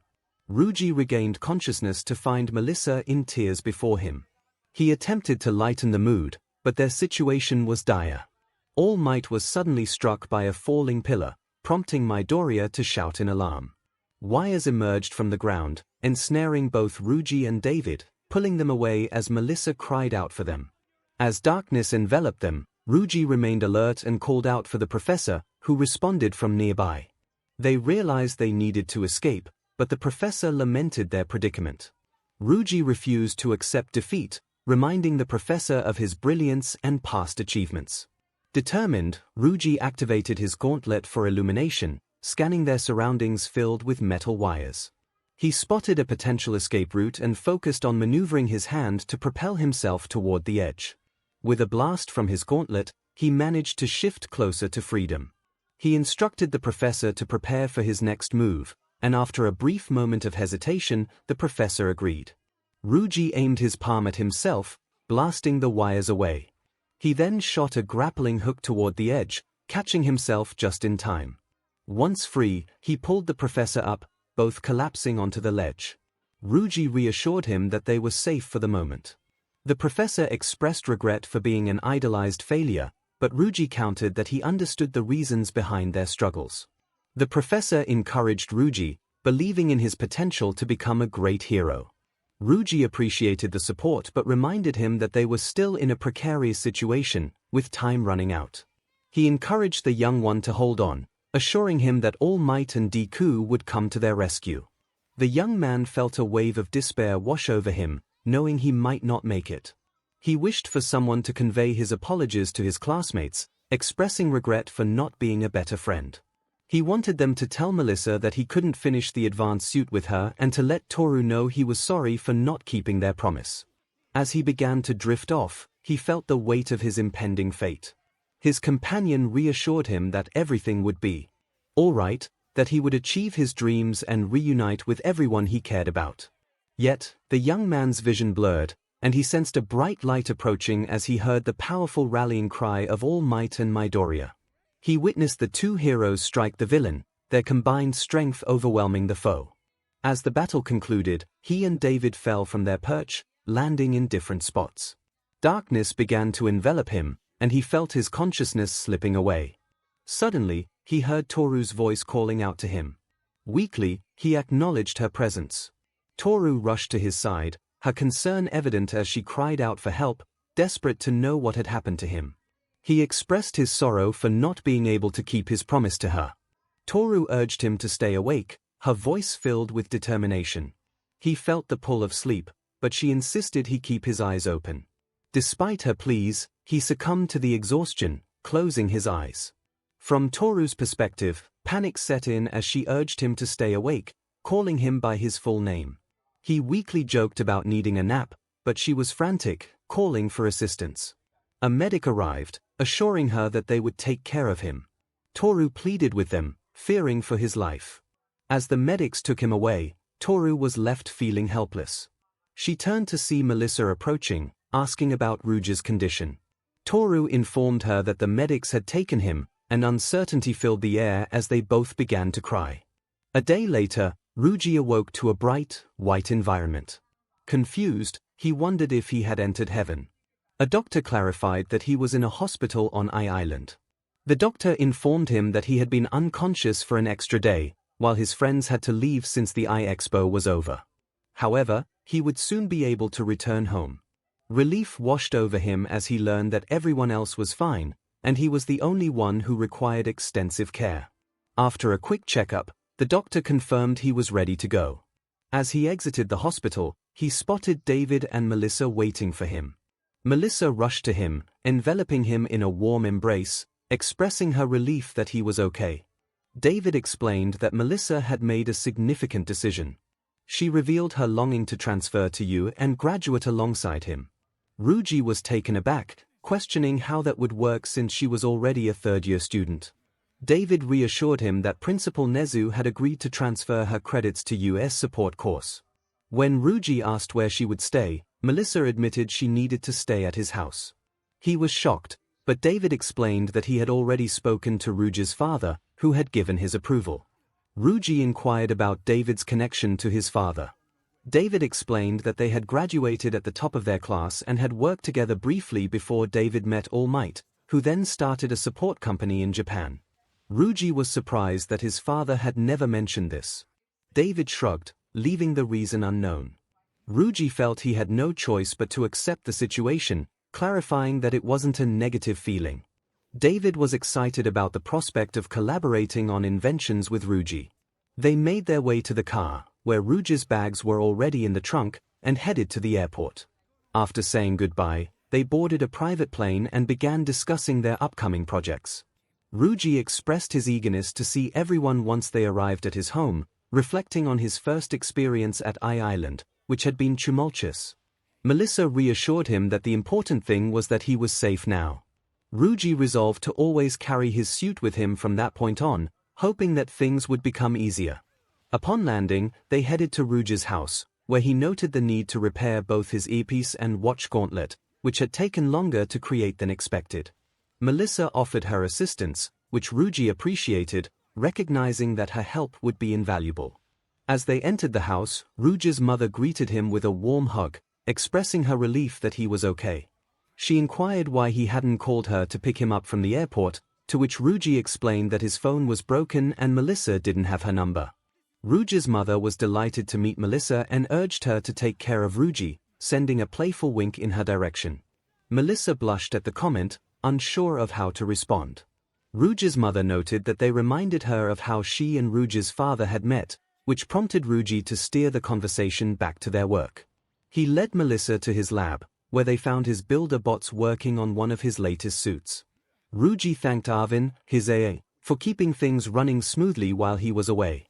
Arvin expressed relief at Rougi's safety, having lost communication after a tense encounter. Melissa was amazed to learn that Rougi had created an A, and he explained that Arvin was a highly sophisticated invention. She marveled at the idea, noting that even her father would struggle to code an A. Rougi shared his current project of developing a sentient robot to assist people and heroes while he continued his studies. Melissa was thrilled at the prospect of creating a sentient robot alongside Rougi, who described it as a more self-aware version of Arvin. Arvin reminded them to focus on their immediate tasks, prompting Rougi to suggest they start with repairs and an upgraded version of the healing spray he had developed after a previous incident. As they worked, Rougi suddenly remembered Toru and the others, realizing he hadn't informed them of his safe arrival. Melissa noted that it was probably important to reach out to them. Rougi decided to head to his room to make the calls while encouraging Melissa to continue working. Once he reached his room, he let out a deep sigh. He pondered to himself about the trouble he was in. Taking out his recently repaired phone, he decided to call Midoriya first. After a few rings, Midoriya answered, sounding frantic. Takashi reassured him that it was indeed him, that he was perfectly fine, and that he had been home for a while but had gotten distracted. Midoriya expressed his relief, having been worried since Takashi had faced a dangerous situation. Takashi confidently stated that he wouldn't easily succumb to any villain. Midoriya noted that Takashi sounded fine, which led Takashi to declare that their training would resume, even more intense than before. Midoriya gulped, acknowledging the challenge. Takashi then asked Midoriya to inform the rest of the class that he was okay and back home. Midoriya promised to do so, and Takashi hung up, dialing Toru's number next. A sense of unease washed over him as he pressed call, mentally bracing himself. When she answered, there was silence. He called out to her, and she flatly asked if he was home. He confirmed that he had just returned but had forgotten to call due to distractions. She responded with a simple good, before hanging up, leaving him feeling uneasy. A few minutes later, a knock at the door startled him. He hurried to open it, finding Toru standing there. He greeted her nervously and invited her inside. She stated they were going to his room, and he led her there, closing the door behind them. As they entered, he awkwardly noted that it was her first time in his room, but before he could finish, she slapped him unexpectedly, causing him to fall to the floor. He was taken aback and questioned her about the sudden action. Toru yelled at him, expressing how worried she had been. He apologized for forgetting to call, explaining that he had been caught up in his work. Toru's frustration boiled over as she reminded him of how close he had come to danger, emphasizing that he had returned to work as if nothing had happened. He defended himself, saying he got deeply invested in his projects. Toru retorted that it seemed to be the only thing he cared about, recalling how their first hangout had been spent in his lab while she watched him work. She showed him a selfie from that day, and he realized the background was indeed his lab. Toru questioned whether he cared about his friends or her at all. He insisted that he did care, but she continued to express her frustration, pointing out that he isolated himself in his lab, neglecting the importance of life beyond his work. Silence fell between them as she reminded him of his promise to return safely. She recounted the severity of his injuries, emphasizing how close he had come to death and how scared she was for him. Tears filled her eyes as she cried, expressing her fears about his recklessness. He apologized again, feeling the weight of her words. She lamented that he never considered how his actions affected others, fearing that one day it would lead to tragedy. Takashi tried to comfort her, acknowledging that he couldn't just sit idle. He shared his struggles, admitting that he constantly worked on his inventions because he felt inadequate after his past defeats. Crawling over to her, he embraced her, hoping to convey his sincerity and remorse. She understood his feelings but couldn't bear to see him putting himself in danger. He reassured her that he had survived thus far and intended to keep it that way, no matter how many villains confronted him. He was Ryuji Takashi, known as the people's hero, Avenger. He gently wiped away her tears, expressing that everything he did was for the happiness and safety of others. Despite her concern, she reminded him that he couldn't protect anyone if he were to get hurt. She asked him to promise that he would consider the people who cared about him before acting recklessly. He insisted that he always thought of those he loved, explaining that his efforts to protect them stemmed from that care. Her longing for his safety was clear, and he acknowledged that a hero's duty often involved risking their life for others. She couldn't help but laugh lightly, realizing she couldn't stay angry with him. He smiled, playfully noting that it was one of his charms, but she firmly reminded him to focus more on his well-being. He admitted that he didn't have many hobbies outside of his work, and she offered to help him with that. They embraced in silence for a few moments, reflecting on their bond. He joked about her earlier slap, and she apologized, feeling a bit embarrassed. They both laughed, and he suggested she stay over for a while. She pointed out that he would likely return to his lab anyway, so it made sense for her to be there with him. He hesitated, revealing that he had a new lab assistant living with him. She was curious if the assistant had been there the whole time, and he confirmed that they were in his lab, relieved that the soundproofing kept their earlier conversation private. Toru expressed her eagerness to meet the assistant, unaware that she had already done so. He led her to the lab, announcing their return. Melissa greeted them enthusiastically, revealing that she was living with Ryuji to finish her schooling at UA. She explained that their families knew each other, which made the arrangement a good opportunity for them to learn from one another. Toru was surprised but seemed slightly irritated by the news. Melissa assured her that they had come up with many ideas together during their journey, and she hoped not to take too much of Ryuji's time. Toru responded with a hint of sarcasm, suggesting that Ryuji would manage to balance his work better. Ryuji sensed the tension between the two but chose to focus on their task. Melissa asked for his help to finish the healing spray canister for his suit. They worked together, adjusting the suit to accommodate the new attachment. As night fell, Toru had to leave, and after dinner, Rouji and Melissa prepared for bed. The next morning, Arvin woke them up, and they got ready for school. As they stepped outside, Rouji noticed Toru waiting for him, and they walked to school together. He could feel the lingering tension between her and Melissa. Upon arriving at school, Melissa headed to her class while Rouji and Toru made their way to theirs, taking their seats and preparing for the day ahead. Takashi heard someone call his name. He turned to see a girl with a ponytail. He greeted her with a wave, acknowledging her presence. She remarked on his well-being, and he confidently stated that he couldn't afford to lose his first place in the finals. She playfully challenged him, suggesting he should prepare for second place next semester. He dismissed her comment with a smirk, insisting it was just a dream. As he glanced around, he noticed a group of students looking dejected. Curious, he inquired about their situation. Toru explained that they had all failed their finals and wouldn't be able to attend the camp. Takashi shrugged, feeling indifferent about their misfortune. Ashido chimed in, suggesting that Takashi wouldn't understand their struggles since he had easily passed his exams. Kaminari echoed this sentiment, expressing their frustration. Takashi conceded that he had also worked hard for the practical part of the finals. Kirishima reminded him that at least he had passed that portion, to which Takashi agreed.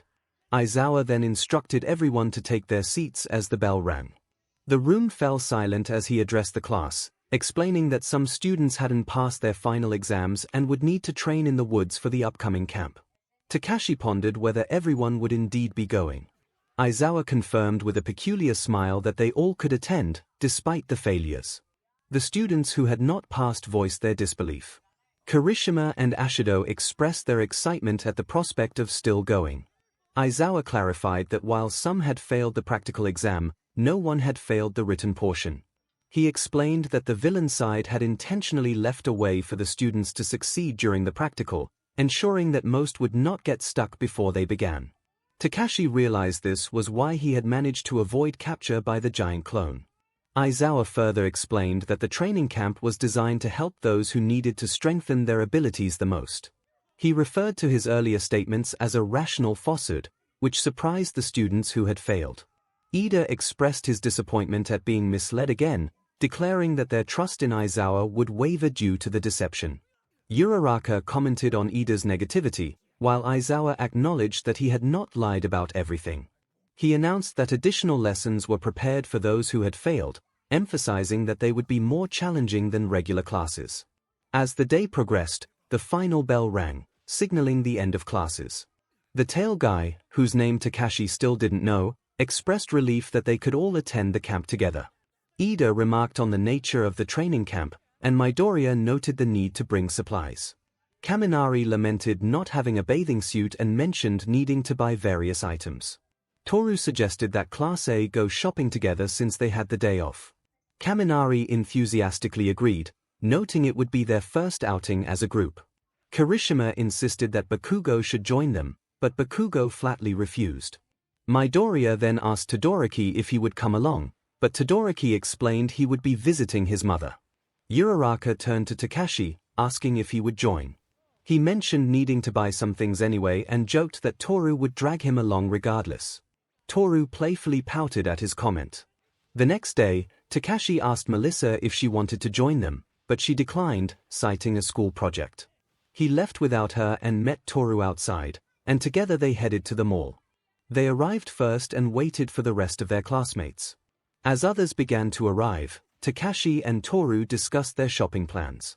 Eventually, everyone who had said they would come showed up, and they split into groups to shop. Kaminari informed Ashido that Takashi would be joining their group, to which Takashi reluctantly agreed. Kirishima insisted that he needed some time with his friends.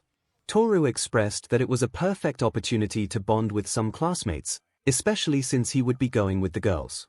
The narrator acknowledged that they didn't have much choice in the matter. Kirishima responded with enthusiasm. As they walked away together, Kaminari nudged the narrator and inquired about the relationship with Hagekyu. The narrator, feeling uncomfortable, asked Kaminari what he meant by that. Kaminari raised his eyebrows, suggesting that they always seemed to be hanging out together, which led him to think something might be happening between them. The narrator clarified that 𝗵𝗃 assumed they were dating. Kirishima jumped in, surprised by the implication. The narrator insisted that they weren't dating and explained that they simply didn't have many friends. Kirishima encouraged the narrator to give the rest of the class a chance, suggesting they could be friends. The narrator reassured them that they were genuinely trying to open up, noting that using their actual names was a sign of that effort. 𝗵𝗃 acknowledged the point, and Kirishima expressed gladness at the narrator's willingness to open up. 𝗵𝗃 then made a playful remark about wanting to snag one of the fancy swimsuits, but the narrator cut him off, warning him not to push it. 𝗵𝗃 accepted that. They visited various stores to gather supplies and ended up hanging out, which the narrator surprisingly enjoyed. Suddenly, an announcement came over the speaker, instructing everyone to evacuate the building. It turned out that the leader of the League of Villains had attacked Midoriya. After the chaos, they all returned home, and the narrator spent some time working with Melissa before heading to bed. On the weekend, a knock at the door revealed Midoriya, 𝗵𝗃, and Mineta. The narrator asked why they were there, and Midoriya explained that 𝗵𝗃 and Mineta wanted to use the pool for training and needed help asking Aizawa for permission. The narrator agreed to help but made it clear they wouldn't be swimming. 𝗵𝗃 was fine with that, and they made their way to the school. The narrator approached Aizawa and requested access to the pool for training, receiving a positive response. Upon arriving at the pool, they found everyone else already there. Ida greeted them, noting their tardiness, while Mineta expressed surprise at their presence. Midoriya explained that they were conducting pool endurance training and had invited everyone to join. The narrator, despite wearing swim trunks, stated they would not be swimming and set up a chair to relax by the poolside. Ida protested, reminding the narrator that the boys were there to swim, but the narrator reiterated their agreement with 𝗵𝗃 to not participate in swimming. 𝗵𝗃 apologized for the misunderstanding, and the narrator wished the boys luck with their training while settling back in the chair. They listened to the girls playing and the boys exercising. Ashido called out to the narrator, asking if they could referee their game. The narrator agreed and transformed the chair into a referee seat, which impressed Uraraka. They referred to it as their all-in-one chair, capable of transforming from a lawn chair to a lifeguard seat. As the game progressed, Toru asked why the narrator wouldn't swim with them. The narrator declined, stating they simply didn't feel like swimming. Toru then playfully threatened to push the narrator into the pool, prompting the narrator to back away. Uraraka chimed in from behind, indicating that it had to happen. Surrounded, the narrator tried to reason with them, expressing that they didn't want to be pushed in. Toru insisted otherwise, assuring the narrator they would be fine with everyone there to help. The narrator pleaded, unable to see the humor in the situation, but the others found it amusing. Before they knew it, the narrator was grabbed and tossed into the pool. They surfaced, determined to retaliate, and splashed the girls, leading to a playful water fight. Eventually, the narrator emerged victorious, and their pool time came to an end. Returning home, the narrator headed to their lab and informed Melissa that they would be going to the training camp the next day, leaving the lab to her for about a week. She expressed her commitment to taking good care of it. The response was playful, hinting at a sense of longing. She playfully suggested that the sentiment should be directed toward him instead. He acknowledged her point, admitting he would miss his lab partner. Her surprise at being called a partner was evident. He reassured her of her importance as his lab partner. She blushed and reciprocated, confirming she valued him as well. He appreciated her response and mentioned he would be going to bed early, likely missing her the next morning as he exited the lab. She wished him a good night and good luck, to which he confidently replied that he didn't need luck as he left for his room. He informed Toru that he would pick her up early to ensure she wouldn't oversleep, then settled into bed himself. His final thoughts before drifting off revolved around the training camp, wondering how challenging it could be for someone like him. Waking up early the next day, he packed everything necessary for camp and set off for school. As he entered the school grounds, he heard someone call his name and turned to see Aizawa-sensei. He greeted the teacher, who noted his early arrival. He explained that he preferred to be early, to which Aizawa pointed out that it was still barely sunrise. Realizing he had arrived too soon, he acknowledged the early hour. Aizawa then asked for his help with a few tasks since he was already there. Reluctantly, he followed Aizawa inside, assisting with various mundane chores like grading papers and preparing for the trip. Eventually, the rest of the class arrived, and they all headed outside to the buses. Aizawa announced that 𝗧𝗧𝗏 had completed its first semester and was now on summer vacation, but those aspiring to be heroes would not have a break. He emphasized that the summer training camp would push them to aim for even greater heights for Plus Ultra. The class responded enthusiastically. 𝗬𝗧𝗏𝗧 excitedly remarked that it was finally time for the training camp in the woods, prompting a flustered response from Midoriya, whose face turned bright red. Curious about his reaction, 𝗬𝗧𝗏𝗧 inquired further.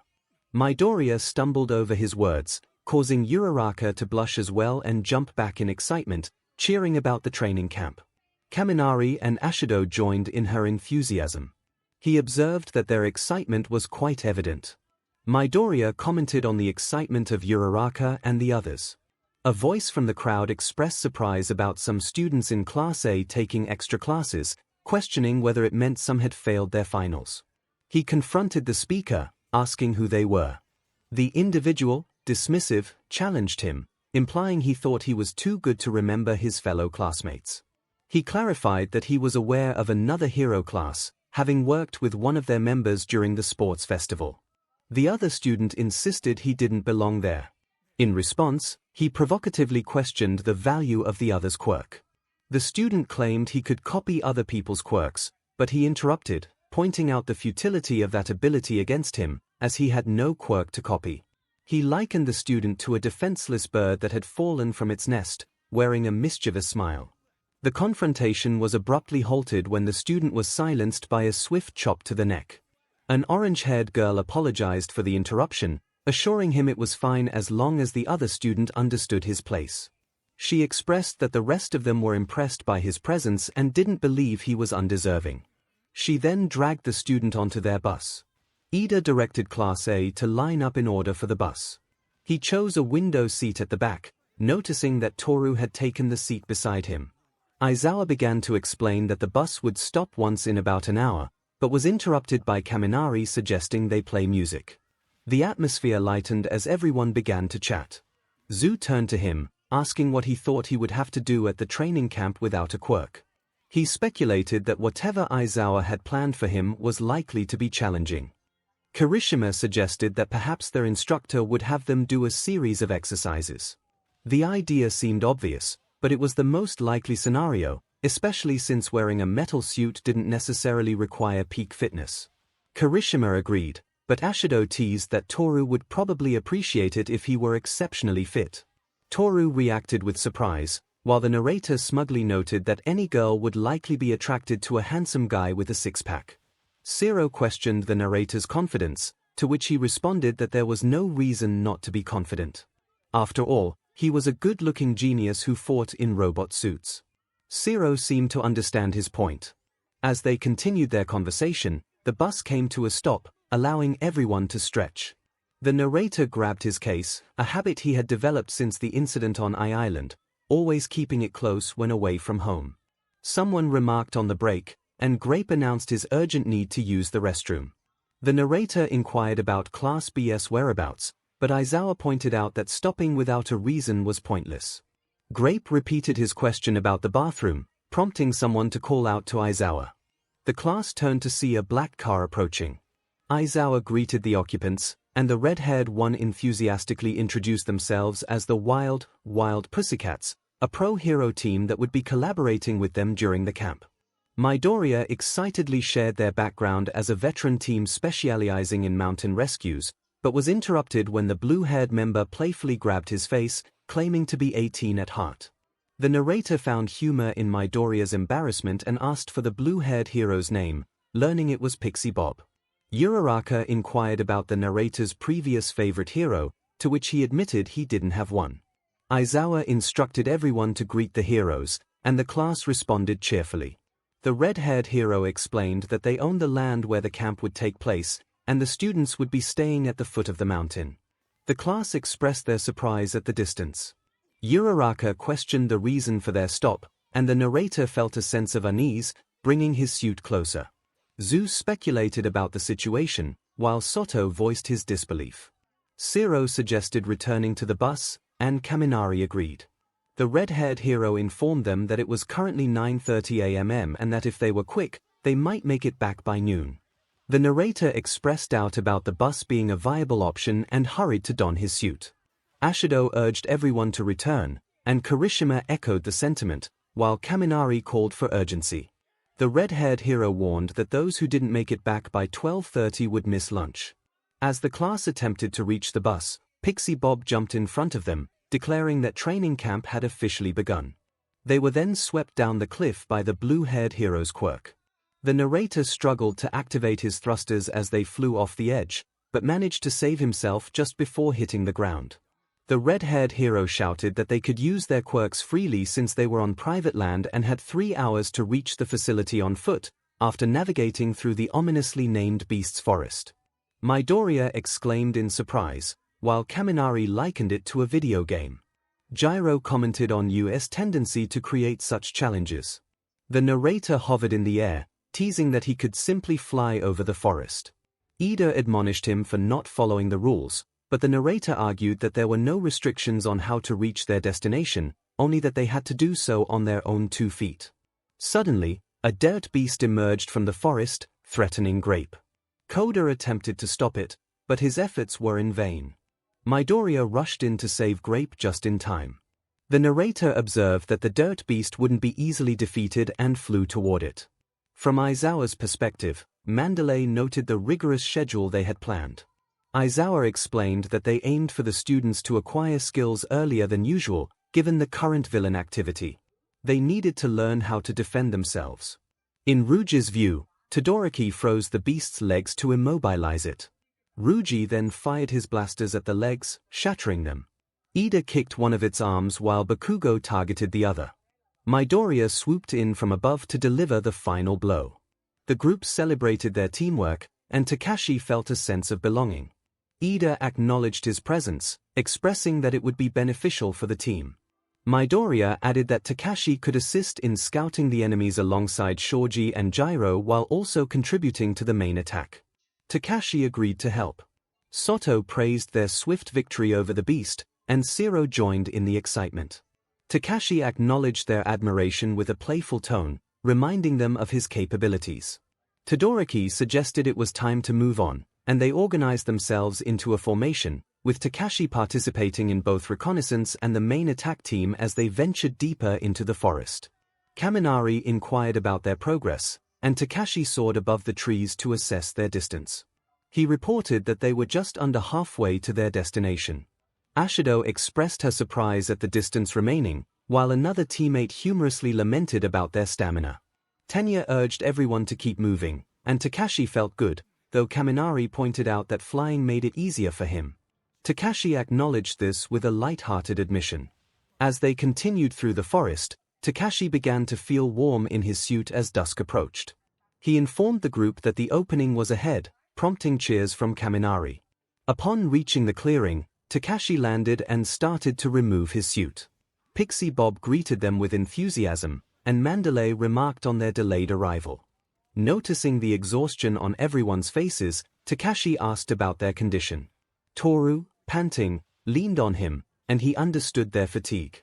Mandalay explained that it would have taken them 3 hours to reach the spot, which surprised the group. Soto pointed out the unkindness of boasting about their speed, and Takashi expressed his growing fondness for the wild pussycats. Kirishima complained about hunger, prompting laughter from 𝗵𝘃𝗵𝗲. She noted that their performance against her Earth beasts was impressive, especially highlighting Ida, Midoriya, Todoroki, Bakugo, and Takashi. She expressed excitement about their potential in 3 years, playfully claiming dibs on them. Midoriya was caught off guard by 𝗵𝘃𝗵𝗲's attention, and Takashi smirked at the situation. Bakugo, annoyed, shouted for her to back off, while Aizawa inquired about 𝗵𝘃𝗵𝗲's behavior. Mandalay explained her eagerness, hinting at her age. Midoriya's curiosity about a child nearby led to a humorous moment when the kid, Kota, unexpectedly punched him. Takashi couldn't contain his laughter, and Ida chastised Kota for his actions. The boy declared he had no interest in becoming a hero, which Bakugo found amusing, while Todoroki pointed out the similarities between Kota and Bakugo. Takashi continued to laugh, wondering if all the wild Pussycat's family members were as entertaining, declaring them the best heroes in his eyes. Aizawa then instructed them to gather their belongings from the bus and prepare for dinner in the cafeteria, emphasizing the importance of rest for the next day. As they settled down, Takashi joined his classmates in the cafeteria, where a lavish buffet awaited them. Midoriya expressed his gratitude for the meal as he began to eat. Zero inquired if the girls' room was of a normal size, while Gyro asked about the boys' accommodations. Ashido excitedly wanted to see the boys' room later, and Zero encouraged her to come by whenever she liked. Kirishima enthusiastically praised the rice, while Kaminari remarked on how it felt like it was nourishing him deeply. Pixie Bob informed everyone that today was a special occasion for them to enjoy the food, urging them to eat as much as possible. I commented on how everyone seemed to have been exhausted, which Kaminari quickly confirmed. I noted that I hadn't felt too tired in my comfortable suit, only feeling a slight warmth. Zero playfully told me to stop boasting, and soon after, we finished our meals and headed to the baths.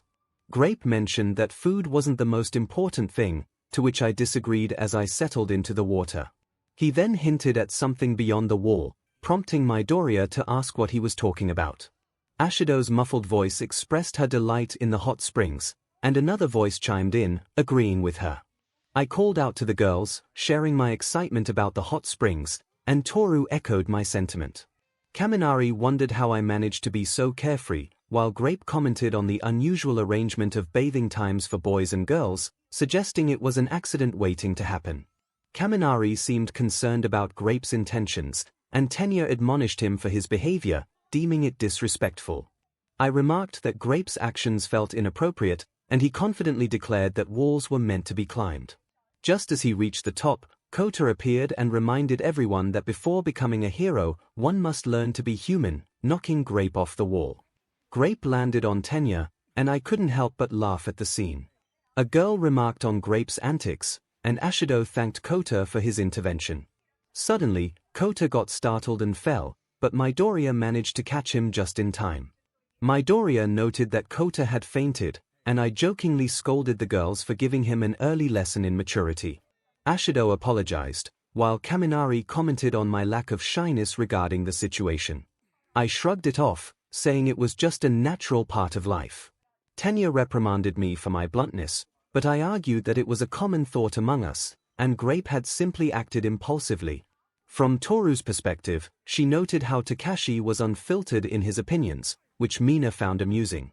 I agreed, mentioning that it was similar to Tsuyu's straightforwardness.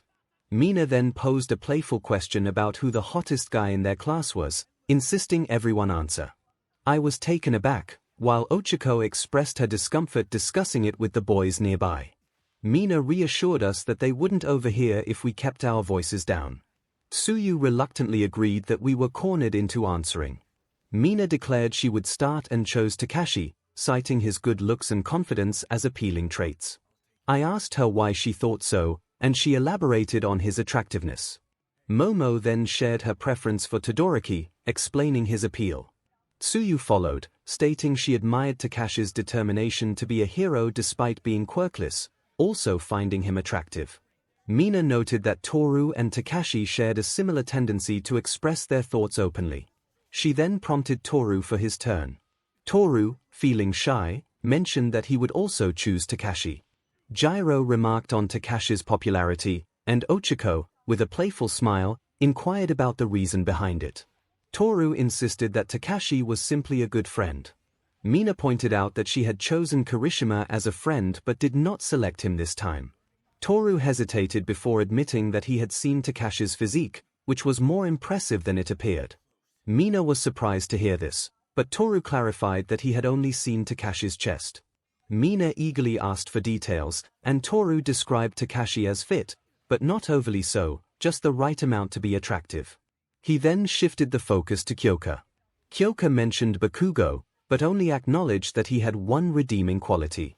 Mina summarized the choices as Takashi, Todoroki, Midoriya, and Bakugo.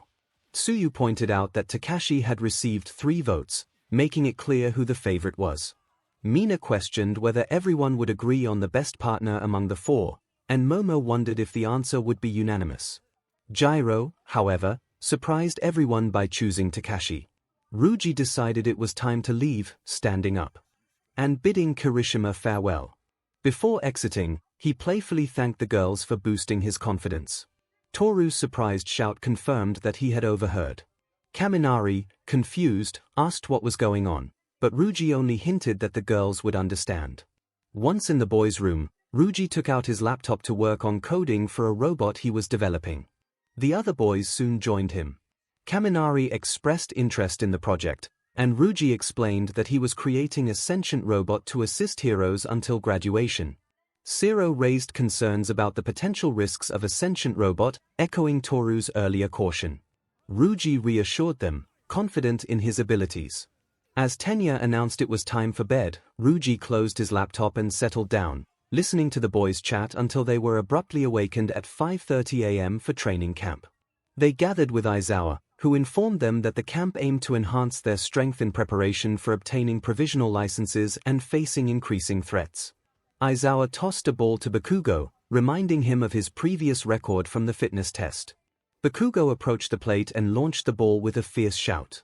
Aizawa noted the distance it traveled, indicating improvement since the start of the school year. He explained that while their mental and technical skills had grown, their quirks had not seen the same advancement.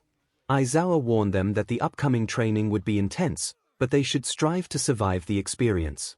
Ryuji braced himself, reflecting on the pain he felt during his training with Taiga, which was more like a grueling challenge than a fight. Taiga called for the power-up types from Class 1B, announcing the start of his boot camp while showcasing some unusual exercises involving Midoriya and Ryuji. Someone from Class 1B exclaimed that it was outdated. Taiga, full of energy, encouraged his opponents to give their all. Midoriya launched into action, declaring a powerful move, but Taiga skillfully dodged and sent him crashing into a tree. Another student attempted to strike Taiga with a strong punch, but Taiga evaded again, sending the student tumbling into Midoriya. Grateful for the unexpected cushion, the student acknowledged Midoriya, who groaned in response, not having chosen to be a landing pad. Taiga, noticing their resilience, remarked that their muscles were still intact. Midoriya confirmed this with a weary response, while the other student lamented their predicament. Taiga, with an intimidating presence, urged them to unleash their full potential. Midoriya shouted his agreement, while the other student humorously requested an end to their suffering. Both jumped up, screaming, but their reasons for the outburst were likely different. Taiga encouraged them to push their limits, and they complied, one expressing the pain they felt. After what seemed like an eternity of struggle, they finally stopped to eat dinner. Pixie Bob reminded them that it was the only day dedicated to their activities. Ragdoll chimed in, suggesting they at least prepare their own meal, specifically curry. Exhausted, everyone agreed. Ragdoll laughed at their tired appearances but insisted they couldn't settle for anything less than a great meal. One student wondered if this was karma for their previous boasting. Tenya motivated everyone to create the best curry possible, and they reluctantly got to work. As they began preparing the meal, Ashido called for Todoroki to help with fire, while Zero suggested Bakugo use his explosions. Bakugo retorted angrily, causing a minor explosion that left everyone unimpressed. One student challenged Bakugo, who retaliated with insults. Determined, the student fashioned a bow drill and successfully started a fire, turning to Bakugo with a triumphant expression. Bakugo, frustrated, walked away. Eventually, the food was ready, and they served themselves. Everyone expressed gratitude for the meal, and as they ate, one student noted that while it wouldn't be impressive at a restaurant, it tasted great given the circumstances. Amidst the chatter, Zero faced consequences for a joke about Yorozu's quirk. Noticing Midoriya leaving with a plate of food, one student decided to follow him. This led them to a secluded cave where they spotted Kota. Hiding behind a rock, they listened in on the conversation. Midoriya offered Kota some curry, but Kota was defensive, demanding to know how Midoriya found his hideout. Midoriya explained he had followed the footprints, hoping to offer food. Kota insisted he didn't want any and ordered Midoriya to leave his secret space. Midoriya, intrigued, acknowledged the hideout and pressed on about 𝗧𝗧's disdain for those trying to improve their quirks. 𝗧𝗧 expressed his frustration with the world, condemning the labels of hero and villain and the violence that ensued. The observer reflected on 𝗧𝗧's deep-seated issues regarding his parents' choices. When 𝗧𝗧 demanded Midoriya leave, Midoriya shared a personal story about a friend who couldn't inherit a quirk, catching 𝗧𝗧's attention. It was a hereditary trait, rare but existent. He admired heroes and aspired to become one, but in this day and age, one couldn't be a hero without a quirk. His eyes widened in disbelief as he processed this information. His friend had struggled with this reality for a long time, practicing to draw objects to him and even attempting to breathe fire, but it was all in vain. There were many perspectives on quirks, and while it might not apply to everyone, the more one rejected their situation, the more painful it became. He felt a surge of anger, realizing that someone he trusted had spoken about quirkless individuals in such a dismissive manner. 𝗧𝗧 shouted for him to leave, frustration evident in his voice. Midoriya apologized, claiming he was just rambling, and left the curry behind. The situation escalated as he stepped out from behind the rock, confronting Midoriya, who was surprised to see him. Another interruption was unwelcome, and he firmly told 𝗧𝗧 to be quiet. The younger boy looked taken aback but remained silent. Midoriya asked why he was there, and he replied that he had been listening to his friend dismiss quirkless individuals as heroes. Midoriya tried to clarify his words, but he cut him off with a swift punch, demanding to know how he truly felt. It was infuriating that someone who had once been quirkless now looked down on those who were still in that position. 𝗧𝗧 quietly remarked on the irony of a quirkless person being in the hero course. Midoriya insisted it was a misunderstanding, but he was not interested in excuses. He was certain that if Midoriya had known he was listening, he would have chosen his words more carefully. Midoriya claimed he was only sharing his own experience, but that only fueled his anger. He pressed for clarification on whether Midoriya was still quirkless. When Midoriya admitted he was not, he declared that his experiences were invalid, especially since he had faced challenges as a quirkless individual and had still managed to excel. 𝗧𝗧 expressed surprise at his achievements, but he dismissed the younger boy, insisting that the older kids were speaking. Midoriya attempted to explain again, but he interrupted, stating he didn't want to hear any more. He felt he had heard enough to understand Midoriya's true feelings. As he turned to leave, he lamented that it had been a mistake to try to open up to others. He requested the return of the suit he had given Midoriya, feeling unappreciated. Walking through the woods, he slammed his fist into a tree in frustration, questioning why Midoriya had let him down. Tears streamed down his face as he felt the weight of betrayal. Returning to camp, he noticed the concerned looks from his friends, his eyes red and puffy. Toru asked what had happened, and he replied that he would need the suits he had made for them back, feeling that his accomplishments were unrecognized. Hagakure inquired about the situation, and he expressed his disappointment, feeling like a failure in the eyes of others. He retreated to the rooms, grabbed his sleeping bag, and laid it out far from everyone else. As he closed his eyes, he thought about how deep down, he felt nobody believed in him. The next day, he arrived early at the training site, eager to begin his exercises. When the teachers and the wild pussycats arrived, Tiger questioned his early presence. He simply stated he was training, and when Tiger pointed out that class hadn't started yet, Aizawa intervened, supporting his need for practice. Tiger relented, agreeing to wait for the others before starting the sparring session. Eventually, the remaining classes arrive and begin their training. 𝗏𝗏 approaches and starts his exercises. Kakashi interrupts him, expressing his disinterest in hearing what he has to say. 𝗏𝗏 remains silent and continues his training as they spar with Tiger. 𝗵𝗃𝗍 announces that they will have a test of courage that evening, with the classes competing against one another.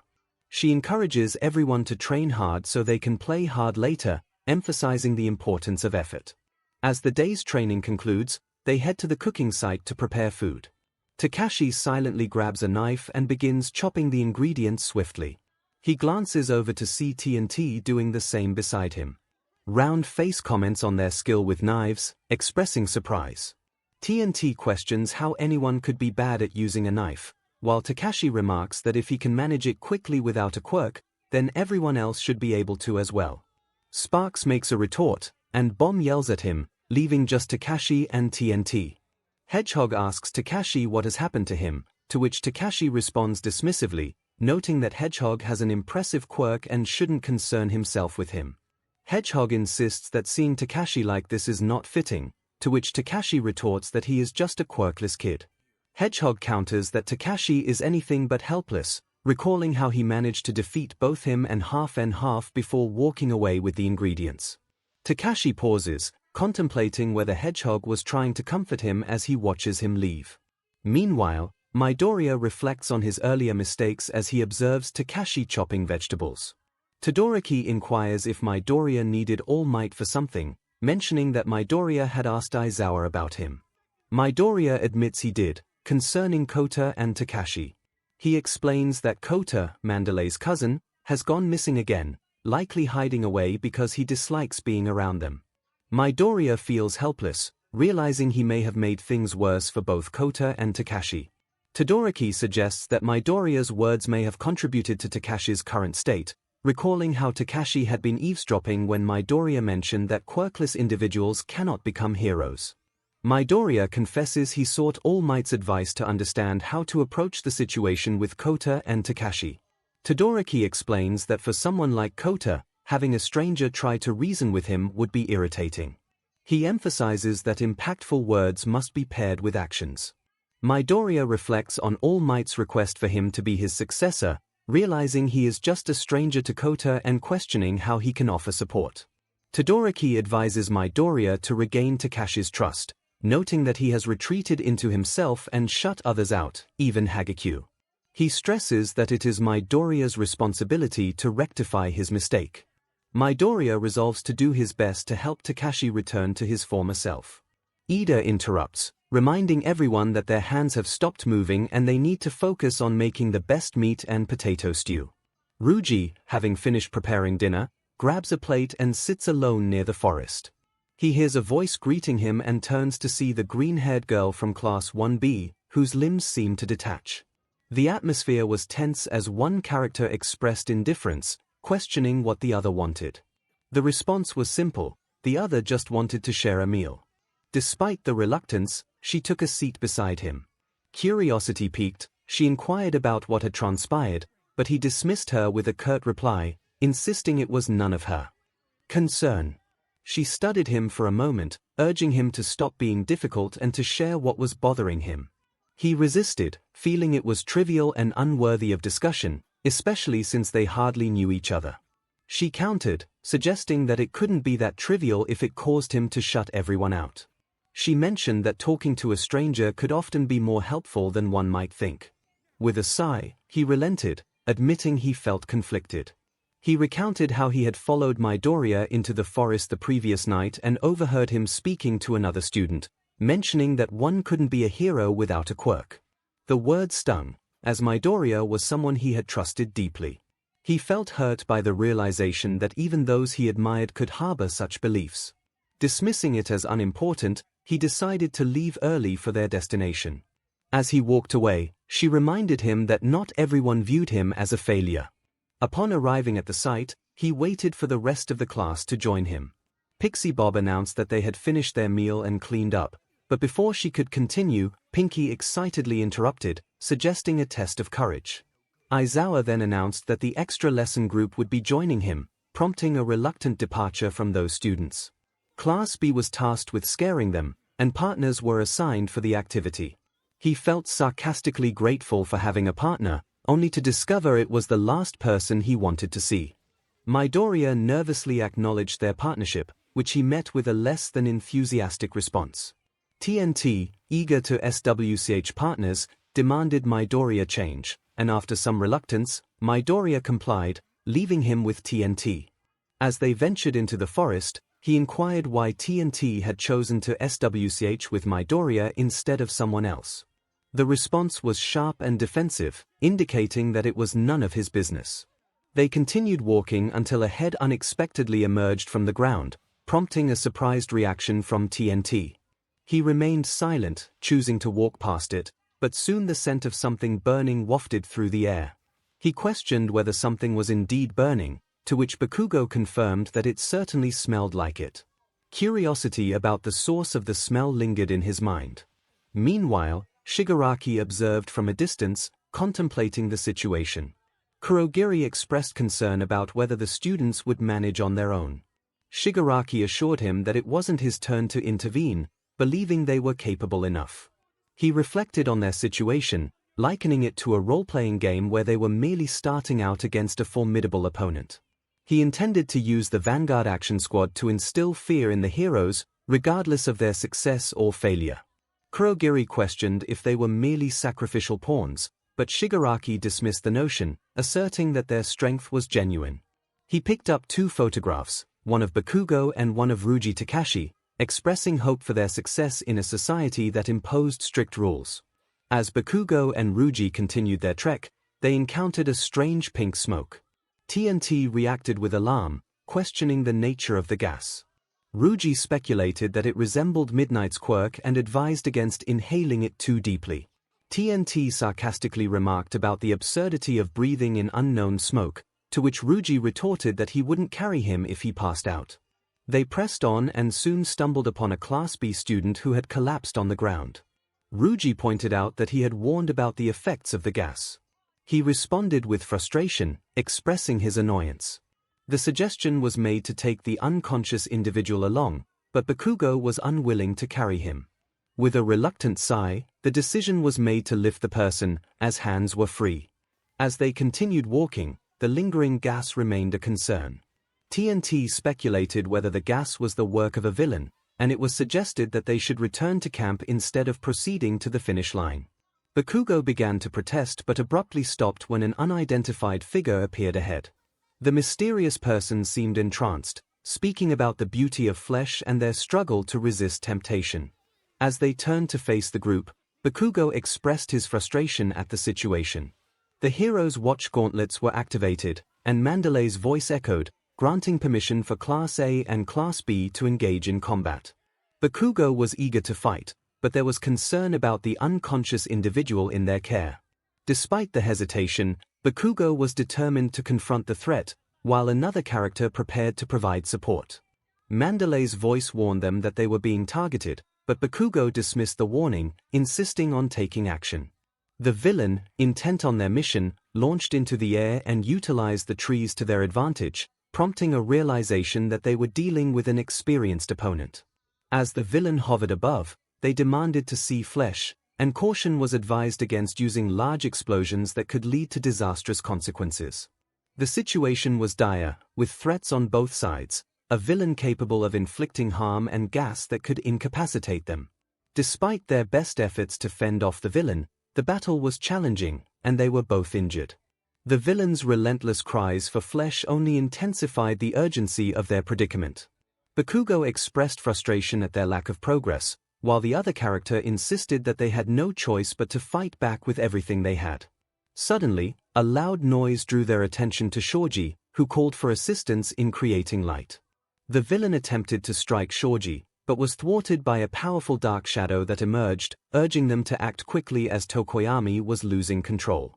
Bakugo suggested that if they combined their attacks at the right moment, they could generate enough light. He raised his blasters, ready for action. Suddenly, the villain, consumed by madness, ranted about not allowing anyone to take a look at the cross-section of his plans, insisting that he was the only one entitled to such knowledge. Dark Shadow, filled with determination, confronted the villain, asserting his strength as he overpowered him. With a powerful blow, Dark Shadow sent the villain crashing into a tree, showing no signs of mercy. Dark Shadow expressed his eagerness for more action, while Bakugo urged that it was now or never. Together, they unleashed their combined blasts, creating a brilliant light that calmed Dark Shadow's fury. Bakugo acknowledged that he was a challenging opponent for the villain, while Tokoyami expressed gratitude for being saved. He reflected on his earlier actions, admitting that he had let his anger take control, which had led to unintended consequences for his friends. Shoji reassured Tokoyami, suggesting they focus on the present rather than dwell on the past. Midoriya reminded everyone that they had more pressing matters to address, revealing that 2 of the villain's targets were Bakugo and Takashi. Concerned, 𝗧𝗠𝗧𝗔 questioned why the villains were after them, but Midoriya admitted he didn't know. He suggested that the camp was the safest place since their teachers were there, prompting Tokoyami to agree that they needed to escort Bakugo and Takashi to safety. As they moved, Midoriya noted the ongoing battle at the clearing and suggested they find a safer route. They decided to utilize 𝗧𝗠𝗧𝗏's search abilities, confident that their group could handle the situation. Bakugo, frustrated, demanded to know why they were protecting him, insisting he could take care of himself. Despite the tension, they pressed on, determined to reach safety. As they navigated through the forest, 𝗧𝗠𝗧𝗏 spotted 𝗬𝗧𝗏 under attack by a villain. He called out to her, and 𝗬𝗏 quickly joined them, relieved to see everyone. The villain retreated, leaving them with questions about who had attacked 𝗬𝗧𝗏. 𝗧𝗠𝗧𝗏 expressed concern for her injuries, but she reassured him that she was fine and insisted they needed to move quickly. Midoriya, relieved that she was safe, explained their mission to escort Bakugo and Takashi to the pro-heroes. 𝗬𝗏 inquired about their whereabouts, but when they turned to check, they discovered that Bakugo and Takashi were missing, along with Tokoyami. A villain perched in a tree revealed that he had taken them, claiming that their talents were wasted on the hero side. He insisted they would be shown a different path, one that aligned with their true potential. Midoriya demanded the return of his friends, but the villain dismissed his plea, arguing that they belonged to themselves and not to anyone else. 𝗬𝗏 launched an attack with her tongue, but the villain evaded her strike, continuing to express his twisted ideology about the paths young heroes could take. 𝗧𝗠𝗧𝗏 pointed out that not only Bakugo and Takashi were missing, but Tokoyami was also unaccounted for. The villain, revealing more about his motives, explained that he had once been an entertainer and had taken Tokoyami on a whim, dismissing the danger posed by another villain known as Moonfish. With the stakes rising, the group prepared to confront the villain and rescue their friends, determined to stand together against the threats they faced. The tension was palpable as Midoriya shouted in frustration, demanding the return of his friends. 𝗧𝗠𝗧𝗏 urged him to calm down, but the villain, confident in his escape, boasted about his skills and began to retreat with his captured targets. Suddenly, a massive wave of ice surged forth, halting the villain's progress. It was Todoroki, who had decided to join the fray despite initially heading to camp. He had sensed that his friends needed assistance, and it seemed he was right. Midoriya urged everyone to act quickly, emphasizing the urgency of the situation. The villain had taken Kaken, Takashi, and Tokoyami, and they couldn't afford to let him get away. As they chased after him, it became clear that the villain was too swift for them. Todoroki expressed his frustration, while 𝗬𝗧𝗏 lamented the absence of Ida. Midoriya, refusing to give up, rallied his classmates, devising a plan to catch up to the villain. He instructed 𝗬𝗧𝗏 to lift them, while 𝗬𝗏 would propel them forward with her unique ability. 𝗧𝗠𝗧𝗏 would help guide their trajectory, and they would time their release perfectly. As they prepared, 𝗬𝗧𝗏 fashioned a makeshift cast for Midoriya, who insisted he could still move despite his injuries. With determination, they grouped together, and 𝗬𝗏 launched them with all her strength. They soared through the air, crashing into the villain.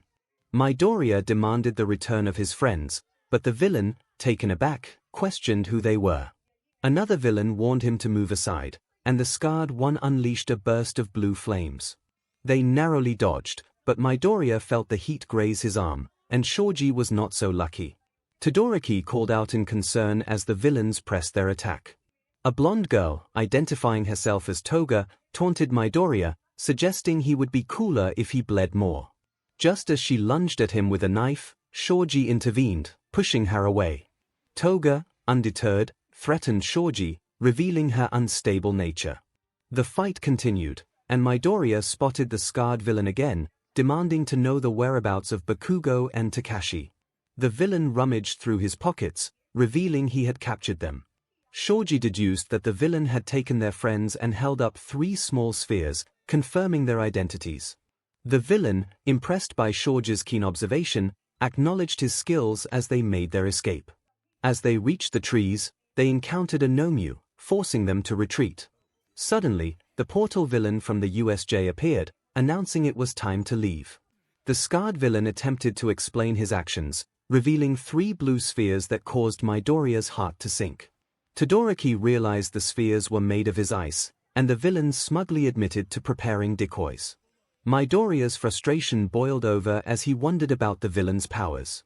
Just then, 𝗬𝗲 intervened, firing a laser that struck the villain, causing him to drop the spheres.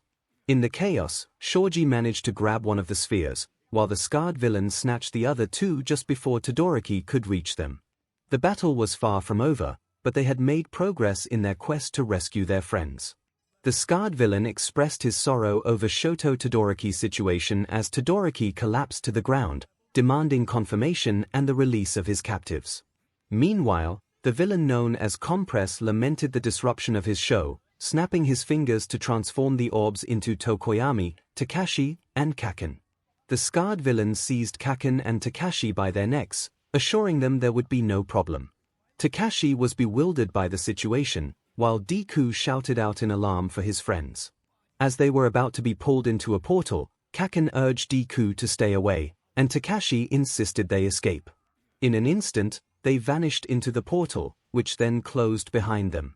Deku crashed to the ground, turning back to see his friends gone, and he let out a heart-wrenching scream, leaving everyone around him in shock.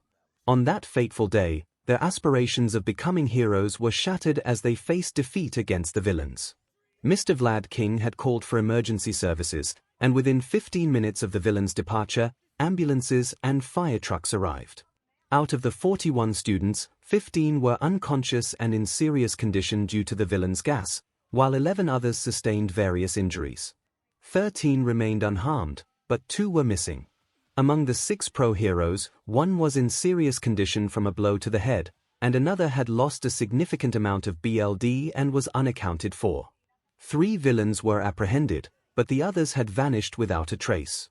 As Deku felt his consciousness slipping away, he recalled Tomura Shigaraki's ominous words about their next encounter potentially being fatal. The summer training camp they had eagerly anticipated ended in tragedy.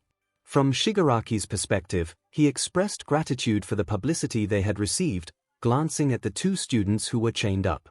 Nezu reflected on the irony of being attacked during a training camp designed to prepare students for villain confrontations, feeling embarrassed by their naivety regarding the resurgence of villainy. He lamented that they had already begun their war against Hero Society. Midnight questioned whether they could have defended against such an attack, noting the relentless developments that had unfolded since All Might's era, which had seen much of organized crime eradicated. Present 𝗵𝗃 pointed out that they had grown complacent during peaceful times, mistakenly believing they had ample time to prepare.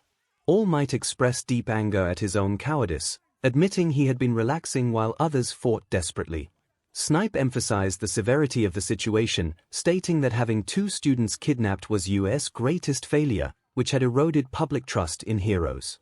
The media was rife with criticism of UA, and it was speculated that Bakugo's violent nature during the sports festival had drawn the villain's attention. Midnight raised concerns about Takashi's abduction, prompting the realization that they might force him to mass-produce suits similar to his own. The potential defection of either student to the villain's side could devastate US reputation. 𝗵𝗃 brought up the troubling possibility of a traitor among them, noting that only the teachers and the Pussycats knew the training camp's location. He suggested that even the students' cell phone data could have been compromised. Midnight urged him to stop, but 𝗵𝗃 insisted on thoroughly investigating the matter. 𝗧𝗵𝗲 cautioned against suspicion leading to self-destruction, advocating for a focus on the students' safety instead. Just then, All Might's phone rang, interrupting the discussion. He excused himself to take the call. 𝗵𝗃 exclaimed that they were in a meeting and urged everyone to turn off their phones. Midnight remarked on the lame ringtone of one of the attendees. All Might left the meeting room and stepped into the hallway, reflecting on his inability to protect his own student. He answered his phone, asking 𝗧𝗏𝗁𝗍 what was going on. 𝗧𝗏𝗁𝗍 informed him that they had received statements from Aizawa and Vlad King, but there had been an unexpected development that could lead them to the League of Villains. All Might was intrigued as 𝗧𝗏𝗁𝗍 explained that one of his subordinates had spotted a man with a patchwork face entering a supposedly vacant building. Although the man was in his 20s and had no notable criminal record, they discovered a hidden bar in the building. This led to the realization that one of the villains involved in the recent kidnapping had similar markings. 𝗧𝗏𝗧𝗔 stressed the urgency of the situation and requested All Might's assistance in the upcoming raid. All Might remained silent for a moment before recalling a dear friend. He resolved that when he confronted the villains, he would declare that he was there to counterattack, transforming into his heroic form. Meanwhile, Melissa felt the oppressive atmosphere in her home. Takashi's parents were consumed by grief, and she had isolated herself in their lab, overwhelmed by worry for Rouji. Arvin gently reminded her that Rouji would not want her to sulk. Melissa expressed her frustration, fearing for Rouji's safety and feeling helpless. Arvin acknowledged her feelings but encouraged her to focus on work, suggesting that Rouji would want her to be productive in his absence. Melissa recognized the truth in his words, recalling how Rouji would urge her to keep moving forward and make a difference. She felt a hollow laugh escape her as she reflected on his proactive nature. Melissa admitted it was difficult to go outside, as reminders of Rouji were everywhere, and she missed him deeply. Arvin shared that he missed Rouji too but emphasized the importance of supporting him from where they were. Melissa agreed, determined to do her best for Rouji's return as she moved toward his latest suit model. Meanwhile, Rouji regained consciousness, finding himself tied to a chair. A blue-haired man with multiple hands greeted him, revealing that they were the League of Villains and had a proposition for him. Rouji scoffed at the idea of a proposition from a group he deemed irrational and illegal in their methods. The blue-haired man noted Rouji's sharp tongue for someone just waking up and pressed on with the proposition. He suggested that, despite being quirkless, Rouji could prove society wrong by becoming a villain instead of a hero. He painted a picture of freedom from societal restrictions and the chance to seek revenge on those who had wronged him. The realization dawned on him, and he sighed, understanding the direction the conversation was heading. Shigaraki, the leader of the League of Villains, extended an invitation. He promised everything one could longing, but it came with a catch: he wanted the protagonist to create more of his suits. Without hesitation, he rejected the offer, expressing his disdain. Shigaraki, unfazed, warned that even if he refused to join willingly, he would still be forced to make those suits. He suggested that compliance would save him a lot of suffering. The protagonist firmly stood his ground, refusing to assist the group he deemed degenerate. With a sinister smile, Shigaraki dismissed the rejection, ordering 𝗬𝗲 to take him to a room where he would face consequences. While they couldn't harm Bakugo, the same couldn't be said for him. As he was dragged away, he scoffed at the notion that minor discomfort could intimidate him. However, he soon found himself in a dimly lit room filled with medieval torture devices. Scarface, a menacing figure, taunted him about his choice. Despite the threats, he remained defiant, but Scarface was relentless, beginning a series of torment that involved dunking his head into a bucket of water. After enduring the water torture, he was strapped into a pillory. Scarface, now wielding blue flames, prepared to inflict more pain. The torment escalated, leaving him battered and bruised, the experience becoming a blur of agony. Scarface inquired if he had reached his limit, but the protagonist's spirit remained unbroken, and he retorted defiantly. Scarface, unimpressed, continued his cruel game. Meanwhile, Midoriya awoke in the hospital, having spent the past few days recovering. He noticed a bowl of apple slices and a note, likely from his mother, urging him to eat and call her. Memories of worrying her flooded back. He pondered about Kota's well-being when the door swung open, revealing Kaminari, who excitedly informed him about the media frenzy surrounding the school. Soto added that the situation was worse than before, while Mineta joyfully announced their acquisition of a large melon. Tokoyami expressed his guilt for causing trouble. Midoriya inquired about their classmates, learning that Gyro and Hagakure were still unconscious from the villain's gas, and Yorozu had been hospitalized after a severe blow to the head but had regained consciousness. Uraraka noted that only 15 of them remained, as Bakugo and Takashi were missing. The memories of Kaken and Takashi's frightened faces haunted him, their desperate pleas echoing in his mind. All Might's words resonated within him, emphasizing the importance of saving those within reach. He felt the weight of his failure to save Kota and the others who were so close. Overwhelmed with emotion, he lamented his inability to act when it mattered most. Kirishima, determined, suggested they go save their friends this time, surprising everyone with his resolve. He recalled his own experience from the previous day, having been unable to sit idly by while his friends were in danger. As they approached Midoriya's room, they passed Yorozu's, where a police officer and All Might were engaged in conversation.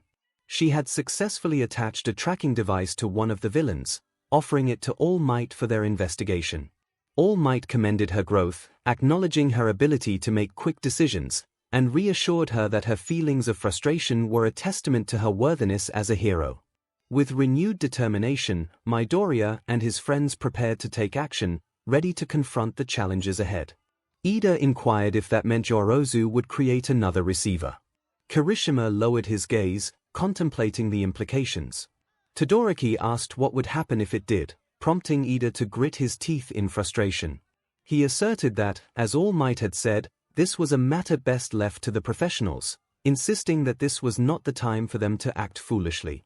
Kirishima, filled with emotion, expressed his frustration about feeling helpless after learning that his friends were in danger. He declared that if he remained inactive now, he would no longer be a hero or a man. Kaminari urged Kirishima to calm down, acknowledging that it was okay to feel strongly but emphasizing the need for composure. Asui supported Ida's perspective, affirming that they were all correct in their assessments. However, Kirishima remained determined, urging Midoriya to reach out and save their friends. From Rouge's perspective, he felt an overwhelming pain that he could not show. Scarface remarked on Rouge's resilience, to which Rouge retorted about the self-harming nature of Scarface's quirk. Scarface countered that at least he had a quirk, while Rouge took pride in being quirkless. Shigaraki entered the room, instructing Scarface to take Rouge to his workstation, suggesting that Rouge would be forced to create something for them. Rouge defiantly refused to make anything for someone he considered some. Shigaraki ominously warned him that if he did not comply, they would target everyone he cared about. As Rouge was dragged away, he was taken to a room equipped with a work table and materials. Shigaraki assigned him the task of making a suit for Togo Himiko, the blonde girl with a wild demeanor. Rouge wished for Scarface to suffer an infection from his scars as Shigaraki locked him in. Surveying the room, Rouge realized there were insufficient materials for a suit, but perhaps he could fashion a weapon to escape. He heard a familiar voice and turned to see Bakugo. Rouge noted Bakugo appeared uninjured, while Bakugo remarked on Rouge's condition. Rouge explained that they had tried to recruit him into their league, to which Bakugo responded that he had also been approached but had rejected them. Rouge pointed out that they had mentioned they couldn't torture Bakugo, who shrugged it off as something about keeping him healthy. Rouge expressed envy at Bakugo's luck. Bakugo then asked if Rouge intended to create the suit for Himiko, to which Rouge firmly declined, citing the lack of materials. Bakugo revealed that he couldn't use his quirk due to anti-quirk wristbands, showing Rouge his restrained hands. Rouge explained that attempting to remove them would trigger an alarm, unlike the cuffs used on inmates. Bakugo wondered what their next move would be, and Rouge declared he would try to devise an escape plan, though it would be challenging with a camera monitoring them. Bakugo offered to help as much as he could, surprising Rouge, who smiled at the unexpected support. Bakugo questioned why Rouge found it surprising, prompting Rouge to reflect on Bakugo's previous treatment of Midoriya before he gained his quirk. Bakugo admitted that losing to Rouge in the sports festival had angered him, but witnessing Rouge's victory over others had shifted his perspective on those without quirks. Rouge expressed pride in Bakugo's growth, acknowledging that they both had undergone significant personal revelations. Bakugo then inquired about the incident between Rouge and Deku, leading Rouge to recount how he had followed Midoriya into the forest and witnessed a confrontation that had left him amused. Bakugo expressed that both he and the other person understood that Deku hadn't meant his words in a hurtful way. The other person acknowledged the pain of hearing those words. Bakugo urged them to take action, to prove Deku and everyone else wrong, regardless of the intent behind the statement. The other person reflected that such words had never deterred them before, so why should they let it now? Bakugo, with a smirk, warned that the next time they fought, he would break through the other person's defenses. The other person smirked back, confident that such a thing would never happen. They approached each other and shook hands, ready to find a way out of their predicament. In Midoriya's perspective, Ashido summarized their plan to retrieve the receiver from Yaomomo, follow it, and rescue Bakugo and Takashi. 𝗓𝗓𝗓 confirmed their determination, noting that even though the villains had declared them targets, they had spared Bakugo and Takashi for the time being. Todoroki joined in, emphasizing that they needed to act quickly. Ida cautioned against reckless actions, while Shoji urged everyone to remain calm, acknowledging the frustration that 𝗓𝗓𝗓 and Todoroki felt. 𝗬𝗲 suggested leaving the matter to All Might, and Tokoyami agreed, admitting his own need for rescue. 𝗓𝗓𝗓 attempted to voice his concerns but was interrupted. Asui reminded everyone that acting on their emotions could lead them down a villainous path. The room fell silent until a knock on the door startled 𝗬𝗲. The doctor announced that it was time for Midoriya's exam. Zero suggested they go, wanting to check on Gyro and Hagekure as well. As everyone began to leave, 𝗓𝗓𝗓 approached Midoriya, sharing that they had spoken to Yorozu and planned to act that night. He expressed concern for Midoriya's injuries but insisted on inviting him, knowing he felt the most frustrated. Midoriya hesitated, looking down. 𝗓𝗓𝗓 reassured him that they would wait in front of the hospital that night before leaving. After the doctor conducted the exam, he warned Midoriya that continued injuries could lead to losing the use of his arms entirely. Midoriya apologized for the trouble he caused, and the doctor encouraged him to stay positive, handing him a note before departing. On the hospital roof, Midoriya opened the letter, which read a heartfelt apology from Kota, thanking him for saving him and wishing him a speedy recovery. Midoriya reflected on Kota's words before returning inside, where he received a call from his mother. He informed her that he had been discharged but had something important to do, so he wouldn't be home until the next day or later. He reassured her that he could move, even if he felt sluggish from the healing. In a flashback to 2 days earlier, Ryuji and Bakugo were brainstorming an escape. Bakugo expressed his frustration at feeling trapped. A villain, known as Scarface, ordered them to their chairs, dragging them to a bar where they faced the League of Villains. The hand-wielding villain asked if they would join him. Bakugo retorted with disdain, while Ryuji echoed his sentiment, suggesting that the villain didn't deserve a peaceful end. It seemed they would have to compel the two to join them in a more forceful manner. The one with the rotten face instructed the other, known as Scarface, to take them back to their cell while he contemplated how to persuade them.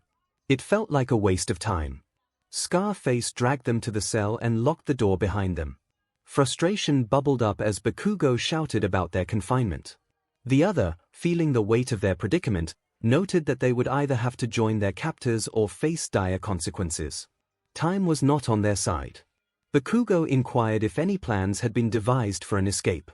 The response was a simple admission of uncertainty, but the urgency of their situation loomed large. The captors wanted the other to create a suit for someone, but doubts lingered about whether freedom would follow that task. Suddenly, an idea sparked: what if they actually made the suit? Bakugo was incredulous at the thought of crafting something for their captors, but the other clarified that it would be for their own use.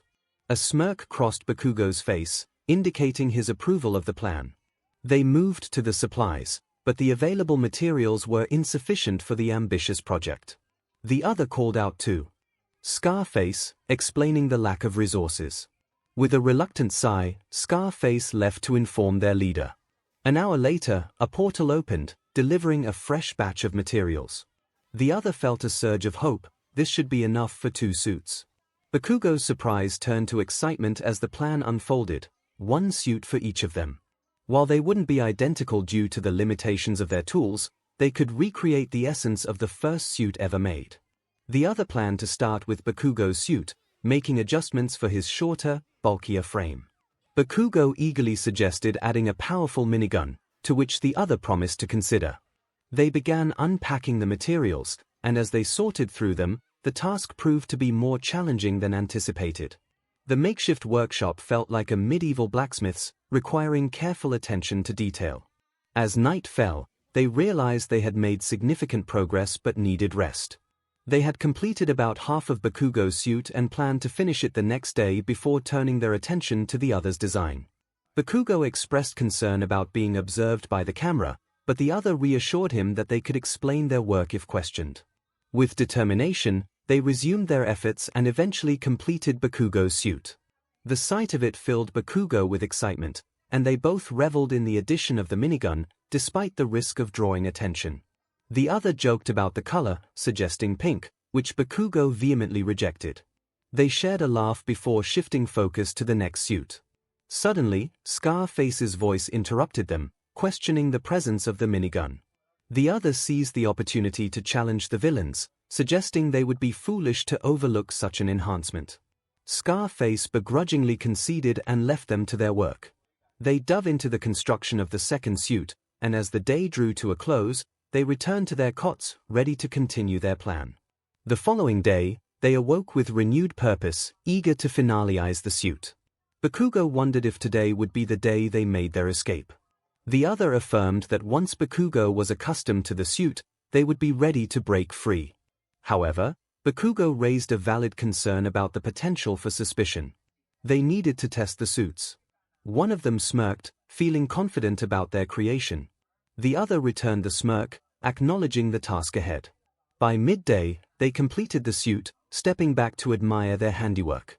One commented on the other's performance, noting it was impressive for someone with less experience. The other downplayed their contribution, attributing the success to their partner's efforts.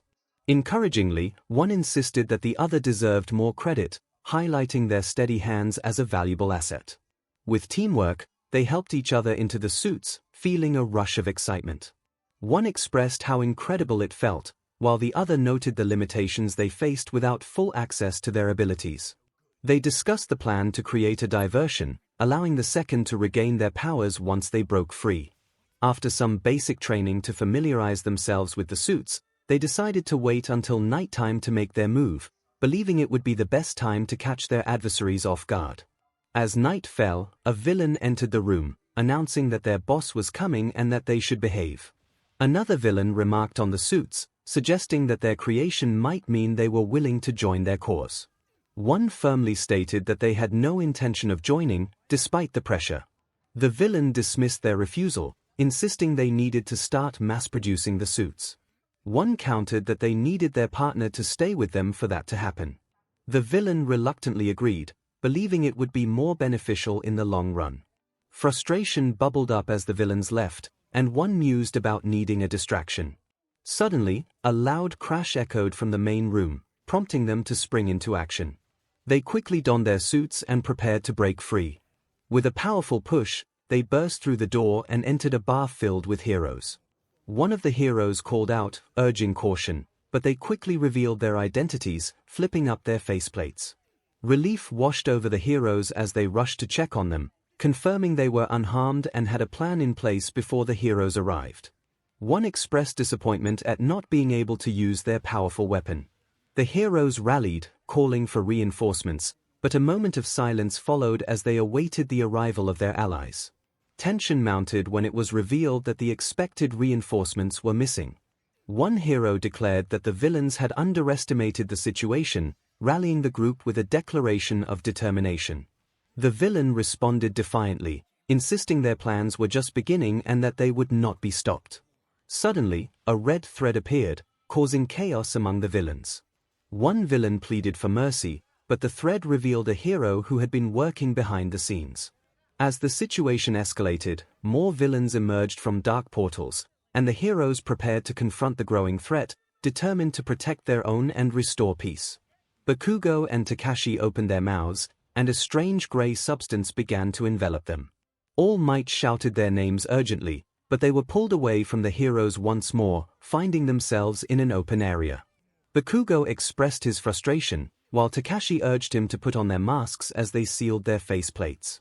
A villain with an unusual mask apologized to them, prompting Takashi to demand to know who he was.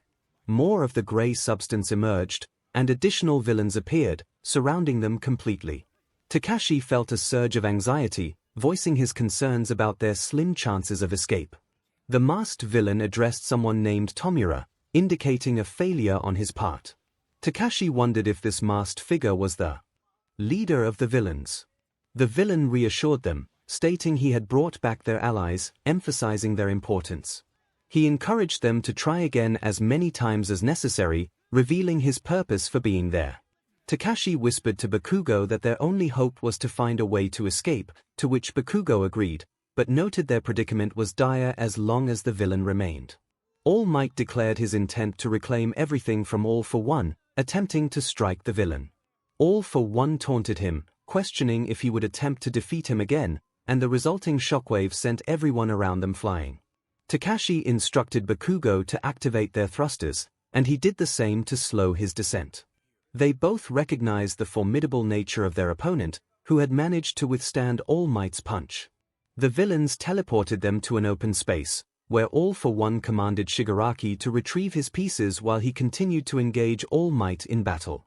Bakugo expressed frustration over their numerical disadvantage, while Takashi reassured him that they were not completely outgunned.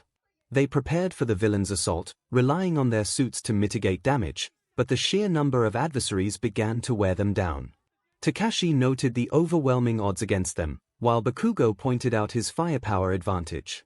As Bakugo opened his gloves to free himself from restraints, he felt the surge of his quirk.